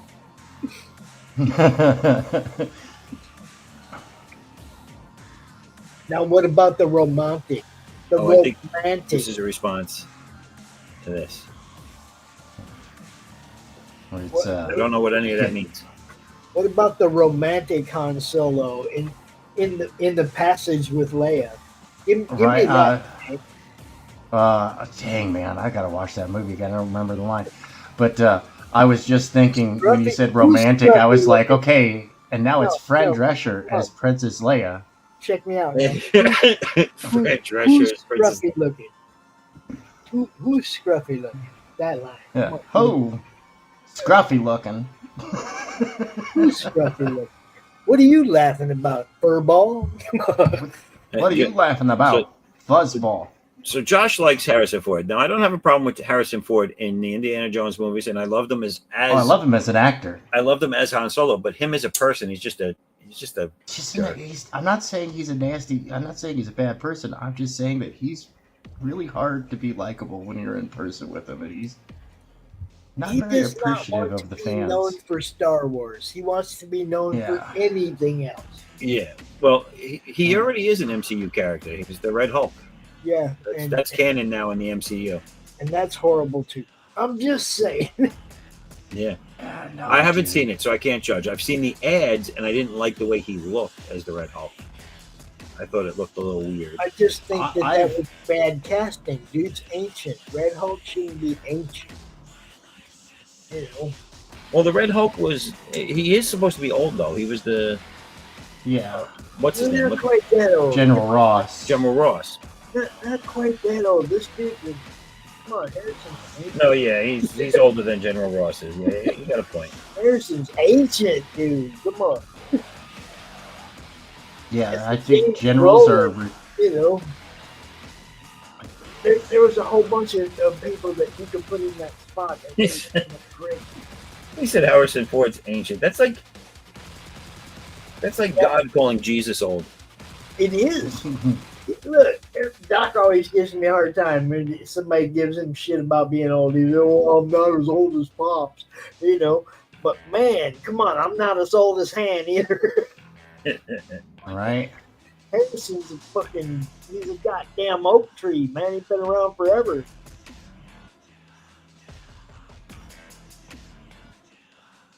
I think he was acting before I was born.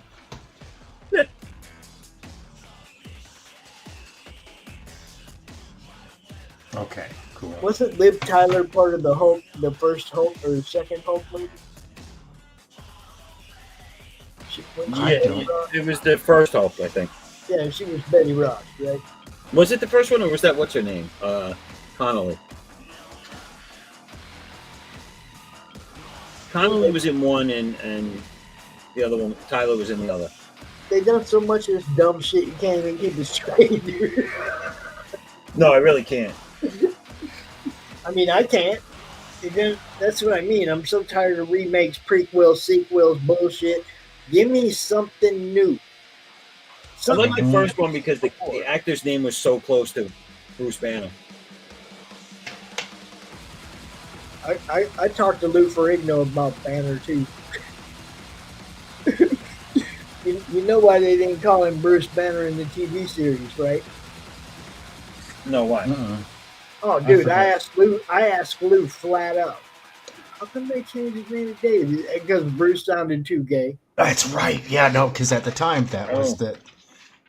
No, that's the reason why my stepdad went by his middle name of William, because his first name was Bruce, and at the time, Bruce was the joke. Dude. Well, I mean, they weren't wrong because ever since then, all you hear is "Hey, bro." Dude, Hey, Bruce. no, it's funny because he said it with complete sincerity, and no, it wasn't like it wasn't like he was joking because there was people standing around or whatever. But I mean, I'm at a con and I'm asking him, because it's the only question came to my head. How come they called him Dave? And he goes, and he just straight up says, man, at the time, Bruce just sounded gay. So, Liv Tyler is not MCU because none of those Hulks are MCU. All those Hulks were done, and they're not part of the canon in the MCU universe. I think, who were they? Fox? Well, they were part of the canon universe, but they were pretty canon to the story.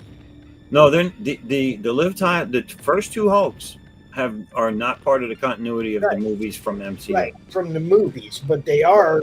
Oh yeah, well, as far as the comics go, the characters are, but the actresses aren't. He's asking if the person playing it is going to be the person that plays that character from now on. Right. Yeah. I'm just saying, it's like there's even stuff that's not canon. If it's like closer to the comics than the shit Marvel's doing, I like it better.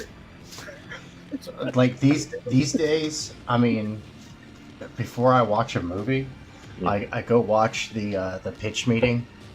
There you go. And if I like, after the movie has been thoroughly made fun of, and if I'm still interested in seeing it, like, you know what, that actually sounds kind of interesting to me. Because I'm to the point where it's like, if it's a spoiler, I'm probably not interested.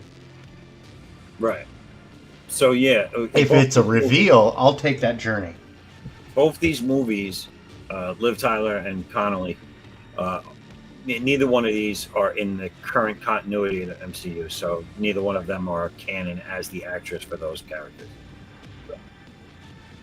The stories are canon as far as comic books go, but not as far as MCU go. Yeah, they don't. Honestly, the Hulk in the MCU's continuity in the movies you never see this character. He is Bruce. Yeah. But you never see this character, the one that Liv and Connolly play. You never see that character. No, they don't. They don't ever refer to his love interest or his girlfriend or anything. The new Hulk is definitely Bruce.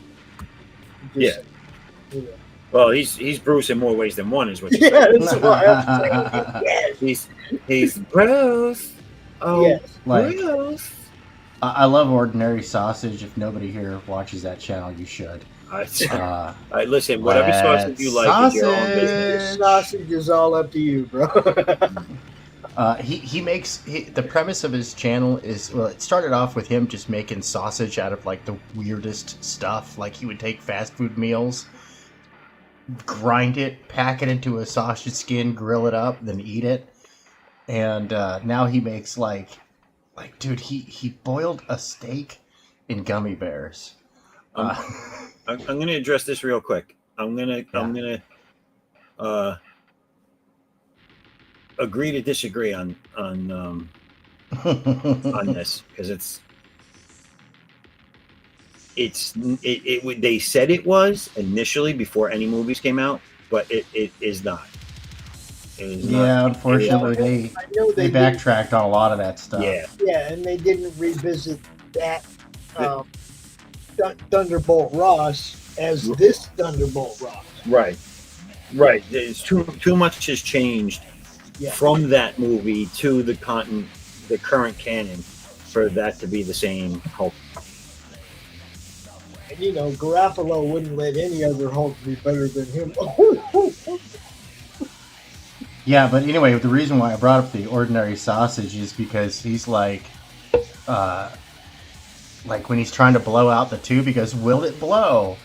And then he rates it on how many Mark Ruffalo's. Because Mark Ruffalo blows. Well, I hate the fact that it was his idea to downgrade the Hulk's powers. Dude. And they let him. That's what bothers me. Like, it wasn't even downgraded; it was watered down. Yeah, this is to a pussy. This is the Hulk. This is your property. As Marvel, they should have never let anybody say, "Oh, let's make him weaker." The Hulk's whole thing was the madder he gets, the stronger he gets, and then you turn him into a guy who can't get mad. What the fuck? Well, they turned the Hulk, the actual monster, the Hulk, they turned into a bitch because there's that one scene where he's trying to pull him back out, and he goes no because he's afraid of Thanos. Yeah. I'm like, are you kidding me? Exactly. Like, you guys just watered down one of the most powerful characters in the Marvel Universe, and you didn't bat an eye while you did it. That's why you lost so many fans, is you watered down so many characters. But that was all Mark Ruffalo's doing. He was the one that wanted it done, and they let him. Look, I'm a huge Elektra fan, and when they did the first Elektra movie, and they turned her into a nursemaid, I was pretty much, I saw where Marvel was going way back then. I was like, that was horrible. That was a horrible movie. Yeah, they're afraid to show these characters in the light they were written. Mm-hmm. And they're going to ruin them. They're going to lose their fan base because that's not what we bought. When we bought these comics, we bought these characters and we invested in these characters as written. So to answer this right here, the Deadpool and Wolverine, the whole Deadpool series is very what do you want to call it? Satirical of things that have come in the past. So in the Deadpool Wolverine movie, he's looking for a Wolverine that can help him out. That's the badass Wolverine that died.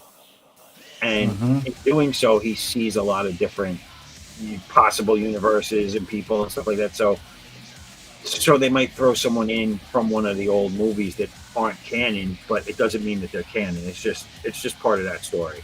Yeah, it's like a time into the whole multiverse thing that they're doing too. Yeah. So like if you remember the Multiverse of Madness, they killed the whole Illuminati board. And you saw Professor X and all this stuff, but none of those were continuity to the timeline of the MCU. But see, the whole alternate universe and all that shit, they just ruined canon when they started doing all that stuff. Yeah. Oh yeah. Well, and it's funny because they did that so that way they could get rid of the Ultimates line, which what the heck. And so that way they wouldn't have to do an MCU comic because now they can't. Yeah, because there's no more multiverse. Well, they shit on all the characters that were done by the other company,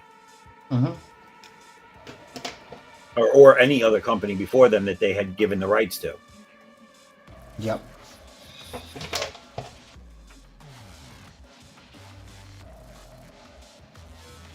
Yep. I agree with that. Now, that makes sense all the way up to one point. Which one? It gets to the point where Disney, okay, supposing Disney finally gets the Hulk rights to the Hulk, are they going to put him back to the way he was? No. No. So No, what? they'll keep him as the watered down version. Yeah. So what difference does it make? Who gives him? See, Disney is part of the problem, and we all know that. We've been paying attention. Oh yeah. Well, the only thing I would like to see them do is if Harrison Ford plans on playing this character again, and I haven't seen the movie, I don't know if he gets killed or what, I don't know. But if there's a Red Hulk menace, they can use that as a reason to bring the Hulk back to full power. But I don't think they're gonna. Well, No, they won't, because Mark Ruffalo is a pussy. such. Yeah. No, that's putting it nicely too. let me be drunk and speak my mind one night every year. You know? Scarlett Johansson is the Black Widow. She's canon no matter what, but she's dead now. So really, the only thing they can do is either have something happen where she gets brought back to life mystically, or just show like prequel stuff with her in it. And we covered that bring back to life thing earlier. Yeah. Only if you're in Marvel, remember? Unless you're Uncle Ben. Question is, who created the multiverse? Well, I mean, the multiverse was created a while ago with their what if stories, right? Yes. That is. Thank you for bringing that up. Well, that TV series Loki pretty much touches on where it comes from in the MCU. The movie universe, where it's just every decision branches off. What you said about what if, though, every single movie they're making now was a what if story. Yep. Jane It Foster really and Thor was a what if story. All of them are what if stories, and it's like, why don't you just brand them as that? That was a great comic series that made a lot of money. Well, why? That's because they took the Jane Foster thing and made it canon. It was They didn't use it as a what if story. That's it actually wasn't canon, though. That's the whole point. It wasn't canon. It was a what if story. No, it wasn't in the book. You're right, but they're making it canon in the movies. And that's what's wrong with Which it. is That's what I'm stupid, trying yeah. to say. I They're agree. taking what if stories and they're making movies out of them, and then they're saying this is canon. And anybody that knows comics knows that most of these stories were not canon. They were under the what if title, which was alternate universe shit, not canon shit. Well, that's why Disney started saying, yeah, we know it's not canon in the books, but this is the MCU canon, because they want to differentiate their movie universe from their books. And that's when they lost me, because they were ruining all the people that we invested in. Absolutely. You Absolutely. know? I agree with you 1,000%. Yeah, it's like we invested. We bought those comics, and then you took those characters and you poured water on them, or you just made them totally worthless to their fan base. How can you do that? I still collect comics mainstream, but I don't collect like I used to. I collect certain things that I have collected since I started, which is like the X-Men, and I collect the main ones, whatever the main one is at the time. I collect, if there's a big crossover that looks like it's going to be good, like they got this Doom one out now, I'm collecting that. But all the other shit, I don't collect. See, it's the big crossovers that piss me off. The ones Yeah, they usually do. You had to get a book to get one panel of the story. Get the fuck out of here with that dumb shit. Well, listen, I don't want anyone watching right now to take this the wrong way, but my personal preference is if I see a big crossover coming out and issue one has two dudes kissing each other, it's just not for me. There's nothing wrong with it, but it's just not for me. Right. Dustin, what are you doing awake at 2 o'clock and 3 o'clock in the fucking morning, bro? I love you, but what are you doing awake? I'm drunk. Don't worry about it. Real quick, I just want to apologize. Aces and Josh Perry. I'm not getting to all of these because I'm drawing and coming back from reading. But what's this? Spider-Man movie, No Way Home. Oh wait, what is that? What looks like?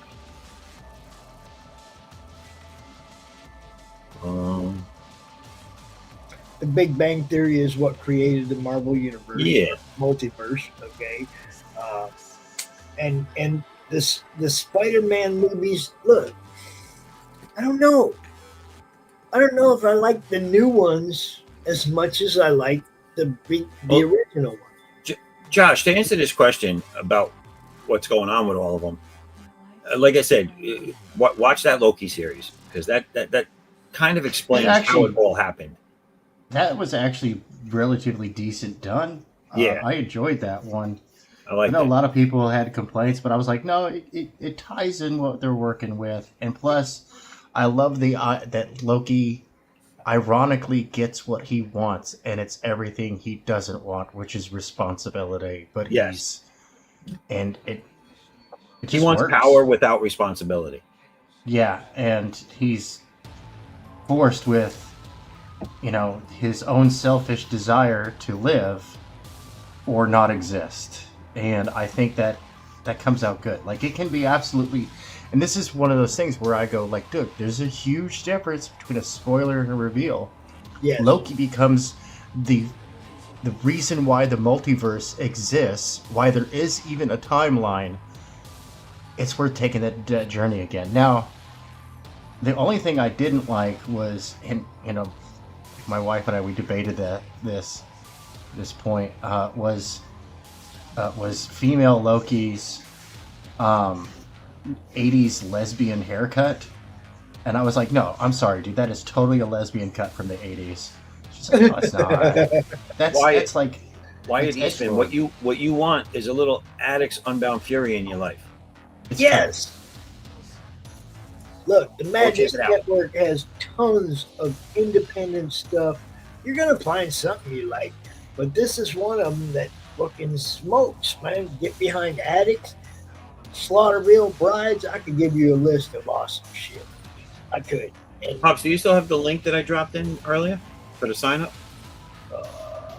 Let's see. I might still have it up, actually. No, I don't. I have to go grab it again. Hold on. Right. Man, there's been a lot of comments. I'm scrolling up a long ways. I know. It's all the way up. The one I have is the sign-up page, right? Do you, wait. Yeah. Hank, do you have is this the second piece you're doing? Yeah, I didn't like the way the one was coming out, so... Oh, all right. What has she got in her teeth? Is that a grenade pin? Yeah. Nice. And if anybody here has actually ever pulled a grenade pin, you will know that them suckers don't go willingly. Yes. Like, they don't go back in willingly either. Yes. they don't. But if you pulled a pin out with your teeth, chances are the pin is pulling your teeth out. Yeah. This they don't come out as easy as it looked in Raising Arizona. No. Yeah, no, that's Hollywood. And they don't go back in very easy either. No. Although I gotta tell you, I was watching that scene. No, I didn't watch the whole movie, but I was watching that scene where that guy catches up with him, that biker dude catches up with him. Yeah. Finally. And the explosion on him after the pin is pulled, for the time it was done, was really well done. Yeah. It looked real. The shrapnel and the body parts looked cool. I was like, wow, that was done really well for the time period. So anyway, those were all the Wyatt. Those were all the links right there that are now in the chat for my sign up. So if you're interested or you want to check it out, go there. You can also go to here, right under my name, foresight11.com. That's my website. It's free to subscribe, and you can check out a bunch of stuff about my characters in the universe. Just want to address this one real quick. I don't think RJ's watching. We broadcast to RJ's network because he is part of the Madness Network. It's pretty late. I don't think he's watching, but if you reach out to him on Twitter, you have a much better chance of reaching him than you do on Facebook. I don't know which social you use, but he's pretty much stuck over there on X now. So hit him up. Look, he's publishing our book. RJ's awesome. Thanks, Wyatt. Did he have an opinion on Facebook? Who? Let me just meet some RJ. Well, I mean, he's on Facebook. He's just not. He doesn't pay attention to the Facebook Messenger as much as it does the X Messenger. Right. Guys, if you like Spambot Wyatt, if you guys like anthologies, also I have an anthology. It'll be available again on the next campaign. So if you sign up, keep an eye out for it. It's got 6 separate stories, 8 pages and 10 pages each. Now, I do want to tell you guys about a website that is in development right now. It's called panelfly.io. And the object of this website is to put independent comics in and retailers in the same space so that retailers can see what you guys are doing. A lot of retailers have signed up. A lot of creators have signed up. Panelfly, just the way it sounds, panelfly.io. Go check it out. Nice. So I'm gonna do a little show and tell real quick for the anthology people in the chat. So this is the remastered version of the anthology. Nice Bart Sears cover on it. Imperial Lexus is one of the stories in the anthology. It has a little bio about myself in the back. Got some nice prints, and I did all the art. The stories are marked with covers. They're the chapter markers. Nice. So you have this one here. Nice little, how you doing? But we have a story this story here is kind of like, if anybody's ever watched the TV show Fringe, it's kind of like that. One of my favorite shows, dude. Oh, I love that show. So it's kind of like that, where there's a parallel universe. It's like there's a very thin veil between the two. But I did it with a twist. In this one, it has it gives an interesting sci-fi twist to why we have identical twins in our world. Right. Then you have one here that's based loosely on my son. It's about a teenager that's coming of age, but he's still playing video games, and he gets to become the chosen one to save not only the video game realm, but our world as well. And each story with him moving forward, when I do his stories, each book would be a new video game that he has to beat the end boss to help save the world. Nice. And that sounds fun. after every story, he gains something, whether it's a power, a weapon, something. He gains something to add to his arsenal. Then you have this one here, which is your Space Odyssey. This isn't the Space Odyssey. This is the humanity on a new world after our world was destroyed. So this is basically an older man telling a younger boy, it's not his son, the story of where they all came from, just before these people come in and try and destroy them all. So it's an interesting story. There's a lot more behind it. There's a couple that go into each other. Like I have a Space Odyssey one here, which is called Odin the Journey. This is the story of humanity after the Earth was destroyed, looking for that new planet.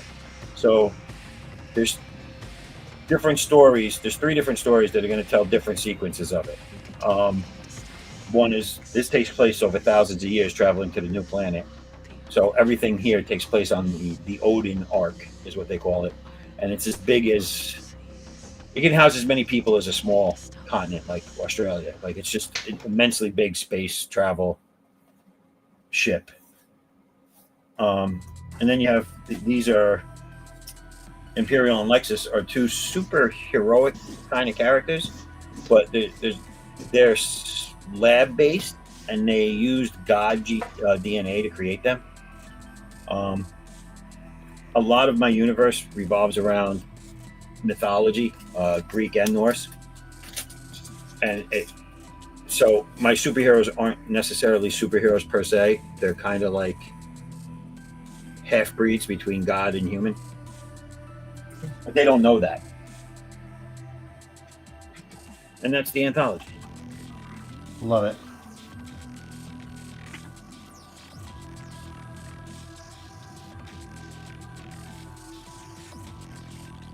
Yeah, I was thinking of getting that. My comic shop had an issue of the Heavy Metal. I was thinking of getting it, and then they sold it before I could make up my mind. Yeah, see, we are friends with some of the people who have roots in heavy metal. Frank Forte is somebody that we have solid rapport with. We love that dude. He's also drawn some Rick and Morty, but he's one of the guys that used to be part of heavy metal back in the day. I thought you were going to say he drew some Ricky Martin. Rick and Morty. He actually drew me as a Rick and Morty character. Has anyone drawn Ricky Martin before? Nobody who wants to remain an artist.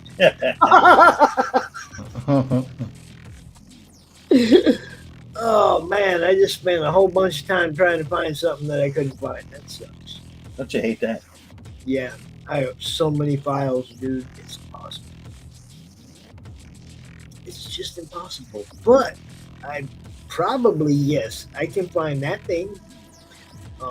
The thing that I was just saying that Frank Forte drew of me as a Rick and Morty character. Huh? Oh God! What do you think? I Yes, think the likeness is uncanny. Pops, are you Star Trek or Star Wars? And I was like, I don't know, I'm kind of both.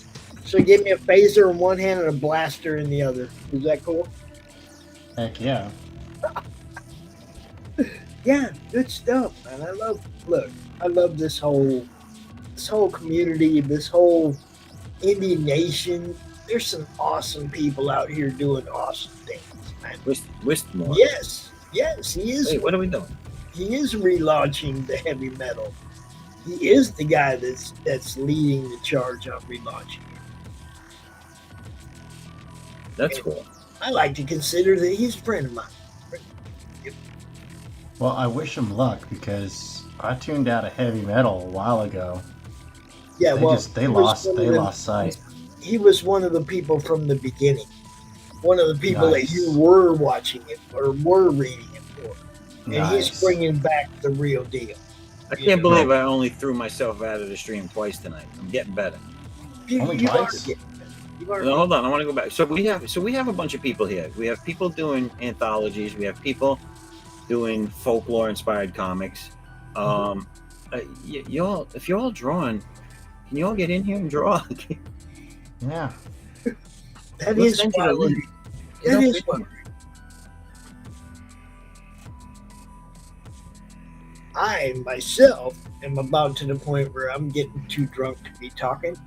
At least publicly, if you know what I'm saying. I mean, I was wondering when that was going to happen. No, I'm kidding. I'm starting to get there where I don't give a shit what I'm saying, and I should probably quit talking. You know. But I don't get to be that way very often, so. But yeah, if you could get somebody else in here to at least monitor the chat for you, so you guys can continue your awesome artwork, Right? right? Well, I pretty much Sorry. hammered down the lines for tonight, it looks like. Now I can get into the rendering. I don't know. We all been having a good time. We've been talking a little shit, having fun, but the art is still the art, and you guys kill it. You know. Thank you. Yeah, Thank no. Zaff is going to town, man. Underappreciated. I appreciate that. There are way too many people in indie comics that are underappreciated. It's very Way true. too many.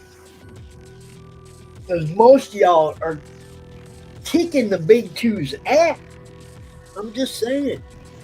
Yeah. I gotta tell you, I was on the draw stream earlier today, and Doc informed me that I'm not even on his top 10 list, and I kind of got a little disheartened until I realized that, you know, he grew up with the classics like Michelangelo, Donatello, all the turtles, All the Ninja Turtles. all the Ninja Turtles, and I realized, you know, he was there when they did the first rough sketch of the Last Supper. Dude, he was fucking there when they did the Sistine Chapel. He was there for all of it, right? Yeah, I know. So it made me feel kind of better when I looked at it that way. You know, it's a lot of tough. It's a lot of tough competition for me to go up against. Really though, the indie comic sphere, there is some really great fucking artists that don't get no love, dude. There are so many. Like you were talking earlier about, the Kings and what they do, and it's like I watch somebody like Les Garner or Jim O'Reilly, and they are on that level, and they don't get that love, and that shit pisses me off. Yeah. Well, those guys are killing it, and they don't get no love. Yeah, no, and that's one of the reasons why starting this Monday, I'm going to be going over the art of war and how it applies to comics and how we can all apply it and start winning. I'm all about being Charlie Sheen. You know what I'm saying? That Wismore, that was me dropping that link, and that was so people could enter the show if they wanted to and draw with these guys. That's why I dropped that. You almost entered what chat? What chat did you almost enter? He almost joined our stream, I think. Oh, come on. Join the stream, man. What the hell?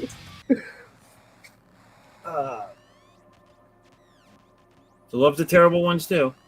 Well, that's, I watch the terrible ones get better, and the ones that keep trying and keep getting better, I promote the hell out of them. Yeah. Okay. It's the ones that stop and rest on not quite accomplished potential that bother me. So let me answer this real quick. So my tiers in this coming campaign for the basic book are going to be $12 plus shipping. Shipping is different depending on where you live. So it's $12 for the book. That gets you the book, but it also gets you any stretch goal tiers that come with it. Like if we unlock a stretch goal, you get that with it. You also, if you sign up, so there's two ways you can get exclusives too through my campaigns. One is if you sign up early and then back it. The other one is if you're new and you subscribe to my website and then back it. So what I'm going to be doing for this one is there's going to be a card, an exclusive sketch card. It'll be a print run of it. It's not going to be a one-off, but it'll only be for the people that sign up and subscribe to my website and then back it. And then you're going to get the print that I'll sign if you sign up early and then back it. So you have a chance of getting the two exclusives, any stretch goals, and the book for $12 if you buy the basic. But then there's higher tiers too. There's also going to be a metal tier in this one. The metal tiers are expensive. The metal tiers go for about $2 and change, but you get virgin covers of all the covers, in a set. So we do this. Metals are really nice. And we do this every Sunday night, so you can join in next week. We'll be dropping the link the same way. Stacy says she'll join in next week. She was on last week. It was fun. Yes. Sounds good. And Spam says, I could try to join just to draw on camera for a minute. I haven't used StreamYard before. It's simple, bro. Hit the link, and you're pretty much in. It'll just prompt you to come in, Yeah, it's really easy. I was not a fan of either movie, Stacy. Wasn't a fan of the way they did Dick Tracy with Madonna and shit, I think. That was horrible. Yeah, that was Cargo Cultist. What was the one with Robin Williams? That wasn't Hook, right? It might have been. It might have had Robin. The one with Robin Williams I liked, but only because I'm a fan of Robin Williams. I'm just saying, Dick Tracy was horrible. Dick Tracy, no good. It was horrible, and I've never been a fan of the Peter Pan story. I'm sorry, I just wasn't. Even when I was a kid, it was like Peter Pan, Tinkerbell sounds good. I was out. I was never a fan of that whole story, ever. Yeah, I'll be right back, folks. I gotta go do my scheduled check-in on Deadland. All Oh yeah, right. oh yeah. If Pops, you're not hearing anything though, they might be out by now. Pops is trying to say that he ain't no Tinkerbell. You know what I'm saying? Yeah, I mean, I never was, dude. I just never got behind it. Peter Pan even looked kind of, yeah, I just never got behind it. That wasn't something. Look, I was a kid looking for Hercules, right? That was my hero. Okay, somebody like that. I was a big mythology fan. So Hercules and Thor, those were the guys I was Yeah. like looking up to. Okay, Were you a fan of the Kevin Sorbo TV series? yeah, a little bit. Not the movies and TV. I was a reader, bro. Yeah. I was a reader. I read all the Greek mythology. I read all the Norse mythology. And then one day I saw Thor on a comic book cover, and I was like, "No shit!" And I Well, became I'm a big mythology fan yeah, of everything. Egyptian, Greeks, obviously the first, exactly. but Yeah. Norse, then Egyptian, all sorts of shit. I got a book here I want to show you. That I always, when I see a new version, I always pick it up of mythological compilations. So Yes, I picked this one I up. have a bunch of. This thing is massive. First off, look at the size of it. Oh, But the Greek myths now by that's Robert, all. by That's Robert all. Graves. But that's all with art and everything, right? No, Oh no shit! Cool. I want one of those. it's got a comic cover. This I like the inside cover, I want one of those. That looks awesome. but it's by Robert Graves. It's put out by Penguin, so it's got a You little know what? comic book in the back, little comic page back cover. I have a Some more very. characters. I have a very old copy of Grimm's Fairy Tales. A very old copy of it. And yeah, dude, old writings. They're so much different. Yeah, They're not watered down. It's like that's the way things were. They wrote shit for real. I love all the old stuff. Greek mythology, Norse mythology, all of it. Even feudal Japan. I loved it. You know what I mean? Anything that took us back and taught us something about history, I was down.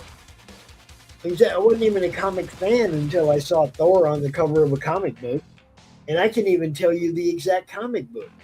It was Defenders 10, and it was Thor fighting the Hulk on the cover of the comic book. Now, I yeah, knew who the Hulk was, but I wasn't a Hulk fan. yeah.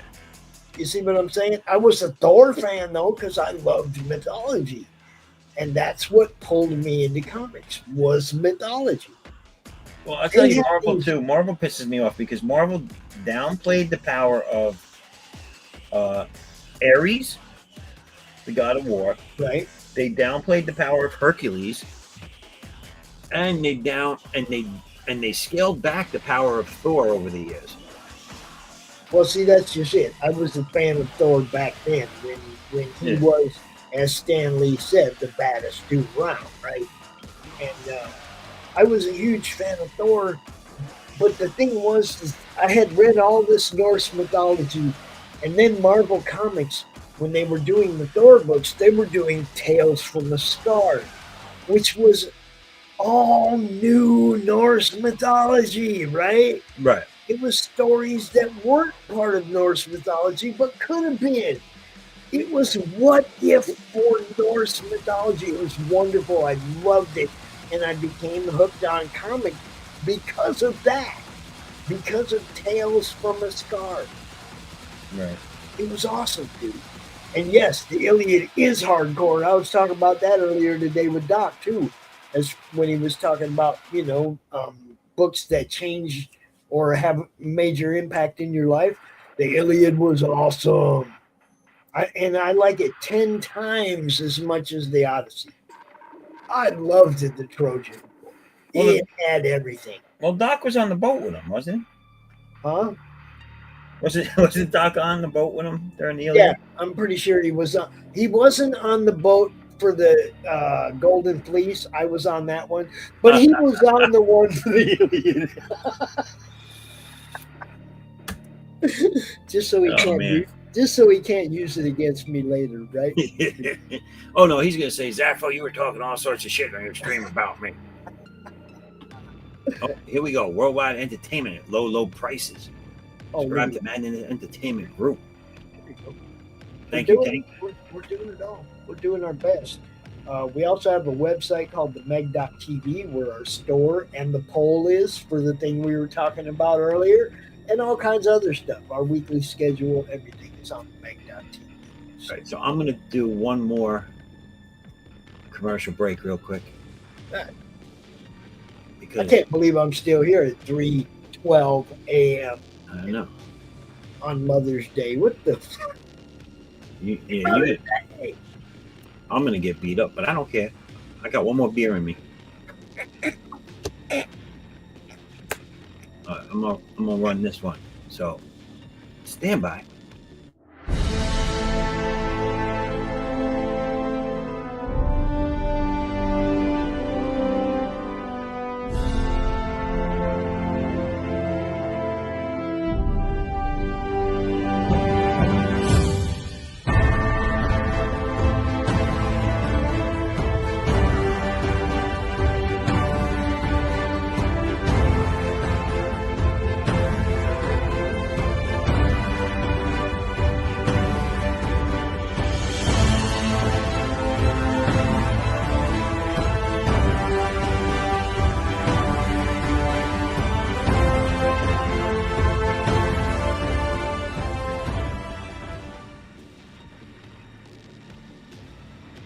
And we're back.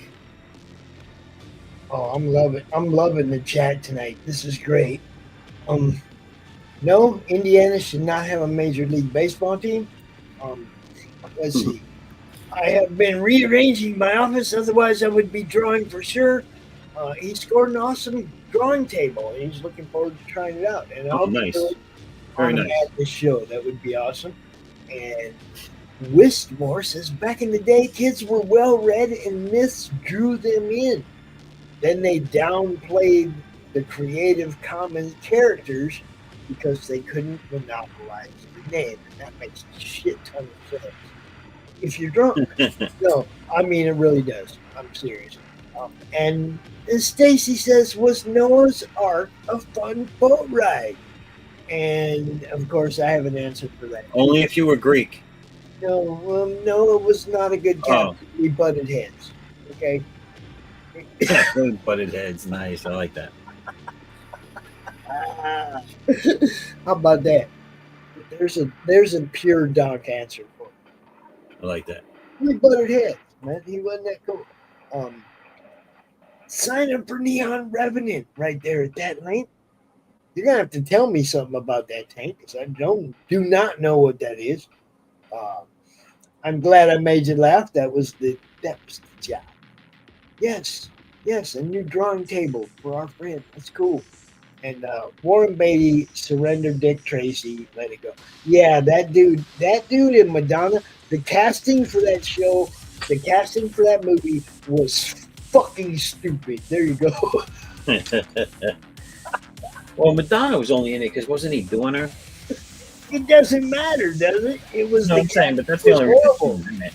It was like, no, Warren Beatty did not have the hard job, the Dick Tracy fucking hard-nosed shit, right? He wasn't the guy. Period. The casting was horrible. I didn't even watch it. I've never watched it because the casting was horrible. What can I tell you? There. I have an opinion on a movie I never watched because I knew it would suck. Was I right?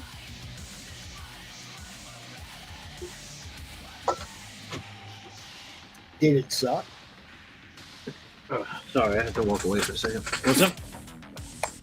I just want to know if the movie sucked. Dick Tracy? I did not like it. See? I had to say one nice thing about Dick Tracy. The colors in the cinematography were good. The yellow coat? No, well, all the colors in general. The yellow coat stood out the most, but You know what it was? It was they were utilizing the type of cinematography that Batman used Right. because they were roughly in the same time frame of cinematics or cinematography, whatever you want to call it. So there was a style that was going on around then, like very dark, but then certain colors would just pop. Yeah, there's It was cool in that respect, but that's it. like the Sin City movies. Yes, even though they came out much later, but yeah, same feel. Yeah, like I said, I'm looking at Dick Tracy, and Dick Tracy was a broken nose, hard nosed dude, and Warren Beatty did not fit. He Well, just did not fit that role. And there was no way I would have bought it, so I didn't pay to see it. Edge Punk magazine #2 on sale now. Over 200 pages. Yeah, dude, over 200 pages. What is of Edge entertainment. Punk magazine? You keep dropping these links, stuff I don't know about. Talk to me. Yeah, no, Edge Punk magazine. That is an endeavor coming out from Tacoma LLC, and it is the magazine of rebellious entertainment. It is putting the punk back in cyberpunk. As in this world, people enjoy this world that's 200 years in the future. People are enjoying what we see today. So it's got articles, comics, videos, music, all sorts of stuff going on in there. And yeah, it's over 200 pages. Quarterly magazine. And it is $20 for the digital, $30 for the physical. The physical, now I can't find my prototype copy. I've got a copy of it around here somewhere. But and my issue #2 is going to arrive really soon. They were a little late delivering this quarter because they ran into some production problems. But instead of shipping out a product, They waited and got it done right. That's right. Yeah, And I hear that. yeah, no, they do it right. And so what is it? Yeah, over 200 pages. 200 pages. Dude, it is fully interactive. So you get this, it looks like a credit card. You flip it open, it's got a USB drive on there. And they've got like, dude, you just plug it into your computer. You don't have to be connected to the net in order to enjoy it. It's fully interactive. So when you mouse over something, it changes what it's doing, and you click on it. And if you're connected to the net, it'll take you to people's storefronts, to their YouTubes, to their SoundClouds, their Spotify, whatever they've got going on. It's got articles, short stories, comic books. I think you showed me that like a few weeks back. Yeah, it's pretty dope sauce. Okay, so what is this one? Ah, yes, the Neon Revenant. That is coming out from Rock Hard Comics in association with Omniverse Incursion Entertainment. That's King Leek's story of a mother whose family, she and her family were brutally murdered by mafiosos, gunned down in broad daylight. And she comes back from the dead with superpowers to avenge. Dun dun dun. It is ultra violent. It's got your muscle mama.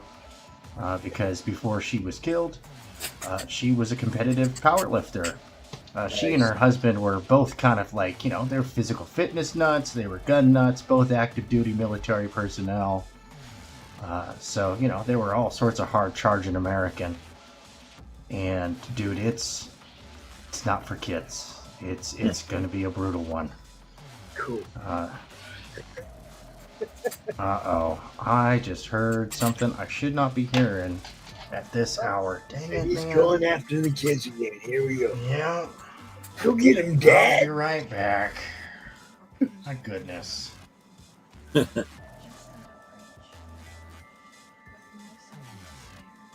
No, I did not see that championship season, and I can prove it because I have no idea what sport it's referring to. Yeah, I'm confused. My favorite sports movies are Little Big League, which is about the little kid who inherits the twins. Good movie, heartwarming, fun, funny, but it has a good message. Great movie. Okay. Um, my next favorite sports movie would probably have to be Happy Gilmore. Maybe Caddyshack. Those are both funny. I Okay. love them. Yeah, Caddyshack would be my favorite uh, sports movie. Yeah, Caddyshack was hilarious. Actually, The Longest Yard. The I like. Longest Yard was good, but then they ruined it with the remake, and Burt was in it. Well, that's the one I liked. See, and I like liked it. the first one until Burt came back and ruined the second one.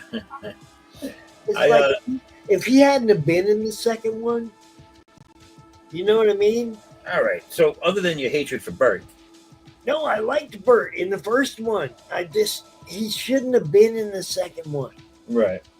That's what I'm saying. I think they were just looking for a continuity piece. face recognition, yeah, Yeah. but it's like, hold on. If you're gonna redo the movie, redo the movie. You know, it was kind of like a sequel, but not really a sequel. Movie remake, whatever. I don't know. And The Replacements was great. Replacements with Keanu was really good. Yes, Yeah, I like that. yes, and yes. Look, Little Big League is a really fun movie that didn't really get the coverage at all that it should have, because the team that it was representing was a small market baseball team. Yeah. It's about the Minnesota Twins, but it's a really fun freaking movie, man. Yeah, it's a good movie. I like it. Yeah, I love that movie. I can sit anytime I see it, I will watch it. It's good stuff. It's in that top 5 for me, where it's like if you see it on the scroll, you stop, and it doesn't matter what part of the movie you're in, you watch it till the end. It's Tombstone. It's like that to me.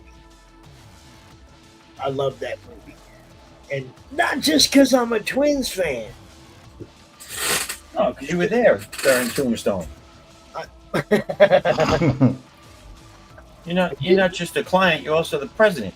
I have been there. I lived in Phoenix for 35 years. I've seen Tombstone a few times. They still do that stupid Western show. It's fun. But yeah, I mean, look, I've gone out of my way for most of my life to have as much fun as possible. And I'm still trying to be that guy. You know, that's all. I love what all you guys do in comics and art. I always have. Like I said, I've been a fan since I saw Thor and Hulk on a comic cover together. Do you know what comic cover that was? No. Defenders number 10. Wow. 1974 or something. I wasn't even friggin' born yet. You see what I'm saying? It's like, I've been a comic fan for a long time. When I first met Mike Baron, it was because people were trying to cancel Mike Baron. And I was like, this dude has given me a lifetime of entertainment. What is wrong with all you people? And I went straight to trying to promote Mike Baron as much as I could against the grain. Well, I get Mike Barron's point. He's like, you're trying to cancel me at this point in my life? That's like trying to stop the car after it went through the window. Well, right. I mean, it was dumb, but they went after Florida Man, the first one. Yeah, I like that. Okay, they went after that hard. I know. Todd Mulrooney just really killed it with the artwork, dude. He did so good. Yeah, it was great. I started introducing Mike to all the streamers that I knew and getting him on as many shows as I could and promoting him as much as I could, because I felt like I owed this dude. This dude been giving me entertainment all my life. Well, I can't wait for him to go back to Florida, man, because they left it open again. Well, I mean, Mike's got so much going on. Man, give him a minute. He'll get to it. Yeah, no, dude. I heard that from Justin Belmont that there might be Another Fox too. Yeah. another Smokes the Fox weaponized werewolf, because I was like, dude, I loved that one. That was so good. Mike is one of the best writers out there, guys. But one thing I will say is he is a better novel writer than he is comic writer. And don't beat me up over that. Dude is a really, really good novel writer. If you haven't read any of the Nexus novels or anything, get out, go do it. Just go do it. You'll see what I'm saying. Mike is a onion of a writer when it comes to novels. Layers upon layers upon layers. You have to peel back. Sometimes you'll be going back 3-4 pages and going, that was what I read. You have to peel the onion. He is an amazing freaking writer, but I don't think that comics gives him enough room for his full talent. Does that make sense? Because there just ain't enough words in the comic for Mike to let loose, right? And he's relying on the artist to cover that stuff that when he's writing a novel, he covers beautifully. I wanted to check out that Western one he did. The Pat Broderick one? Yeah. Yeah, good stuff. Hey, everything Mike does is just fucking good, guys. Look, that's what I mean. He gave me a lifetime of entertainment. And I didn't feel like I was doing anything other than giving him something back by promoting, and trying to get him seen with all of his new indie stuff. And I still do. I bust my ass for Mike because Mike is real,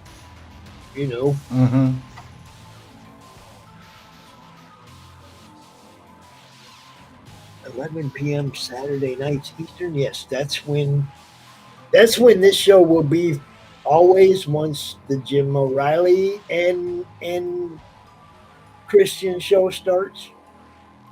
But for right now, I think at 10 or 10:30 is when Christian. Yeah, I'm gonna run at 10:30 right now. Yeah.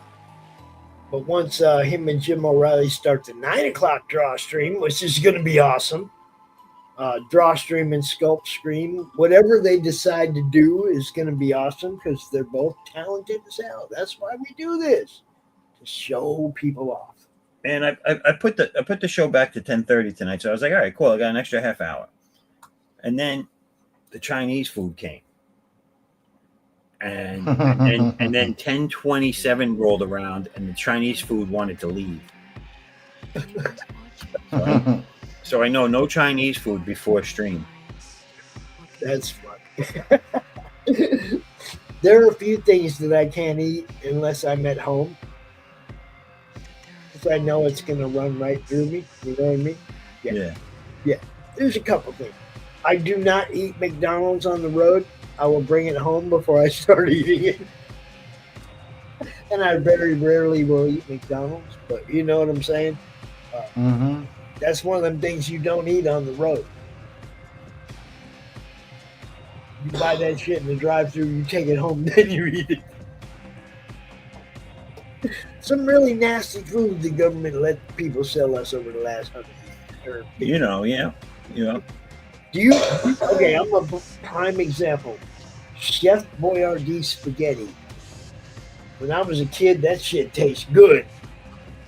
Listen, I like SpaghettiOs and the raviolis. I'm just saying, when we were kids, that stuff tastes good. It don't taste good anymore. Well, no, you're supposed to stop. There's so much crap in it now that it is not the same at all. No, it is not the same food that a lot of people have been commenting, like, why does this not taste as good as when I was a kid? I guess my taste buds are different. It's like, no, well, yes, your taste buds are different when you're a kid, but it is not the same food you ate. It is not. It's horrible. And I'm really glad that dude's jumping in there, getting rid of dyes and getting rid of all this shit. But I wondered to myself, why was it okay before? We could do nothing. Because, money. Yeah. Well, there's still money involved. Why was it okay before? Because evil motherfuckers allowed it to be okay. Because he doesn't want that money. He's evil got bootlegger money, man. Allowed it to be okay. That's why. It should have never been okay. Yeah. You know, it's bad. A lot of the stuff, coloring especially, all of it was done to be appealing, to Yeah, make you want it. Yeah. And a lot of times it appealed towards children. yeah, And they know that. They're like, oh, if the kids like it, they're going to tell their parents, get me, get me, get me. And the parents are going to cave and buy it for them, and we're going to make money and fuck their health. You know what kills me is the 80 different colors in sodas. Yeah. Yeah. And it's like the color makes no fucking difference to the flavor. Well, do you remember in the 90s, they had a whole campaign for those companies where they took the dyes out of everything? Yeah. They had the clear Pepsi, the clear Yeah. Coke. Yeah, it was great, wasn't it? And then someone turned around and said, what are you doing? Put that color back in there. Yeah. Yeah. That color's addictive. Yeah. And yeah, recipes changed to include manufacturing waste, pink slime and burger and shit. Yeah. Dude, if you're not buying your meat from a local butcher, you ain't getting all meat. I'm just saying. I also think we've gotten to a point today where all the facts about these things have come out to the public to the point where they have to kind of reel it back now. Yeah. The internet kind of ruined their game in some places, didn't it? Yeah. Look. Yeah, I agree with If you can be a whistleblower, be one. If you know something that's shitty and everybody else don't know, say something. Say something. Be that guy. Be Now, a hero. Now, I want to give a disclaimer, and mind you, I can only speak for myself, but please, if you're watching this, don't take any of this as hardcore facts, because I've been drinking. And I'm just talking what I know, mixed with a little of what I think, mixed with a little of what I read off the back of a cereal box. Yeah, canola oil used to only be used in machinery. I worked in a machine shop, and that's what they used to cool the parts being burnt, like on a lathe and whatnot. Yeah, let's digest that. Yeah. Literally. It's crazy, man. The shit that they decided that it was okay to put in your body based on what they used it for before it'll shock you. It's ridiculous. And yeah, we have been drinking, and you won't hear me talk about stuff like this pretty much unless I am. So I don't usually let loose on too much stuff like this. I do like what they're doing. I do like that they're cleaning shit up. You know, it's about time. I'm like, look, why did they put so much shit in the stuff I drank and ate as a child? Meanwhile, I'm here drinking this. You know what I'm saying? Yeah. Do you know that? Okay, look, you already said you watched Fringe. Do you remember the episode where, dude, Walter gets out and he goes shopping at the grocery store? What are we talking about? Fringe. Oh, yes. Okay, and Walter goes in the grocery store for the first time, and he's looking at the ingredients. And yes. You're fucking killing us! He starts fucking screaming. Yeah. Now I'm like, yes. Yeah. Come it took a TV show. Well, that's because he was a scientist. He knew what all that shit was. Right, and he was calling it out. He was naming the shit. And he's going, "What the hell? Why are you putting this in food?" He was blowing it up. Yeah, and there was like a young person that worked at the store there. Like, oh shit, what's wrong with this guy? Freaking out. Yeah, like this old man don't know what he's talking about. But the dude was dead on. And anybody watching that show that wasn't aware became aware that day. That show. If nobody's watched Fringe and you're watching this right now, go friggin' watch Fringe. There is so much good shit. It's a great show. Dude's got good weed. He's got LSD. But I'm just saying. The guy that plays Walter does such a good job. Yes. The guy who plays Denethor, the king of Gondor in Lord of the Rings, is Walter in this series. Okay? And that dude is a badass actor. I don't care what anybody says. Man. He kills it. Okay? from a king to a um, mentally challenged genius. Well, just in Fringe alone, when you see the other version of himself, he's a totally different person. Yeah, he's a great actor. Great actor. Great series. I loved that series. I was so bummed when it was over. I was too. I was so disappointed when they It was a good ending, though. Yeah, it was a was. good Still, I was completion like, of- why are you ending it? Why? Why? It's like these people are all young enough to do this for 5 more years. What are you doing? So- Oh, Well, you knew once you started watching the last season, you knew there was no coming back for Yeah. another season I know. It just, Because it was just, yeah, because they had already they were like, okay, this is going to be the last season, so they threw it all to the wall. You know what I'm saying? It's like, I just hate when the good stuff ends. yeah. You know, Oh, there's been so many over the years. I'm like, oh man. Uh, My first disappointment. I don't know how you guys feel about this show, but my first disappointment in life with TV shows getting canceled was when Cheers went off the air. oh yeah, that was. That was like, I loved that show. I watched that show from when I was young. Yep. You know, from the first episode, my parents, that was family time TV, all the way to the last episode we caught. Yep. Well, except for when I was grounded, I watched every episode. for me, that show was Married with Children. That was a great show too. I was Mhm. so bummed when that went off the air. It was like, oh my God, what am I going to watch now? And they followed up with that 70s show, and I was okay with that. And then they canceled that one. Well, I mean, they ruined that one. They jumped the shark before they canceled it, obviously. Yeah, I liked that show the first 4 or 5 seasons, right? it was good. It was good. You know, and then again, it's like, look, either they kill them before they should die, or they write them to death. Yeah, You know what I mean? Like that 70s show, they should have ended after 5 years, and they drew it out to death. And a show like the one we were talking about that should have Fringe, that should have got 5 more years, they killed it. Yeah. Into the Badlands on Netflix. I love that show, and they just took it into a weird direction and killed it. yeah. All First right. 2 seasons were awesome. The 3rd season was like, what the fuck are you doing? And I don't Oh, understand right. why they did that because it was getting really good ratings and reviews. Yeah, and they wrote it to death. They killed it in the 3rd season by writing. All right, I think I've reached a good point on this. I'm ready to go to inks on it. I've got enough loose sketches. Hold on. We got to see On if we this. start doing anything else. What do we got here? Yeah, so I've got Scalpel 12, Scalpel 0. and I've Is got there 0 in any the way we middle. could get that a little more focused or no? No. Uh, It's because I actually only had, it's actually really dim in here. I only have the 2 lights. all right. Yeah, so once again, you know, I need to. Hold on.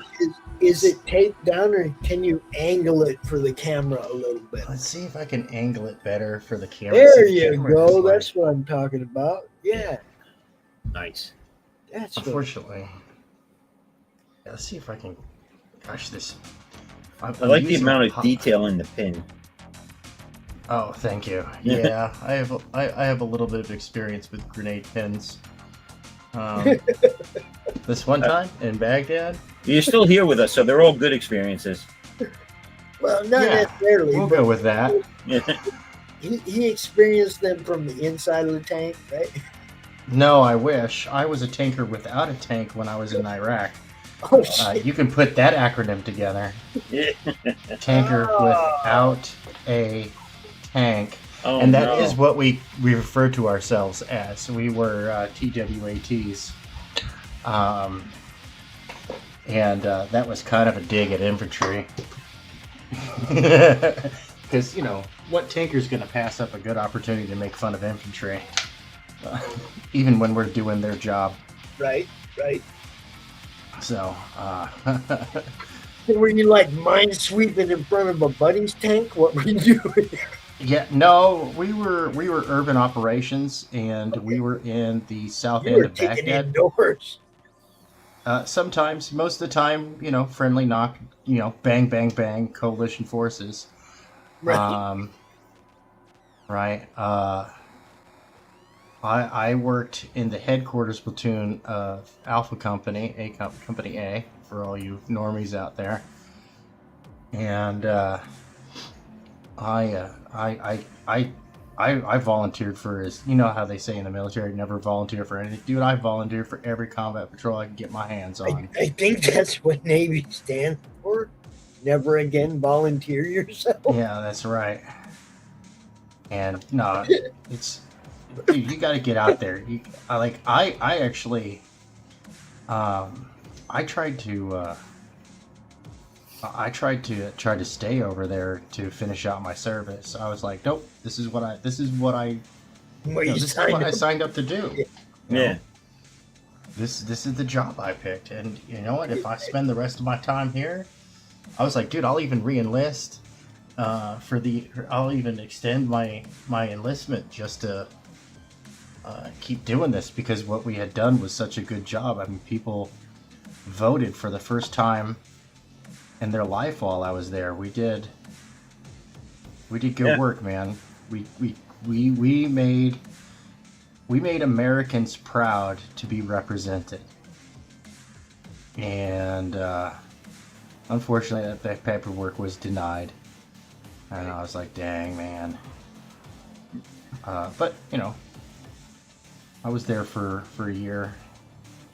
They were like, "You like this too much. You're going home." Right? No, immediately I was scheduled for a mental evaluation because I wanted to stay. Oh, really?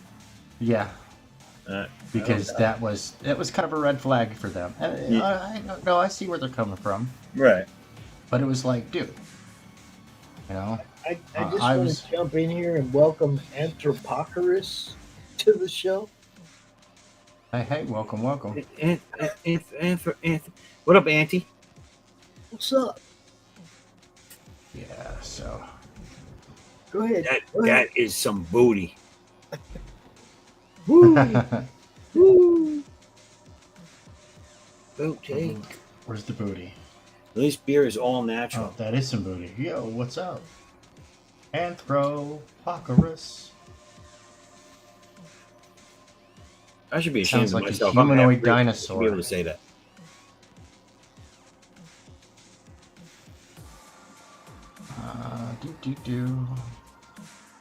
So Zero's got her round fragmentary devices, whereas 12 has the standard mill. C12 has been assigned to the U.S. Army, and she is on border patrol, essentially down at the in between the Panama and Guatemalan canals in the year 2065. In a world that we barely recognize. It is actually an alternate history, so and the timeline deviation is really noticeable in 1848. Russia does not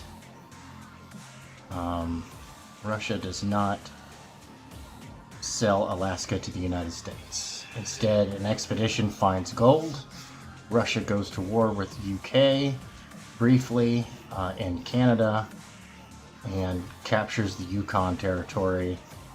It kind of changes history a little bit, but communism still arises because the czars are very disconnected from reality. They really are. There's no changing that. I mean, aren't they always? But it is Trotsky's Soviet Union, not Stalin's Soviet Union, because in this timeline, Trotsky actually has allies with a little bit of spine. And so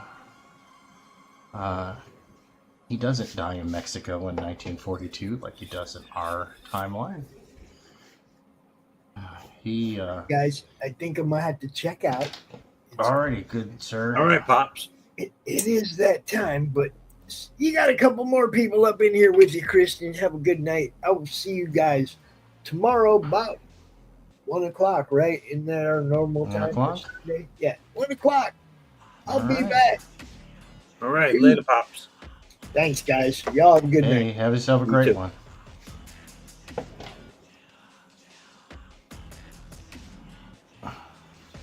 All right. Alright. Alright, it's just some framing here.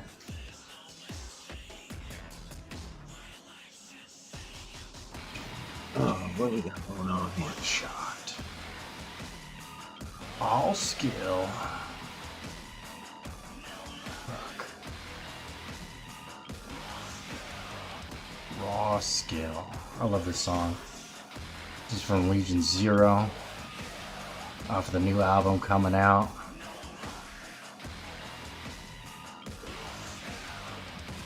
And I love it. Legion Zero has thrown his support behind the indie comics movement. He's not a big comic guy himself, Who? but in Legion Zero, Liam Legion, as he is known, he's not a big comic consumer himself. I mean, he likes nerd stuff to a degree, but he loves the entrepreneurial spirit. He is anti-establishment like we are. Some of us being more anti-establishment than others. you get assholes like me who are like, burn it down. Alright. I just had to clean that up a little bit. We're going to ink. There we go. See, I got the camera in between me and the thing. And your size, so she's got the jump boots. I like your dancing girl this evening has some nice butt cheeks. I'm just throwing that why, out thank there. you. Yeah, you know, don't spare the thickness. Thick thighs save lives. You know? But yeah, I think this composition's getting there. I'll take a photo of it, actually, and then I can share that. Yeah, man. Like your stuff is cool, and you should definitely always take like the process. You know what I'm saying? Pencils, then inks, Right. whatever. Because like as cool as the Lady Death came out, I would have loved it to see just the pencils when you were finished with the pencils. Oh yeah, I don't know if I took any pictures of the pencils. I think I asked you. I think you said no. Yeah, I don't think I did. I think I was in such a hurry that I didn't do that. What? No. I don't want to. Automatic. Go back. What are you doing? Stupid phone camera. Oh my god. Oh no. Man, I do not like any of these AI assistants. They're all garbage. Yeah. They fuck you with the cell phones. Dude, my cell phone is already like a potato. And so it doesn't need any help being slow. Okay, so see if that one came out any good. Alright. Then gosh, how do I gotta do a little dance. Alright, so you know what? Instead of doing this dance publicly here, I'm gonna go ahead and pop up. Let's go ahead and change our waifu's dance. Let's do something a little edgier. Yeah. What do you think? Something a little edgier. There we go.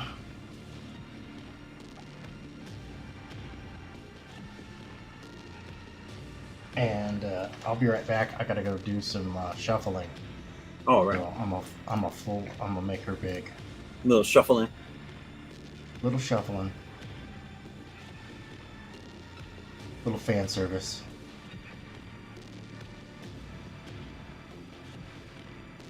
Oh shit! What did I do?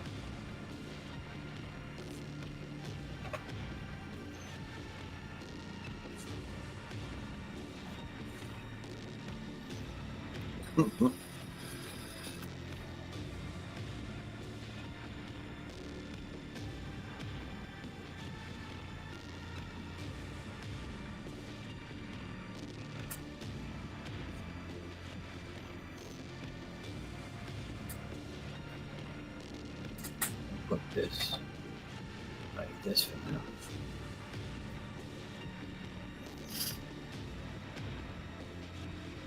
So I think I'm gonna let this go for a little while longer, and then call it a night. I might finish this panel. I have reached my my beer intake allotment for this evening. Pretty much because I don't have any more left down here. And you know, busy day. Getting a little tired now. But I want to thank Pops for coming in and joining us. But yeah. So, for anyone that doesn't know, just a reminder, I will be drawing something. Like right now, I'm actually drawing page 34 of the campaign that's going to be launching the end of this month. Half the book, more than half the book, has been colored already. So by the time the campaign's over, I should be well into lettering the book. And then once that's done, it gets formatted and sent to the printer. So there shouldn't be a long turnaround time on this one. I'm hoping to launch the third and final installment of this trilogy by the holiday season, if possible, this year. So, and like I said, if I'm going to play another ad shortly, but if you like what you see, or it's piquing your curiosity, go check out my website and subscribe for free. It's right there under my name, foresight11.com. And, you can read a little bit about my universe and my characters over there on the website as well. And, when sign up, early sign up, if you don't have the link set up anymore, but it is in the chat not too far back if you go check it out. It's for Addicts on Valkyria, early signups. It'll be on Kickstarter and Indiegogo. So, whichever is your platform of choice, go check it out over there. And it should be launching on the 31st is the date, tentatively right now, that I will be launching it on both. So yeah, keep an eye out for it. Sign up, subscribe, all the good stuff. And also my YouTube channel. Go subscribe over there as well. I can use the viewership.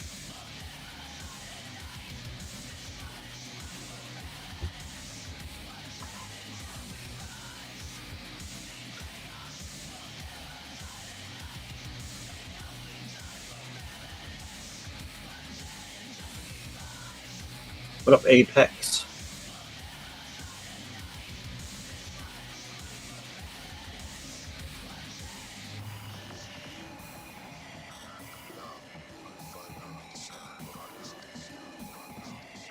Yeah, but at least the cell phone you could shut off. You know what I'm saying?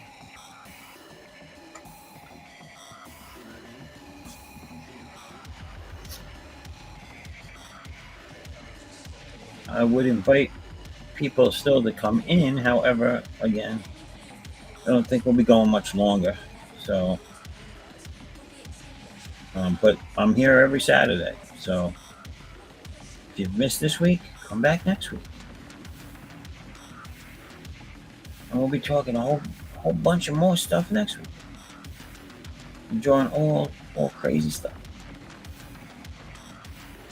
I will hopefully next week. Hopefully, I'll be starting the pencils on book 3 of Addicts, which will be the one that would launch hopefully around the holiday season.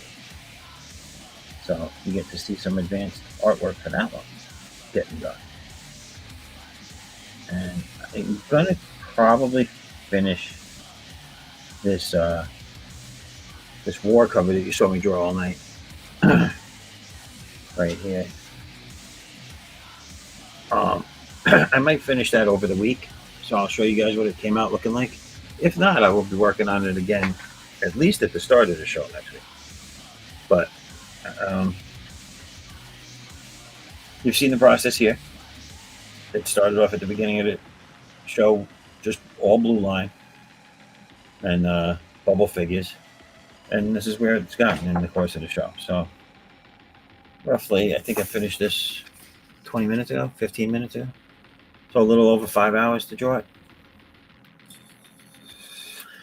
Now comes the rendering, which should take less time, but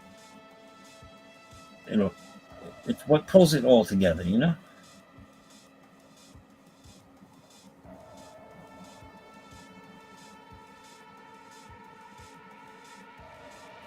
I just realized something, and maybe it's because I've been drinking and it's late, but doesn't the lines on this guy's butt look like a little panda's face?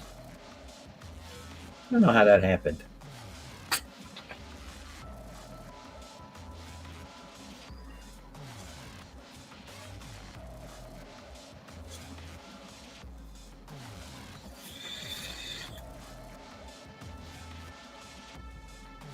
So that's what we do here. We draw panda butts,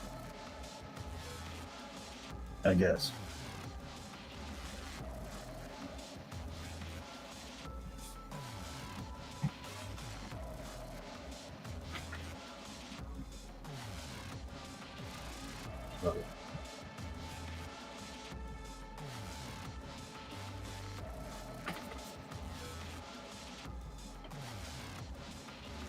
So who we drawing here? Is this a character of yours, Paco?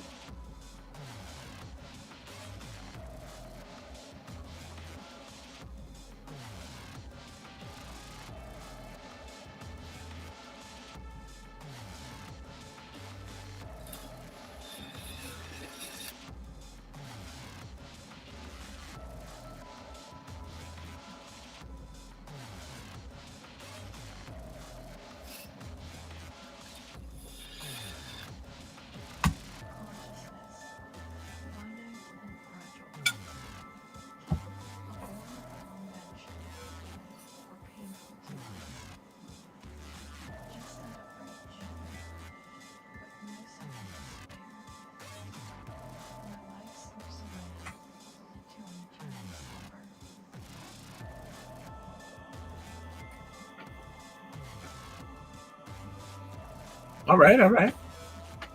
It's looking cool.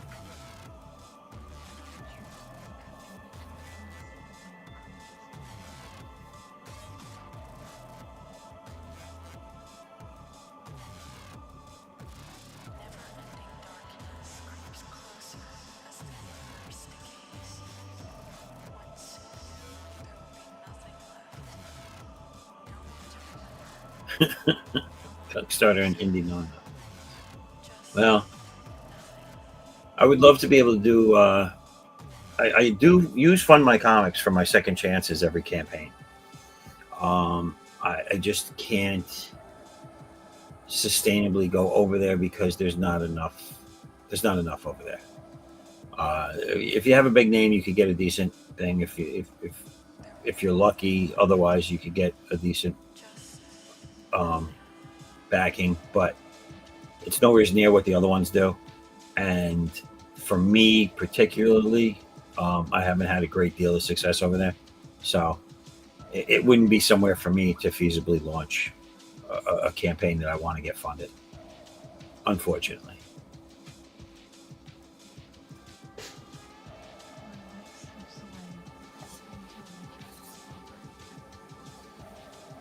All right, I'm back. All right.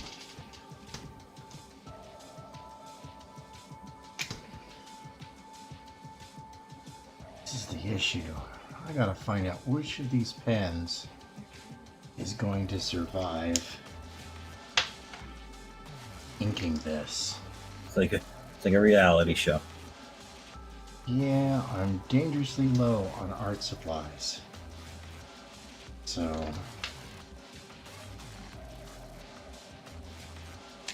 I don't want to, like, while I was working on the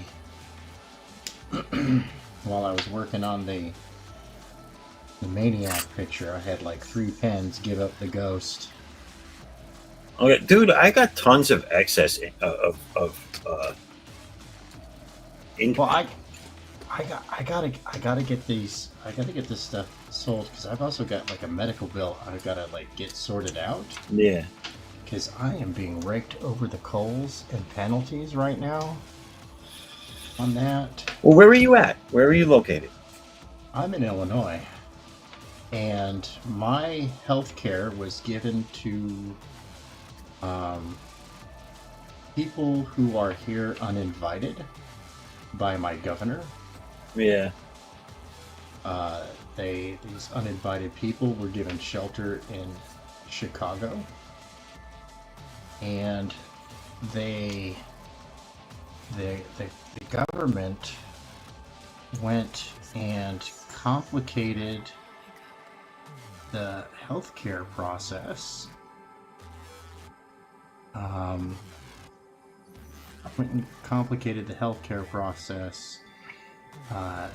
And really put the brakes on people getting an expeditious response to their paperwork submitted.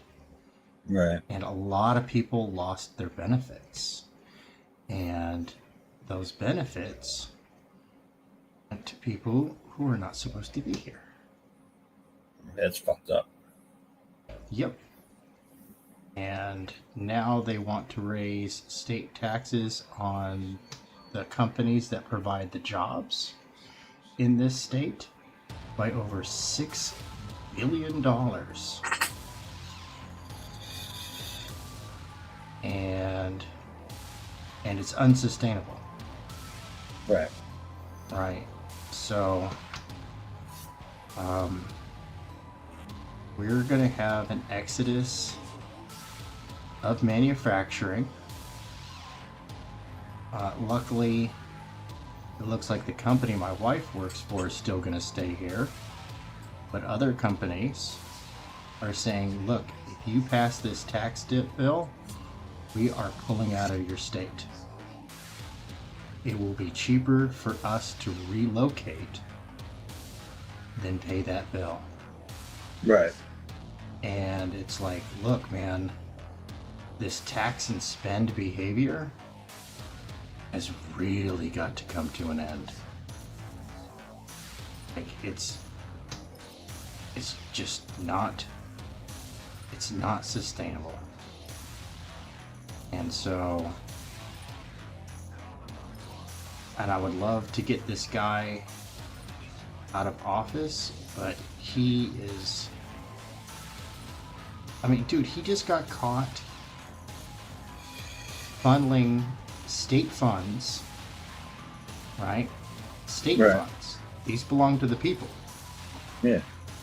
To Minnesota Democratic elections. To pay for advertisements and other things. And it's not good, dude. Not good. It's got to stop. It's got to stop.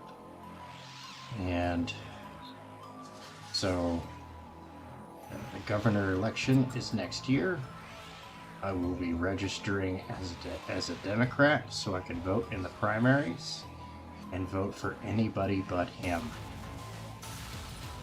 I don't care. Yeah. Take my chances with a brand new crook.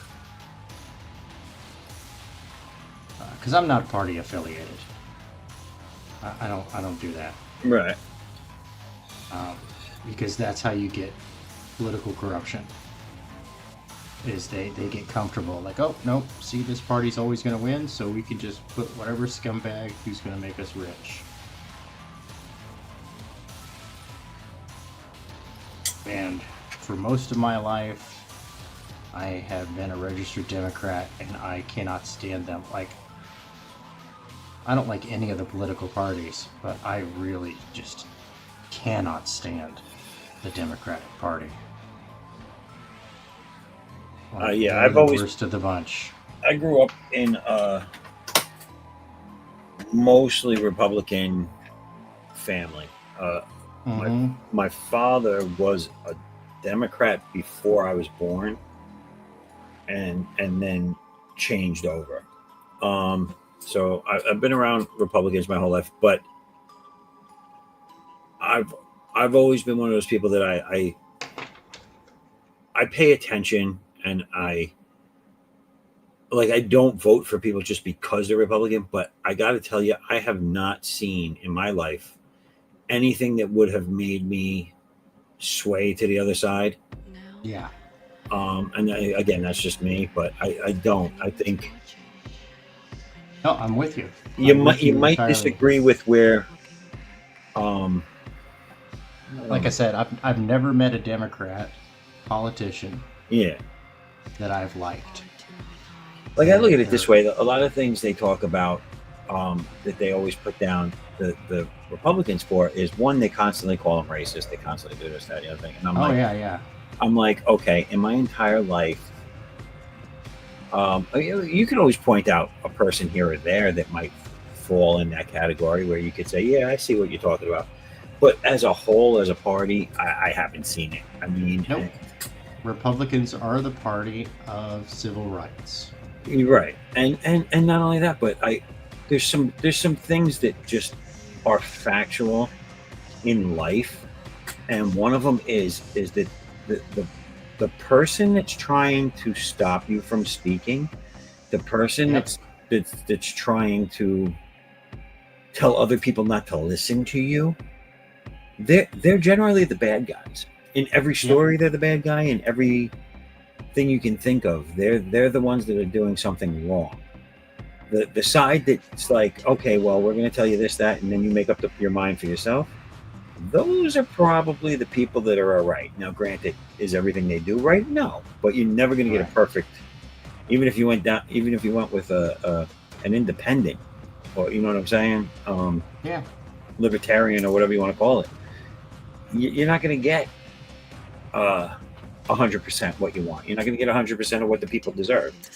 So you got to take the good with the bad, but you got to go for the lesser of two evils. And even though there is a third party, right now, that party will never accumulate enough votes to get No, themselves in. not with our voting system. This first past the poll.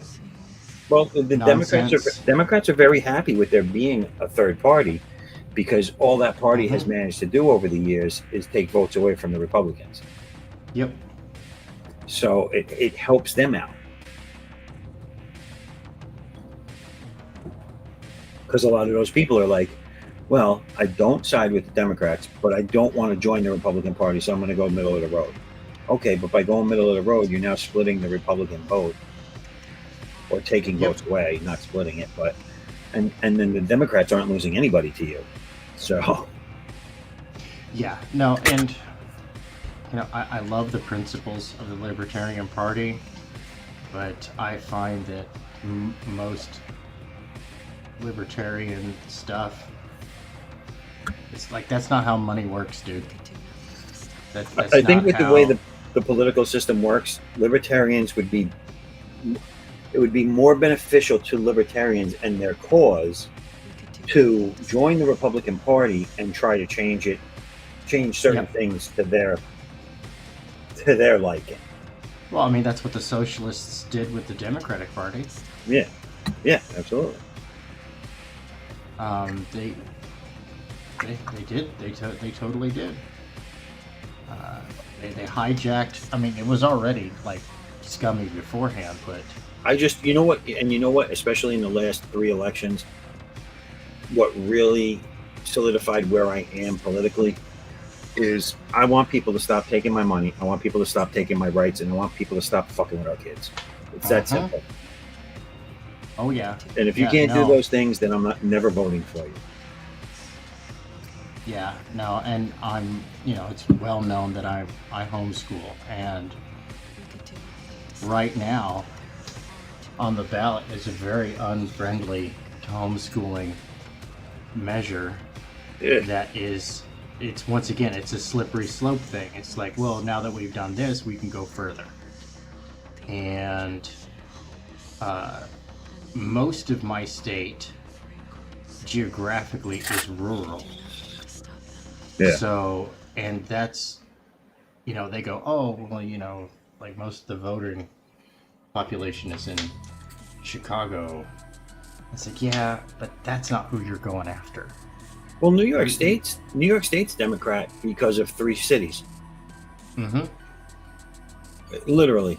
It's, 2, actually. Albany and the 5 boroughs, which is, Yeah. the 2 major population points in the state.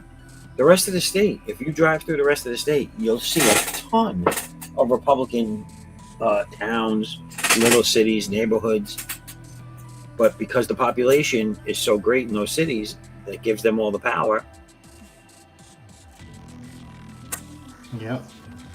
Do you know why people in New York are afraid to die? Are afraid to what? Afraid to die. Why? Because New Jersey's the light at the end of their tunnel. Oh, no. It's definitely the stench at the end of the tunnel. Yeah. All right, guys, I'm going to take a quick break here. I'm going to Alrighty. run one of my ads one more time, and then we'll wrap things up. But give me a minute. Do this. That's not what I want.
That was perfectly timed. That was beautifully timed. I've mastered the bathroom run in time for my ads. There you go. People underestimate the value of a timely bathroom run. I'm When it telling comes you. to streaming. So let's go and run through you guys real quick.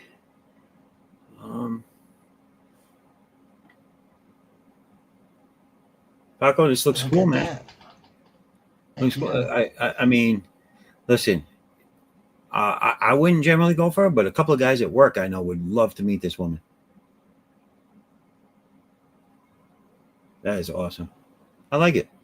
Oh yeah, I was gonna pull that up real quick. That reminds me. What's that? The photo I took. Dropped it in a back room. That way I could steal it from myself. Nope, that's not what I want to do. We wanted to open image in new tab. Copy the image and then open it in Clip Studio. Do from clipboard. Change to boop. Oh, nice. And actually see. Yeah, that came out really. That's coming out really nice. I like that. Thank you. Yeah, so this is, you can see that it's a terrible potato camera, but I mean, I'm always and forever only going to ever have one criticism on a piece like this is that the boobs are nowhere near as big enough. yeah, they're we can take a look at the armor here, and it does. That's a lot of stuff. We can zoom in some of this stuff. Oops, nope, nope, that's not what I wanted. Yeah. Control Z. There we go. And we can see that the armor does squish them. Yeah. But yeah, that's just to keep a little bit of realism here. That's cool. His So body armor does that. did you draw this over a model? Like, did you trace or over a model on a light box or something to get this? No. Well, what I did was I did an underlined sketch Oh, I got you. of the person, which this figure up here in this corner is Yeah. basically that sketch. And then I Was went this and done drew all digitally? this. Yeah, Okay, I got it. I did all this digitally, so that way I could easily have, and I keep stressing this to people when you're going on art shows, man, make sure you got stuff like this, like turnarounds, character studies, Yeah, like give people stuff to work with. yeah, I do none of that. Yeah, no, do no hardly turnaround. anybody does. I, But I basically have to give them a book or a story that I wrote because you'll eventually see them from all sides. But as a turnaround, I don't. I did a few turnarounds. I bought I don't know if you're familiar with the book that Andy Smith put out with the blue lines of different size characters and stuff. And he did them in like a turnaround, the front and the back. Nice. So I took a bunch of those and did my character designs on them so you could get a front and back, but I didn't do all of them. Word. And nope, there we go. That's the right one. So yeah, and this is where I'm at. I just started laying down some lines. I'm gonna start inking this. Oh, very puppy cool. up. And then already it's getting smeared. Look at that. Should be. Yeah. Damn. Okay. So we got that. This is the life. That's Yeah, the I life know. right there. That's why I wear this. Right. That's why I wear that. And I have, I'm so bad that I have 5 of them and I wash them because every once in a while Smart. I'll see smudges and I'm like, oh, that one's dirty. But and let me embiggenate myself here. So what we have done tonight, this evening, Look at that, morning. man. That's coming out great. is all the line work for the war cover. Now, if you can see the way I do it, so I had the blue lines down, so I know what the structure is, and then I can go in and I bubble out the black parts. Right. Still all just straight lines. There's no shading in this whatsoever. And now what I'll do is I'll go back in and I'll fill in those bubble sections that are supposed to be black, and then I like it because it takes shape right before your eyes when you do it that way. Right. Because the blacks being dropped where they are and knowing where they drop them just gives it the shape and the roundness and the depth. And I like it. I mean,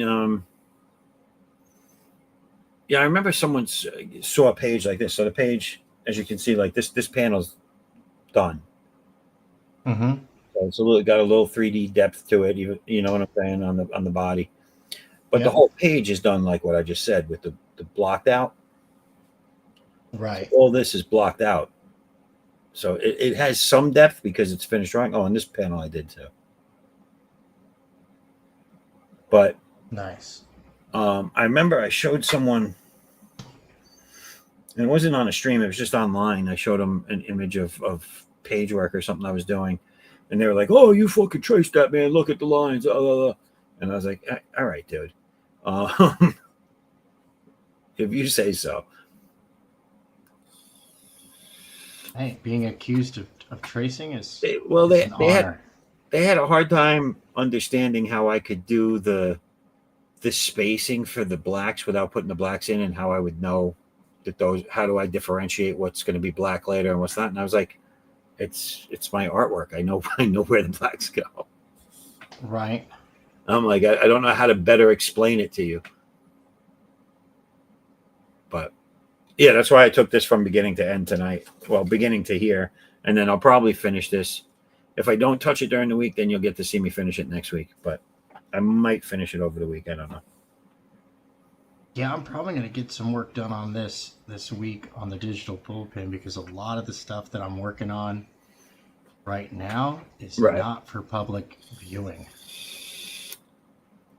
Yeah. And so I can't share it. And some of it, I don't want to share it because I'm like, no, you're going to see it in the story. Right. So it'll be there. It'll be there in the story, you know. And so I'm working. That's why I'm like, okay, I'll start working on some promo pieces for Edge Punk magazine for the ad. So get that. Well, everybody, right here is the Indiegogo, the sign up. Go check it out. The link is in the chat. It's up a little higher. I don't know if there's a way I can do it again, but it's late and I'm not going to try and figure it out. But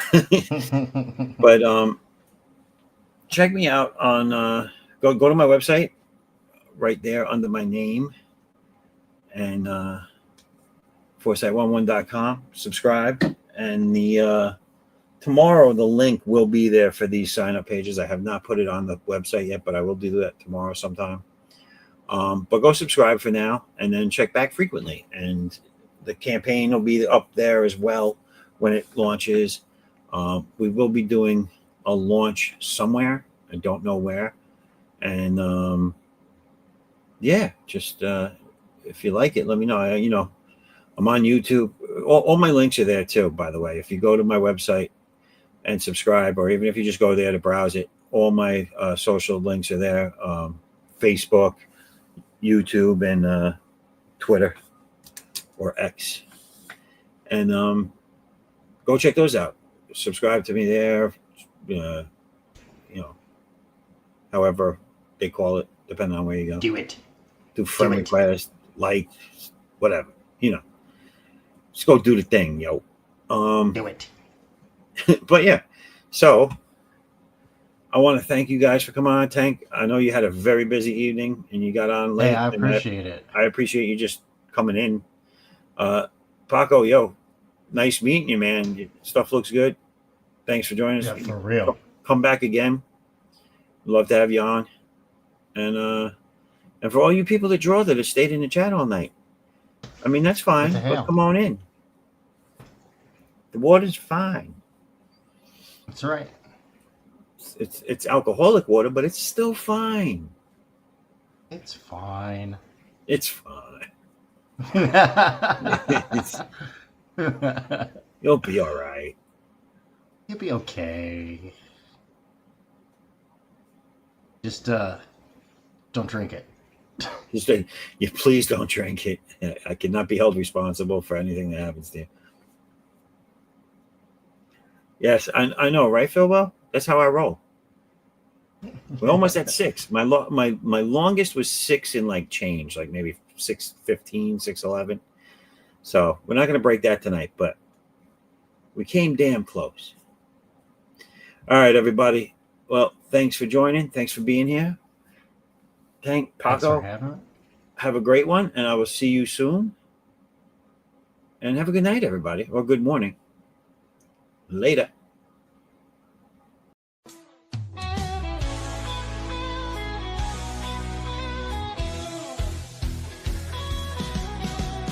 Click on the tube and feel the vibe.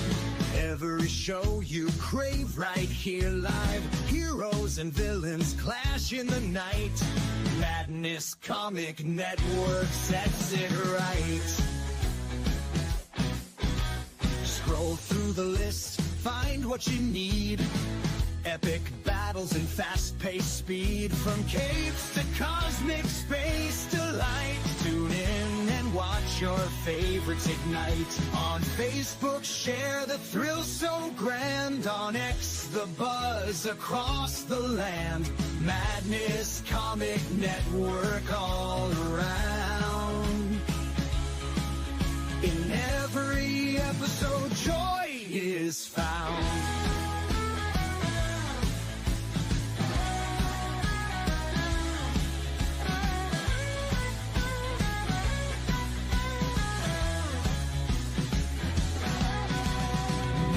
Uploads, they never end. Superheroes and their friends. Catch every twist and every turn. Madness Comic, you will yearn. Stay up to date with every twist. Madness Comic, don't miss a gist. From laughter to tears, every mood. Madness Comic sets the groove.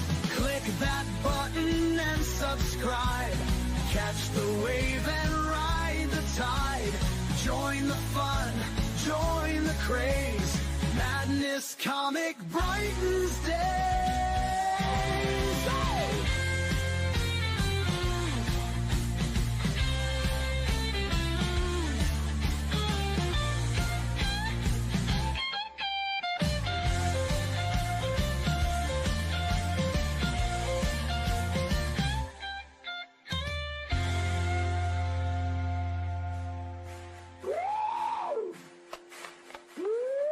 New uploads, they never end. Superheroes and their friends. Catch every twist and every turn. Madness Comic, you will yearn. Stay up to date with every twist. Madness Comic, don't miss a gist. From laughter to tears, every mood. Madness Comic sets the groove. Click that button and subscribe. Catch the wave and ride the tide. Join the fun, join the craze. Madness Comic brightens day.